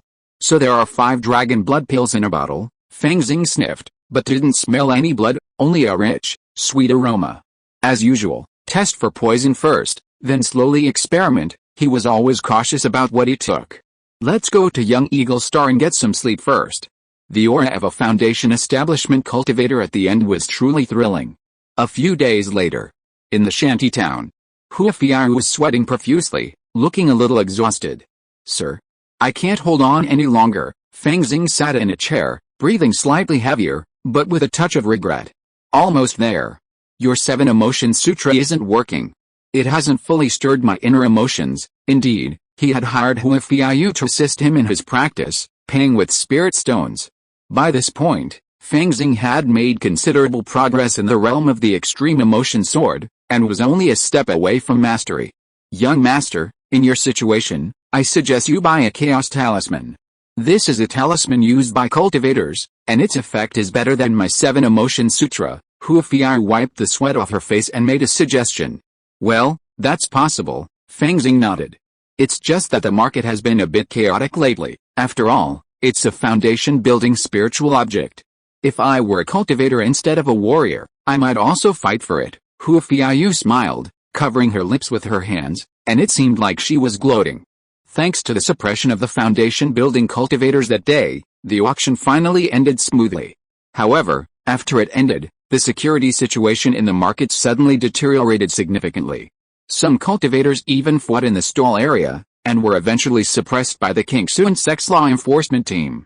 It's said the fighting was even more intense outside the market. Fang Xing stroked his chin. The Cayenne fire liquid finally sold for a stratospheric price at auction, and the Zhang family made a killing. Haha, given a choice, why would the Zhang family be willing to sell their foundation-building spiritual artifact? It's probably pressure from the Kingsuan sect. If there's a winner this time, there can only be one, and that's the Kingsuan sect. Hua Fiao, however, had a different interpretation.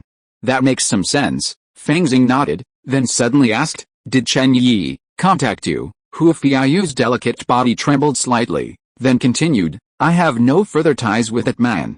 Although he contacted me before, I didn't reply. It was clear that Hua Fiao had severed all ties with Chen Yi. Furthermore, this woman was also very smart. She knew that getting involved with Chen Yi would lead to bad things, and she didn't want to provoke him. Immortal cultivators have always looked down on warriors like us. That Chen Yi's sworn brotherhood with you seems quite deliberate. Fang Xing smiled faintly. Never mind that guy. Here are today's herbs. Take them to the market and sell them. Then buy a chaos talisman. Selling the herbs himself would naturally command a higher price than the store's purchase price, and bring in more income, but it would be more time-consuming. Therefore, Fang Xing chose to hire Hua Fiao to run the stall, giving him a commission. They would make transactions at regular intervals. Even if the other party absconded with the money, the loss would only be the recent harvest, which he wouldn't mind at all. I understand, young master, don't worry. Hua Fiao gazed at the herbs Fang Xing held out, her beautiful eyes flickering. She knew this young man was definitely not a simple person. He likely had a group of herbalists behind him, or at least controlled a channel to purchase herbs at a low price.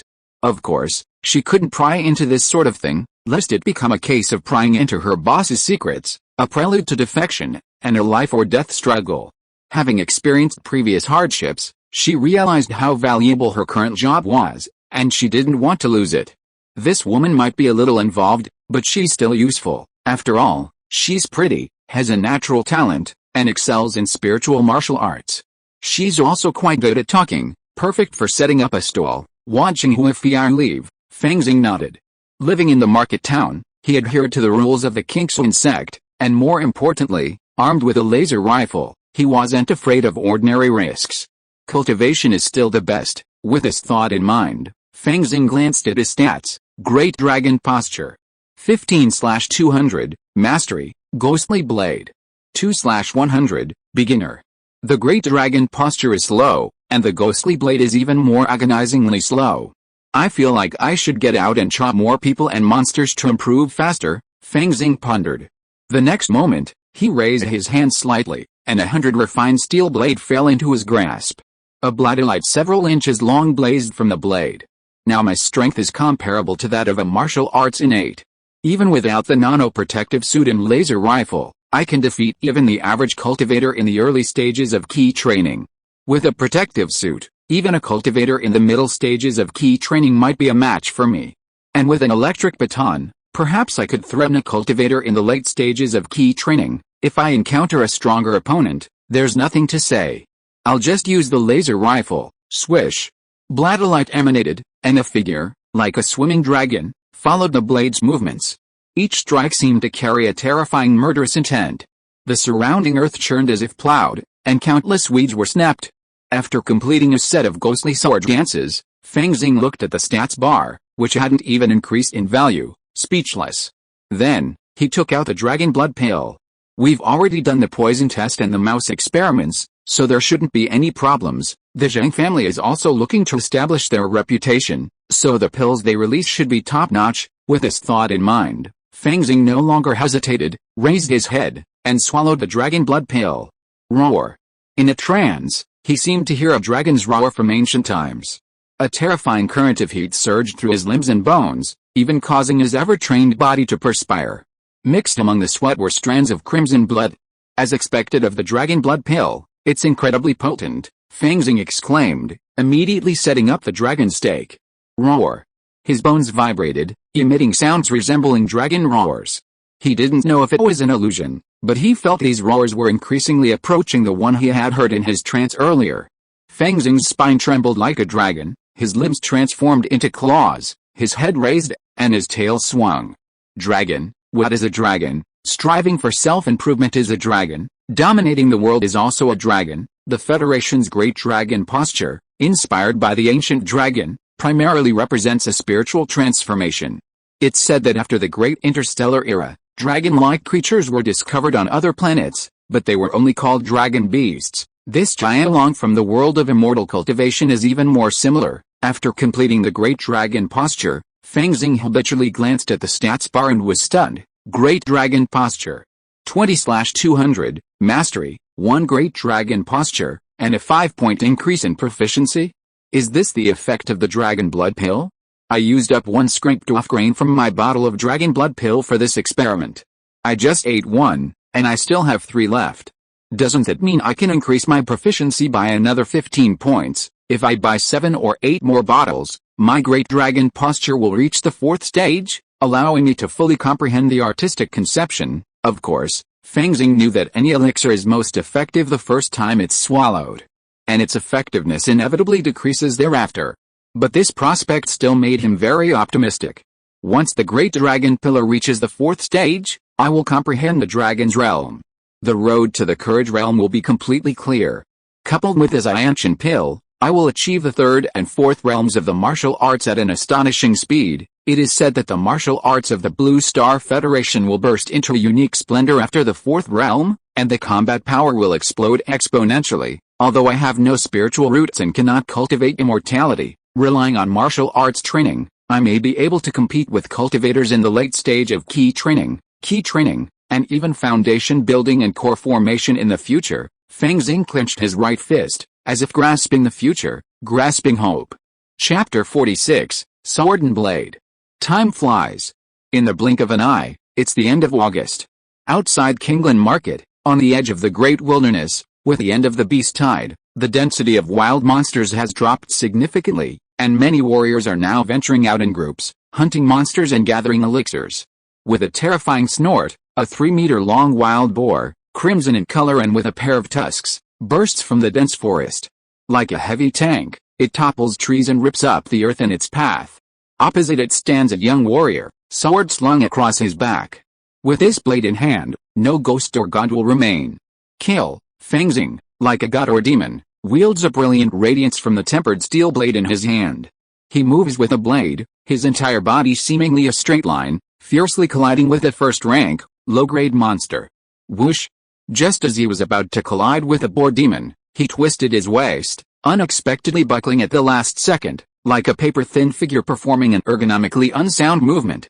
With a swish, he dodged the boar's charge, his steel blade flashing as he slashed fiercely across the boar's neck. The demon beast's body was protected by a thick layer of grease and mud, blended with the demon beast's innate abilities, making it even tougher than iron armor. But now, under the blade's gleam, it was sliced through like tofu. The blade cleaved through the thick outer layer, then flesh, then bone. Nothing escapes destruction. With a single strike, Fang Xing seemed to grasp the ghostly blade's true nature even more, its unstoppable charge, its unwavering destructive power. Puff!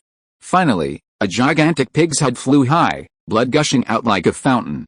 Even after being decapitated, the headless corpse of the boar demon beast continued to charge forward for dozens of meters, barely coming to a stop after crashing into a massive tree and causing it to topple. Ghost Sword. 7/100, Beginner, Great, my Ghost Sword proficiency has improved a bit.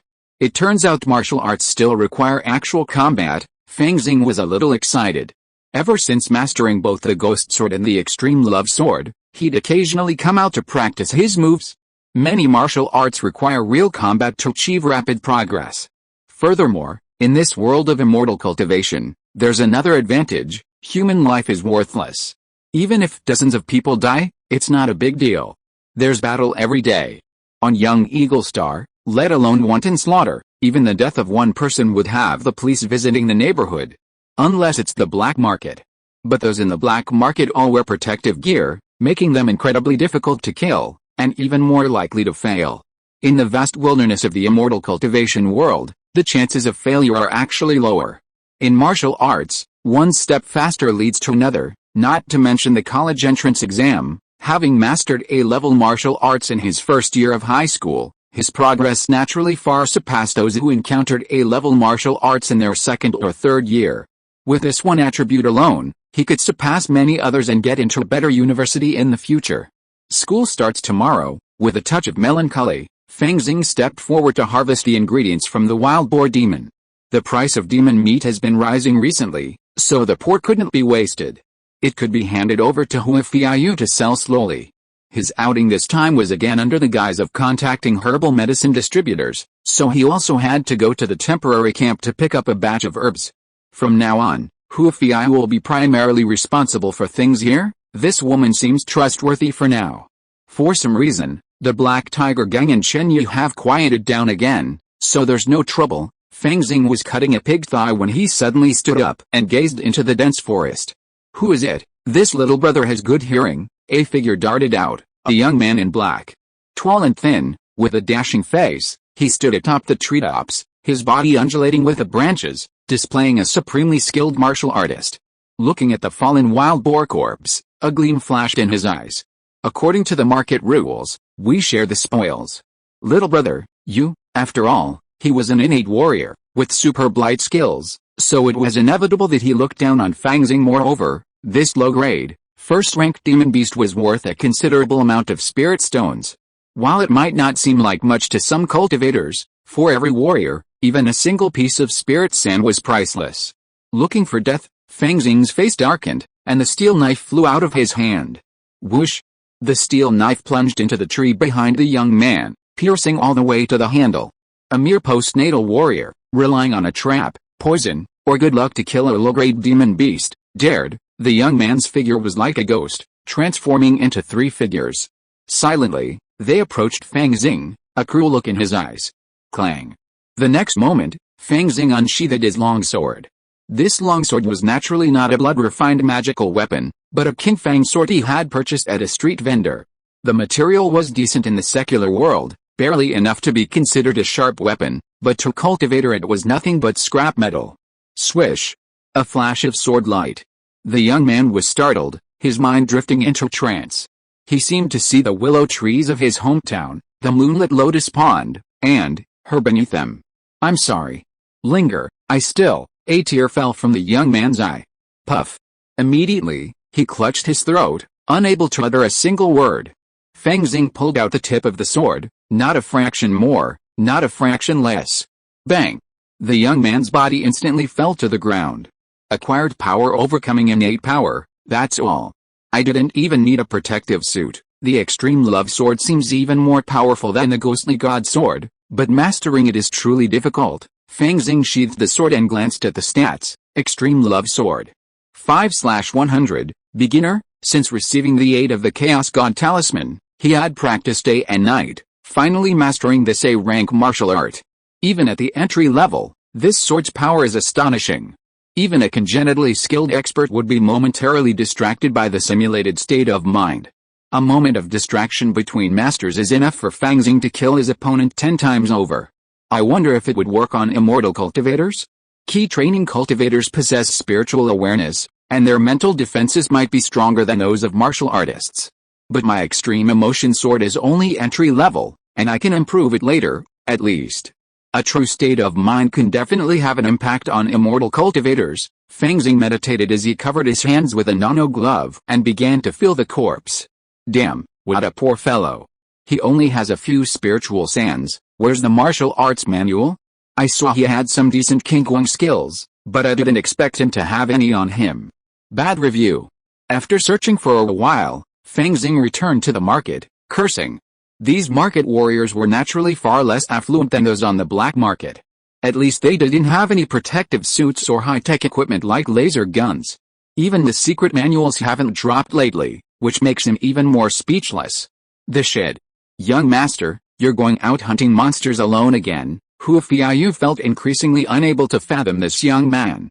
Although she knew he possessed a blood-refined magical instrument, why would he risk his life when he controlled the source of the herbs? Starting tomorrow, spirit stones will be paid every 3 days. Fang Xing said nothing more, handing Hua Fiayu the prepared list of herbs and monster materials. At this point, he felt a certain level of trust in him, so he could extend the payment date slightly. After all, even losing 3 days' income wouldn't be a big deal to him. He could just consider it the price of recognizing a person's worth. Besides, after school, he couldn't stay here all day and night. He had to delegate. Don't worry, young master. Hua Fiayu took it with a smile, throwing Fang Xing another wink. After all this time spent practicing the 7 Emotion Sutra, she and Fang Xing had become quite familiar with each other. However, Fang Xing showed no interest in further conversation today and simply served tea and sent him off. After Hua Fiayu left, Fang Xing silently began to cook spiritual rice while setting up the Great Dragon post for training. After eating the spiritual rice, he returned to practicing the ghostly blade and the extreme emotion sword. The greatest benefit of A-level martial arts is protecting the mind. It can withstand the mental attacks and contamination of the evil god's servants. Swords formed twin blades, and Fang Xing's figure wandered amidst the countless flashes and shadows, but many thoughts were on his mind. During my training, I discovered that when facing the 7 Emotion Sutra, once I simulate the spirit of the ghostly blade, Hua Fiayu's spiritual martial arts have no effect on me. Once I master the extreme emotion sword, even the immortal cultivator's chaos talisman will be immune to it as long as I resist it. So, in the future, even when facing immortal cultivators who specialize in mental attacks, such as those skilled in charm technique, I'll be able to remain calm. Immortal cultivators' formidable abilities lie in their multitude of methods. But this secret technique of attacking the mind is a crucial one among them. But why do I keep thinking about how to fight immortal cultivators? As a true warrior, am I destined to crush everything with my fists in another world? Fang Xing sighed, descending to the basement and surveying his possessions. Laser guns, nano-protective suits, electric batons, various surveillance equipment, and a stockpile of spiritual herbs, worth about 50 low-grade spirit stones. Besides that, I still have 37 spirit stones, 8 spiritual sands, as well as various elixirs, martial arts manuals, poison powders, hidden weapons, and other miscellaneous items. I still have 3 days' worth of payments from Hua Fiayu, worth about 15 or 16 low-grade spirit stones. Finally, there's this bottle of Xianshan pill. Fang Xing picked up a jade bottle, which contained a single milky white pill, sealed with the spirit sealing talisman. After learning from Xia Rui, the maid at the Kingdom Fang, that this Xiantian pill, once refined and placed in a specially crafted jade bottle along with a spirit sealing talisman, would maintain its effectiveness for approximately 5 years, Fang Xing immediately spent 50 spirit stones to purchase a single Xiantian pill. After all, he estimated he would have reached the second realm perfection within a year. At that point, the Xiantian pill would be ready to use, allowing him to enter the uncut jade realm. After reaching the uncut jade realm, I'll be able to activate many of this world's talismans with my true key. I'll have even more abilities. A glint of anticipation flashed in Fang Xing's eyes. Chapter 47, Martial Arts Golden Elixir. September 1st. Young Eagle Star. The sky was a clear blue. Fang Xing stretched lazily and strolled along the riverbank avenue towards Yucai High School. As a freshman sophomore, he naturally had to report to school today, the first day of school. Name, Fang Xing. Age, 17. Occupation, warrior. Second realm, bones and muscles, muscle refining. 55/100, 12 military fist forms. 1/200, mastered, great dragon posture. 167/200, mastered, ghostly blade. 7/100, beginner, extreme passion sword. 5/100, beginner, gate of the heavens, charging. After 2 months of hard training during the summer vacation, I can now beat the person I was 10 summers ago with my eyes closed. Fang Xing clenched his fists, feeling the overwhelming power radiating from his bones and muscles, and nodded slightly. I'm more than halfway through my tendon training. I think this Xiantian pill will be useful before the end of this semester. Besides that, I've mastered 2 A-level martial arts, and I've also mastered the 12 military boxing techniques to mastery. Of course, the biggest improvement has been in the Great Dragon posture. After discovering the Zhang family's newly released Dragon Blood Pill's benefits for the Great Dragon posture, Fang Xing went to buy a few more bottles. Unfortunately, the effectiveness of the Dragon Blood Pill was gradually decreasing. Now, each pill only increases proficiency by a small amount, completely useless. However, Fang Xing was open-minded and planned to have Huafiayu acquire some other dragon-related items. This should further stimulate the improvement of the Great Dragon posture and ultimately lead to the realization of the Dragon Realm. It feels like all the top universities are beckoning me. Maybe I should apply to Blue Star University and fulfill the original owner's wish of buying a house there. Fang Xing was pondering when he heard a dog bark. Woof woof, he looked up and saw a tall, beautiful woman in sportswear, apparently doing morning exercises. Next to the beauty, there was a bully dog. See you again, Jinxia said, smiling and waving at Fang Xing, holding her pet dog, Ginger. What a coincidence. Do you come here for morning exercises every day? Fang Xing was a little surprised. Yes, mainly to walk the dog, Jinxia answered seriously. And also to investigate a case, because it's so close to Yucai High School. A Blue Star Federation agent is wandering around here every day, and it makes me uneasy, Fang Xing complained inwardly, chatting a few more words. School starts today, I'm leaving first. Well, good luck, little brother, Jinxia smiled and said, don't grow up to be like those people under your command and become useless. Useless. Fang Xing looked speechless and waved goodbye, but he felt relieved. It seems, there shouldn't be any major discoveries, Alice, I just want to live a quiet life, quietly waiting for the college entrance examination. Why are there always such troubles around? Yucai High School. Class 2, Grade 12. Fang Xing entered and saw that many of his classmates had already arrived. Yan Kaianqian, Beilang, Kaianxin, Yan were all there, and of course, Cole was also there. But Cole, sitting in a corner, looked downcast, as if he'd been dealt a terrible blow and hadn't recovered from the summer. Fang Xing, Yan Kaianqian saw Fang Xing and stepped forward to greet him. Did you have a good summer? We cyborgs have to work and practice martial arts, unlike you naturals. Fang Xing shook his head, raised his chin slightly, and pointed in Cole's direction. Yang Kaianqian immediately understood and lowered her voice. It said his family paid too much for his martial arts training, but his grades weren't good, and his parents arguing and wanting to divorce. I see. Fang Xing was about to say something when Bai Lianai and Liu Wei walked in. Bai Lianai's demeanor was still as pure as a lotus, easily evoking a protective urge.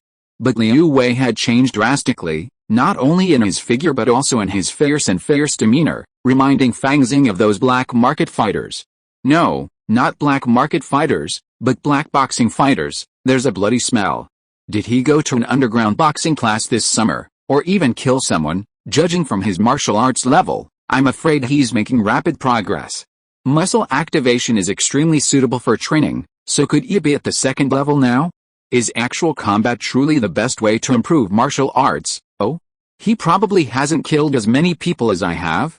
That's fine then. Fang Xing withdrew his gaze and saw the projection of teacher Lan Fei reappear. Hello, students. Welcome to the second year of high school. Roll call will begin. Lan Fei, dressed in a black suit, looked exactly the same as before. Time seemed to have left no trace on her. To be used as a standard textbook, this teacher Lan Fei is clearly something extraordinary. Not only is she an outstanding educator, but she's also a true professional. Her life has evolved, perhaps even living for centuries. After the academic classes, as usual, came the martial arts class. Xia Long strode into the classroom, his hawk-like eyes sweeping across the room. Today, let's start with a preliminary assessment. You all, come to the practice room one by one according to your student numbers. I want to see if you've wasted your summer vacation. Ba Lang went in first, and returned practically in tears. After all, Xia Long's teaching style was always simple and brutal. Then came Mu Yanqian, who returned relatively calmly. It seemed she'd practiced a lot over the summer and barely managed to pass. As for Cole, he'd gone and never returned. It was said he'd been sent straight to the infirmary. Fang Xing observed each one, and when it was his turn, he calmly entered the practice room. Boom. As soon as he entered the practice room, he felt a fist approaching him. With that one punch, he felt as if the entire world was converging on him. The terror of death made his flesh and blood surge, his tendons stretched, and his fingers fused into a single punch. Bow stance, cannon punch. Boom. Suddenly, a cannon-like explosion echoed through the air, and the two fists collided. Fang Xing suddenly felt as if he'd punched cotton. His entire body felt empty, yet no force rebounded. At the second level of tendon refining, even the tendons are flexing like a powerful bow. This means he's already refined more than halfway, and this bow stance and cannon punch, I'm afraid he's already mastered it. How come you've become so powerful after all this summer? What medicine did you take? Xia Long stood with his fists folded, gazing at Fang Xing with a strange expression, a hint of surprise playing on his lips. Teacher, I've been training hard this summer. And I was lucky enough to win a lottery ticket. I bought nutrient solution to aid my training, Fang Xing answered calmly. He'd gone to the black market to launder money precisely for this purpose. Even with the help of nutrient solution, you are making rapid progress. I'm afraid that your Dalan Zhuang has reached an extremely high level. Xia Long was quite emotional. With your progress, as long as you persevere, you will be promoted to the Jade Realm in the third year of high school. It will not be difficult to get into university. Haha, my class has produced several college seeds. The principal will envy me if he knows. It's funny to say, our principal thinks the school's admission rate is too ugly, and he just spent a lot of money to dig up a high school freshman, just to try for college. I didn't expect that there is also a college seed in my class. Dug up a college seed? A high school freshman, could his surname be Gu? Fang Xing's expression moved. Yes, you know that little girl, Gu Yun? Her father was a martyr, so many schools have offered her olive branches. Our principal went to great lengths to recruit her, offering her full scholarships, personal training resources, and even promises of support. But in the end, it's better to cultivate our own talents. Xia Long laughed heartily. Don't worry, with your progress, you're guaranteed a scholarship this year. It's not even an ordinary scholarship, you can apply for a special scholarship. I'm here thanks to your guidance, teacher. Fang Xing was very humble. After all, Xia Long had sponsored him before, and he couldn't forget that small favor. Well, now that we're in our second year of high school, everyone's progress has diverged, so I can't teach you one by one. Come here every day after martial arts class, and I'll give you 10 minutes of individual instruction. Xia Long made the teaching arrangements. Those still lingering in the first realm would naturally be taught together. But Liu Wei, Bai Lianai, and Fang Xing, the three who had broken through to the second realm, would receive special attention. They wouldn't learn much from the first realm students anyway. You've reached the second realm now, and you can learn an A-rank martial art. Beyond that, you'll also need to practice the subduing tiger posture, which is similar to the great dragon posture, but better suited for strengthening muscles and bones. Xia Long sighed. With such a solid foundation, you'll surely make rapid progress with the subduing tiger posture. The great dragon posture shouldn't be neglected either. The great dragon and subduing tiger are the foundations of the Blue Star Federation's martial arts. The omniscient brain has been forged through countless trials and tribulations, like a towering building rising from the ground. If you can cultivate both of these postures to the 4th stage, or even fuse them into the dragon and tiger realm, your future will truly be limitless. I don't know how limitless, Fang Xing peaked. Well, let me explain today. In the Federation's martial arts, the 1st stage is flesh and blood, the 2nd is tendons and bones, and the 3rd is unpolished jade. The unpolished jade is still the foundation, requiring refinement. Only when you reach the 4th stage, courage and spirit, can you truly be considered a professional. It's considered your first step into the martial arts world. Xia Long smiled faintly, relegating many of the innate beings of the other world to dust. The 5th realm of martial arts, known as external scenery, represents the culmination of one's own artistic conception, forming the rudiments of a realm. One can manifest wind, fire, thunder, and lightning, as well as various other supernatural powers. At this point, martial arts truly break free from its limitations and enter a whole new realm. Martial arts artistic conception is, after all, ethereal, existing only within the mind of the enemy. But a warrior in the external scenery realm can literally unleash wind, fire, thunder, and lightning with a wave of their hand. For example, a warrior in the flame realm can unleash actual flames, a prime example of the mind influencing matter. Next is the 6th realm of martial arts, the golden elixir. To condense the martial arts golden elixir, one needs to harmonize the yin and yang of the dragon and tiger. The most orthodox and promising path is to achieve perfection in both the great dragon posture and the subduing tiger posture, merging them into a dragon-tiger state of mind, and then condensing a dragon-tiger golden elixir. Flesh, tendons, unpolished jade, courage, exterior, golden elixir. Fang Xing felt the secrets of the Federation's martial arts unfold before him for the first time. The omniscient brain is truly amazing. It's actually forging the foundation of the martial arts golden elixir while cultivating skin, tendons, and bones. Chapter 48, Subduing the Tiger. In the Blue Star Federation, martial arts are considered cannon fodder, but their future is actually very bright. It's also a path of human evolution. If you can achieve a martial arts golden core, you'll be a top figure on Young Eagle Star, Xia Long said casually. Martial arts golden core masters, even without any genetic surgery, can live for 400 or 500 years. As for those older, even those martial saints and martial gods in our Blue Star Federation have only died in battle, not from old age. Martial arts golden core, 400 or 500 years, Fang Xing was stunned. Having spent years in Kingland Market, he had heard of ancestors who, above the foundation establishment stage, reached the core formation stage. One such person, even within the Kingxun sect, was said to have lived for over 400 years. And within the core formation stage, it seems, there's a distinction between fake core, true core, and golden core.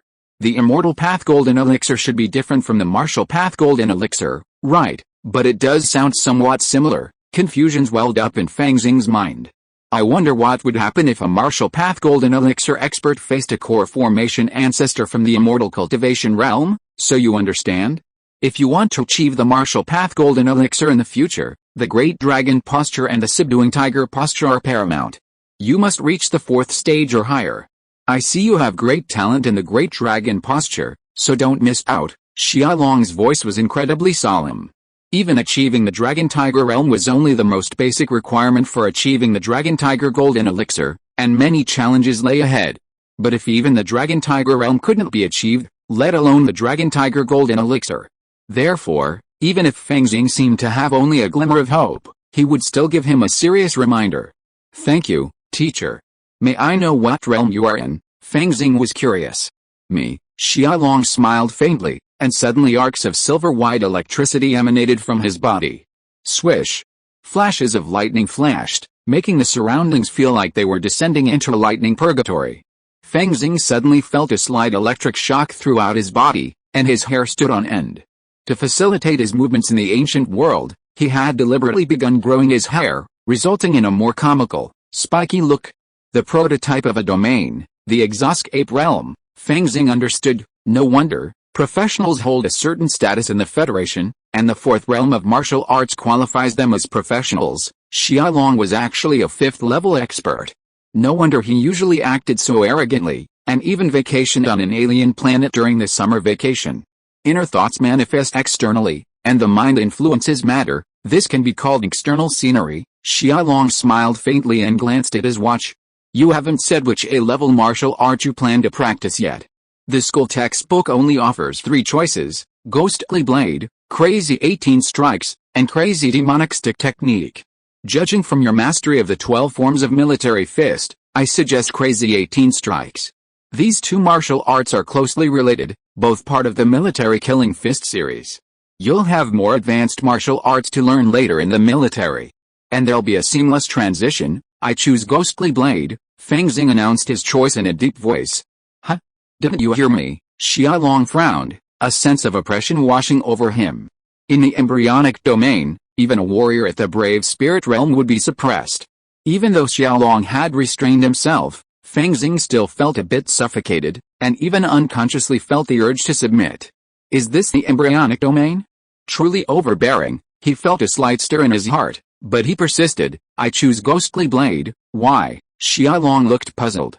Because I've already mastered the Ghostly Saber technique. Fang Xing felt the pressure lift, and he breathed a sigh of relief. What? Xiaolong's eyes widened in disbelief. Because of my previous part-time job, I met Gu Yun and received some guidance. Then, I went to the black market to observe underworld boxing fights, and repeatedly speculated on the meaning of the Ghostly Saber technique. Perhaps I have a natural aptitude for this martial art, and I quickly mastered meditation and hypnosis, so I successfully mastered the art. If you don't believe me, I'll show you a few demonstrations, Fang Xing offered his explanation. This way, even if he was later found out about his visit to the black market, he could legitimately claim it was to observe the Ghostly Saber technique. Show me. Xiaolong's face was stern, and without moving, a ghost-headed broadsword flew down from the wall and landed in Fang Xing's hands. With the sword in hand, Fang Xing's expression suddenly changed, and a layer of saber light erupted from the blade. Okay, enough teasing, you little brat, you little brat. Xiaolong pointed at Fang Xing, his smile widening until it finally turned into a roar of laughter. Ha ha ha. What a big surprise for me, Xia. In the 100 stars joint exam at the end of the second year of high school, you must give those students from Starry High School and Fang Xing High School a hard time, and then win a good ranking for us young Eagle Star. Yes, teacher, Fang Xing solemnly agreed. The better his ranking, the more benefits Xiaolong would receive. This would be a return for his previous investment. Since you've already mastered the Ghostly Blade, today we'll focus on learning the tiger subduing posture. Xiaolong seemed to have a new understanding of Fang Xing and adjusted his lesson plan. At that moment, with a press of a button, a massive 3D projection of a black tiger suddenly appeared in the classroom.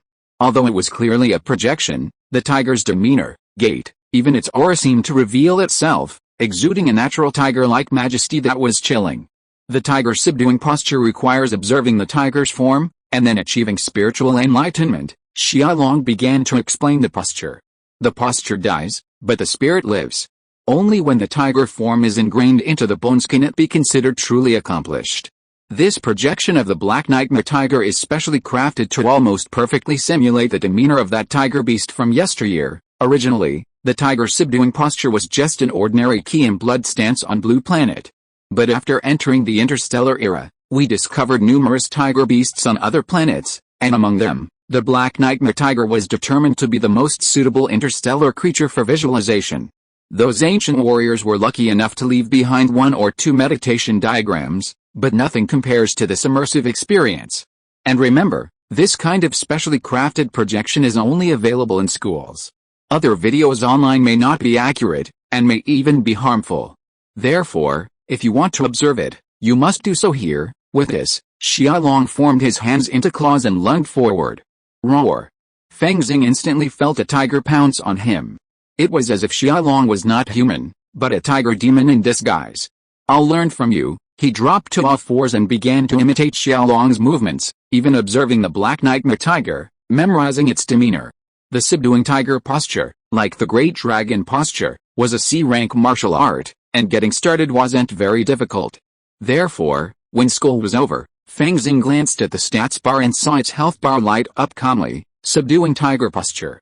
1/100, beginner, with a foundation of the Great Dragon posture, subduing tiger posture should make rapid progress in the early stages, not to mention, I have other resources. Apart from anything else, there were many tiger monsters around Kingland Market.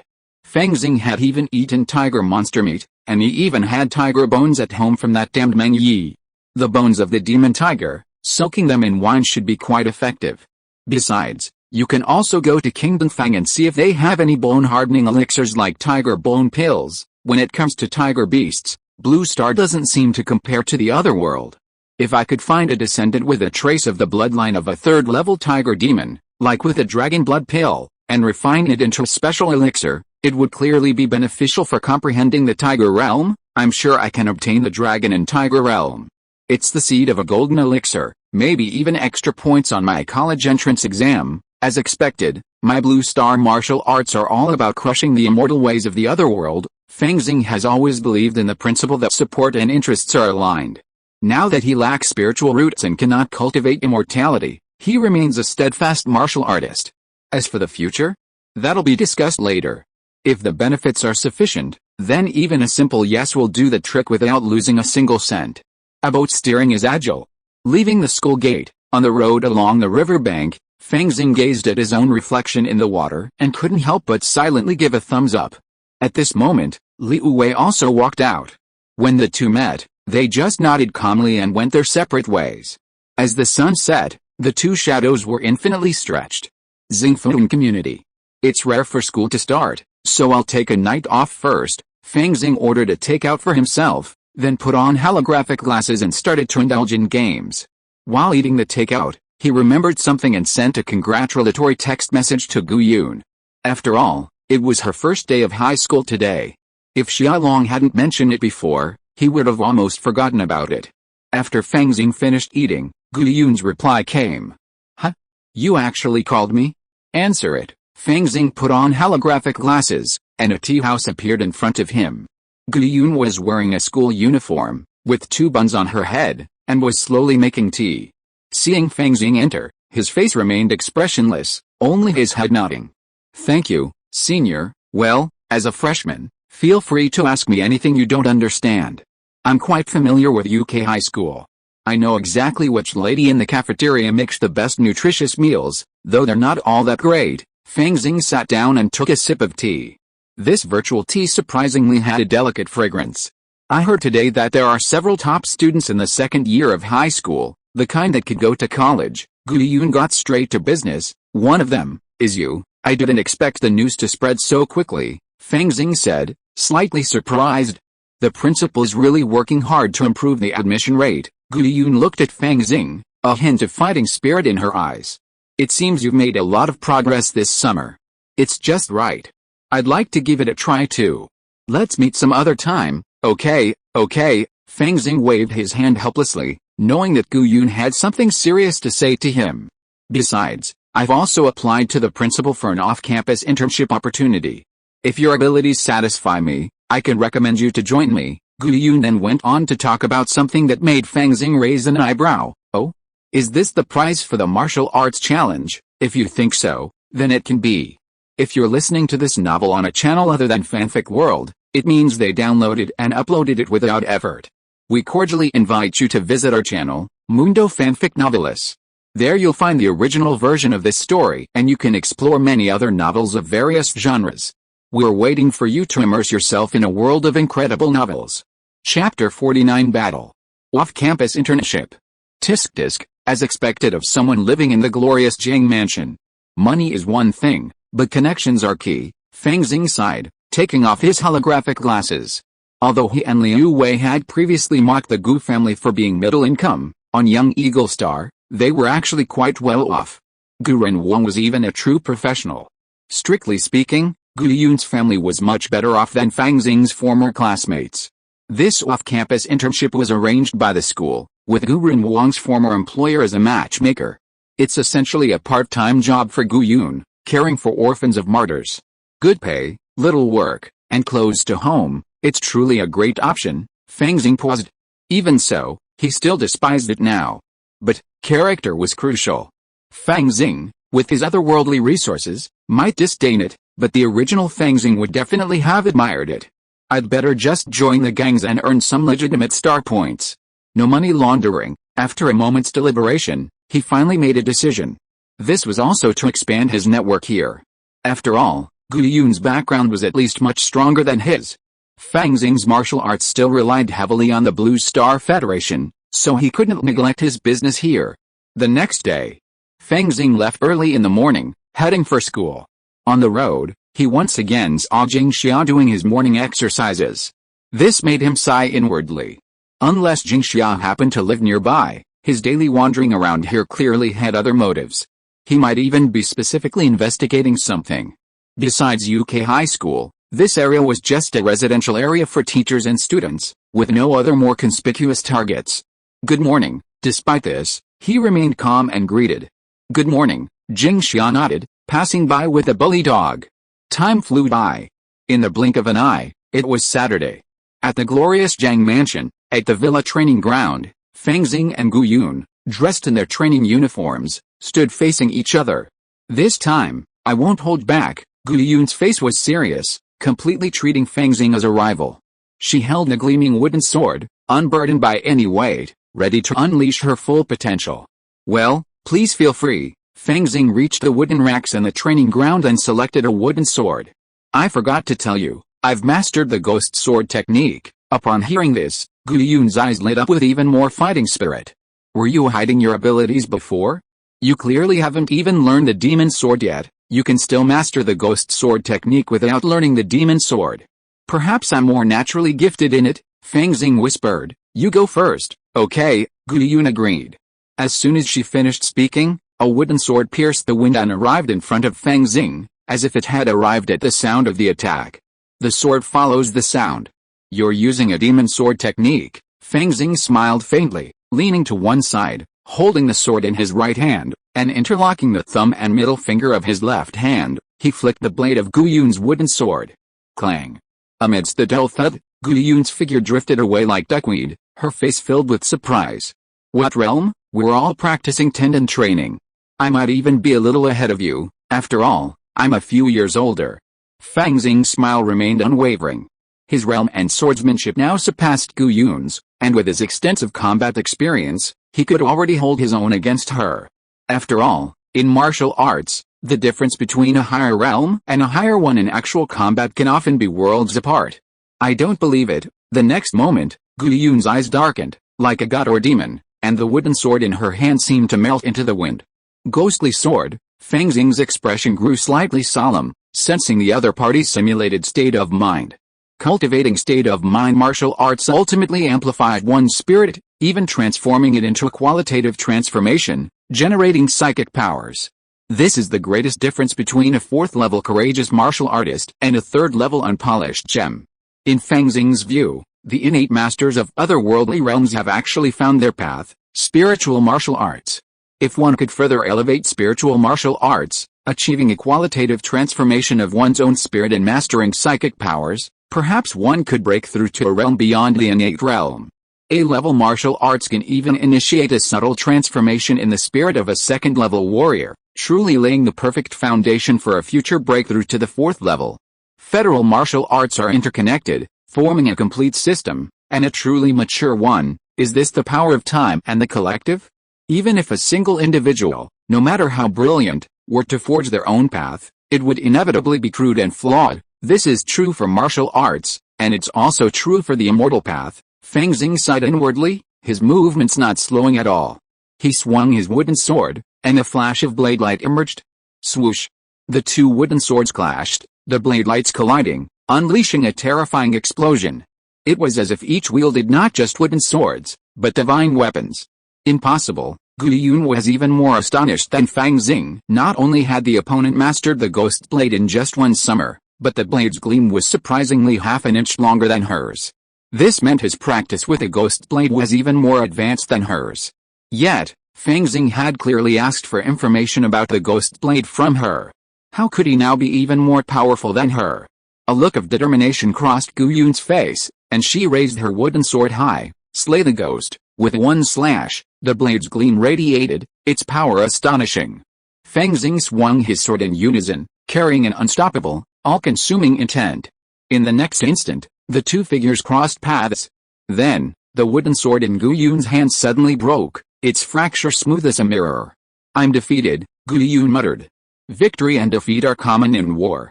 I've lost to you many times before." Fang Xing smiled and set down the wooden sword. As expected, going to high school was the right decision. There are more goals worth pursuing, Gu Yun sighed. "Since I lost, I'll keep my promise and take you on my off-campus internship." "Wait, I won't do anything dangerous," Fang Xing said quickly, a thought coming to his mind. He had a bright future now, and he wasn't about to risk his life. "Don't worry, if you want to take risks, my uncles and aunts won't let me take them." Gu Yun seemed to roll her eyes. "That's good." Fang Xing didn't hesitate at all. "Then, would you like to treat me to dinner?" "I'm starving." "It's not convenient," Gu Yun flatly refused. "You can go now. I'll call you when the work starts." This junior is still so unsociable." Fang Xing shook his head and walked out of the villa. As he left, he caught a glimpse of another figure on the second floor. Oh, maybe it's Gu Yun's mother. Although Gu Runwang is dead, her mother still takes care of her, no matter what. Cyborgs are the most pitiful. With this thought, Fang Xing no longer had the heart to tease Gu Yun and simply left. After returning to the happy home community, Fang Xing received a message with information about an off-campus internship. I thought it was field work, but it turned out to be office work. Department of Faith Theory? Does the Federation have such a department? Fang Xing searched online for the department and was immediately surprised. It's part of the Prevention and Control Bureau, responsible for reviewing alien texts and other artifacts to prevent the spread of contamination. Due to the inherent dangers, you need to have mastered at least one A-level martial art to apply for this department's civil service position. That's quite fitting, since Gu Yun and I have both mastered the ghostly blade, making us immune to ordinary spiritual contamination. But isn't this job too important? It's well known that the alien evil gods' plans to descend upon humanity have never been successful. However, they have given rise to numerous sects among humans, and among them, there must be some dissemination of doctrines. Beyond that, there's also communication with numerous alien races. Perhaps one alien race appears perfectly normal, yet secretly worships an alien deity, even concealing rituals and sacrificial offerings within cultural artifacts and dumping them into human territory. Such incidents, if not handled with care, can easily lead to chaos, a common occurrence throughout Federation history. More importantly, can I do this kind of work? Aren't there any qualifications? Fang Xing pondered, then dialed Gu Yun's number and expressed his doubts. Oh? That? Don't worry, it was arranged by an aunt who used to take good care of me. We won't be doing any real work, just serving tea and water, Gu Yun replied nonchalantly. Spend 2 hours a day and you'll get a generous salary, plus the school will subsidize it, and it'll be considered an outstanding experience. Damn, a scab, Fang Xing cursed inwardly. This kind of effortless operation within the rules has never been associated with the cyborg community. Sounds pretty good, Fang Xing nodded slightly. This perfectly aligned with his philosophy of high pay, minimal work, and proximity to home. Furthermore, the money earned was legitimate, with no laundering involved.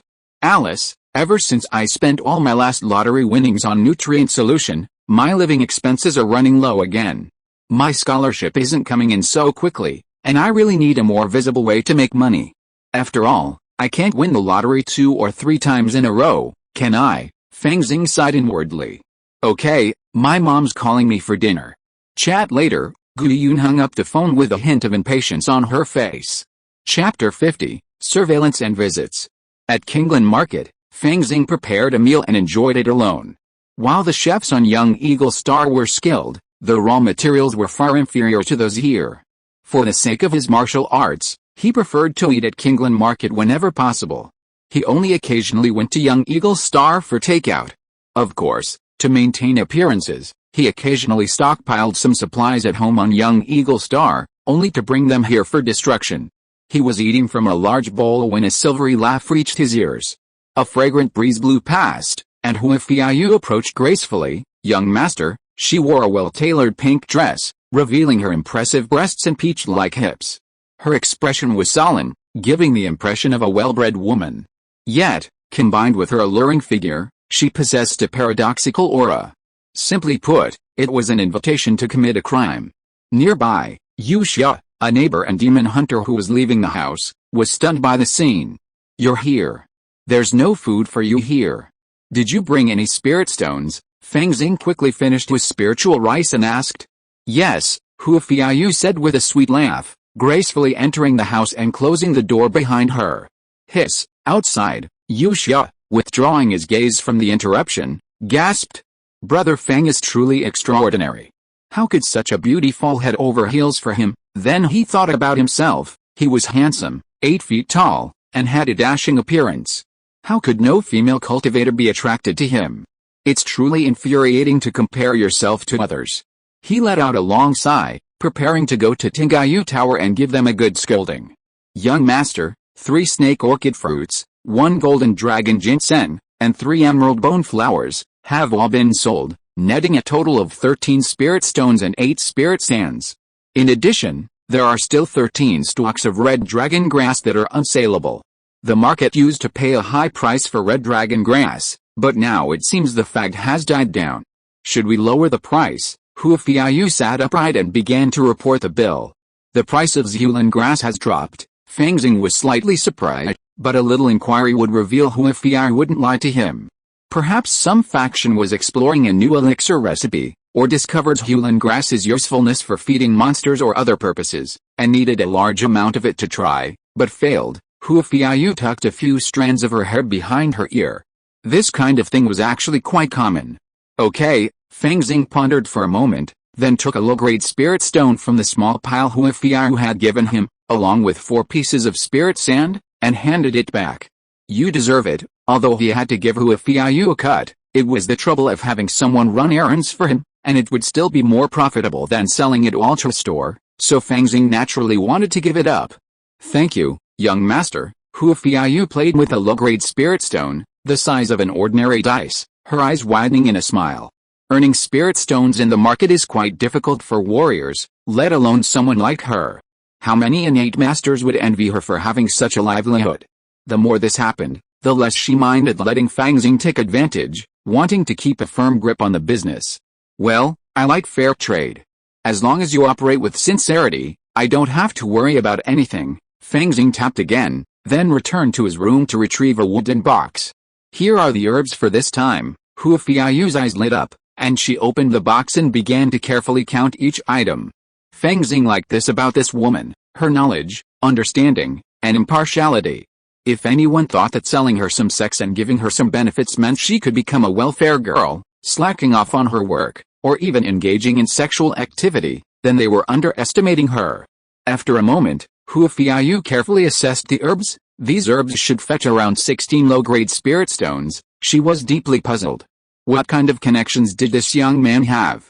Did he have a team of herbalists silently backing him up?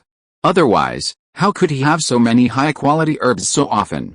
Even so, the joy on her face gradually faded, replaced by a hint of solemnity. What's the matter? Is there a problem? Fang Xing noticed this and immediately asked. 10 or so low-grade spirit stones every 3 days, or around 100 per month. The profit was indeed considerable. Normally, such an income would be dangerous for a cultivator in the early stages of key training. It would be barely acceptable for a cultivator in the middle stages, but not for the long term. Only masters in the late stages of key training could truly maintain it. This was the result of his covert suppression of spiritual medicine production, but he hadn't expected it to cause any trouble. It's just a little snooping. With a Kingsuan sex law enforcement team in the market, there won't be much of a problem, but you need to be concerned about your connections outside the market, especially during handovers, Huafiayu warned. I understand. Fang Xing nodded silently, realizing he might have attracted the attention of someone with ulterior motives. He would have to be extra cautious when leaving the market in the future. Anyone attracted by such a small profit couldn't be a master. Inwardly, he sneered, I don't even need to disguise myself to leave the market. I just want people to test my sword skills. As for the possibility of a car overturning, armed with electric batons, protective suits, and laser rifles, even cultivators at the perfect key cultivation stage couldn't truly threaten him, so he was naturally fearless. Fang Xing even deliberately avoided using them, deliberately fishing to gain practical experience. After Huafiayu left, Fang Xing adjusted the surveillance, a hint of a smile crossing his face. Sure enough, there's someone following them. The area around his residence was naturally a heavily monitored area, even more so than the makeshift camps outside. Many seemingly harmless birds, beetles, and even earthworms formed a tight network. Anyone short of a Foundation establishment cultivator using their spiritual sense would be able to detect any flaws. At that moment, 3 groups of people appeared on the screen. A business worth only a few hundred spirit stones a month really needs to attract so many people. Fang Xing glanced at them, his suspicion growing deep, and he gave his orders. A cultivator, small and ordinary in appearance, barely distinguishable in a crowd, gazed at Huafiao as he returned home and nodded immediately. Do you only associate with these people? He turned to leave, unaware of a mosquito-sized drone, moving with the wind, following him. Atop the shack, a bright-eyed spirit bird stared at Huafiao, then glanced doubtfully to the side. A yellow bird had appeared on the eaves. For some reason, the spirit bird, gazing into the yellow bird's dead eyes, suddenly shuddered, quickly flapping its wings and soaring high. The yellow bird tilted its head and took off, following the spirit bird. 3 groups. 1 is unskilled, probably one of the gangs in the shantytown. Gangs were rampant in the shantytowns, and everyone dreamed of becoming a behemoth like the Black Tiger Gang, but they were often wiped out within a few months. Then, like cockroaches, more gangs emerged, impossible to eradicate.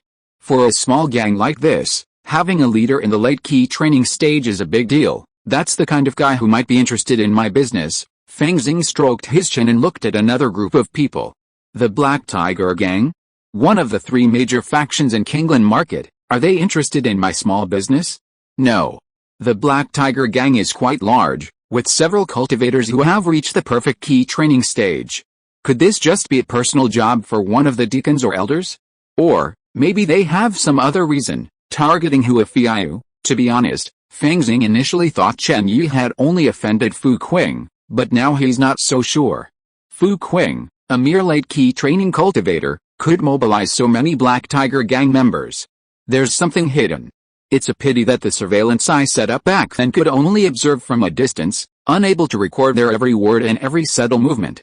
Otherwise, I would definitely have discovered something. He felt a little regretful, then saw the yellow bird, following the spirit bird, slowly land on a shed.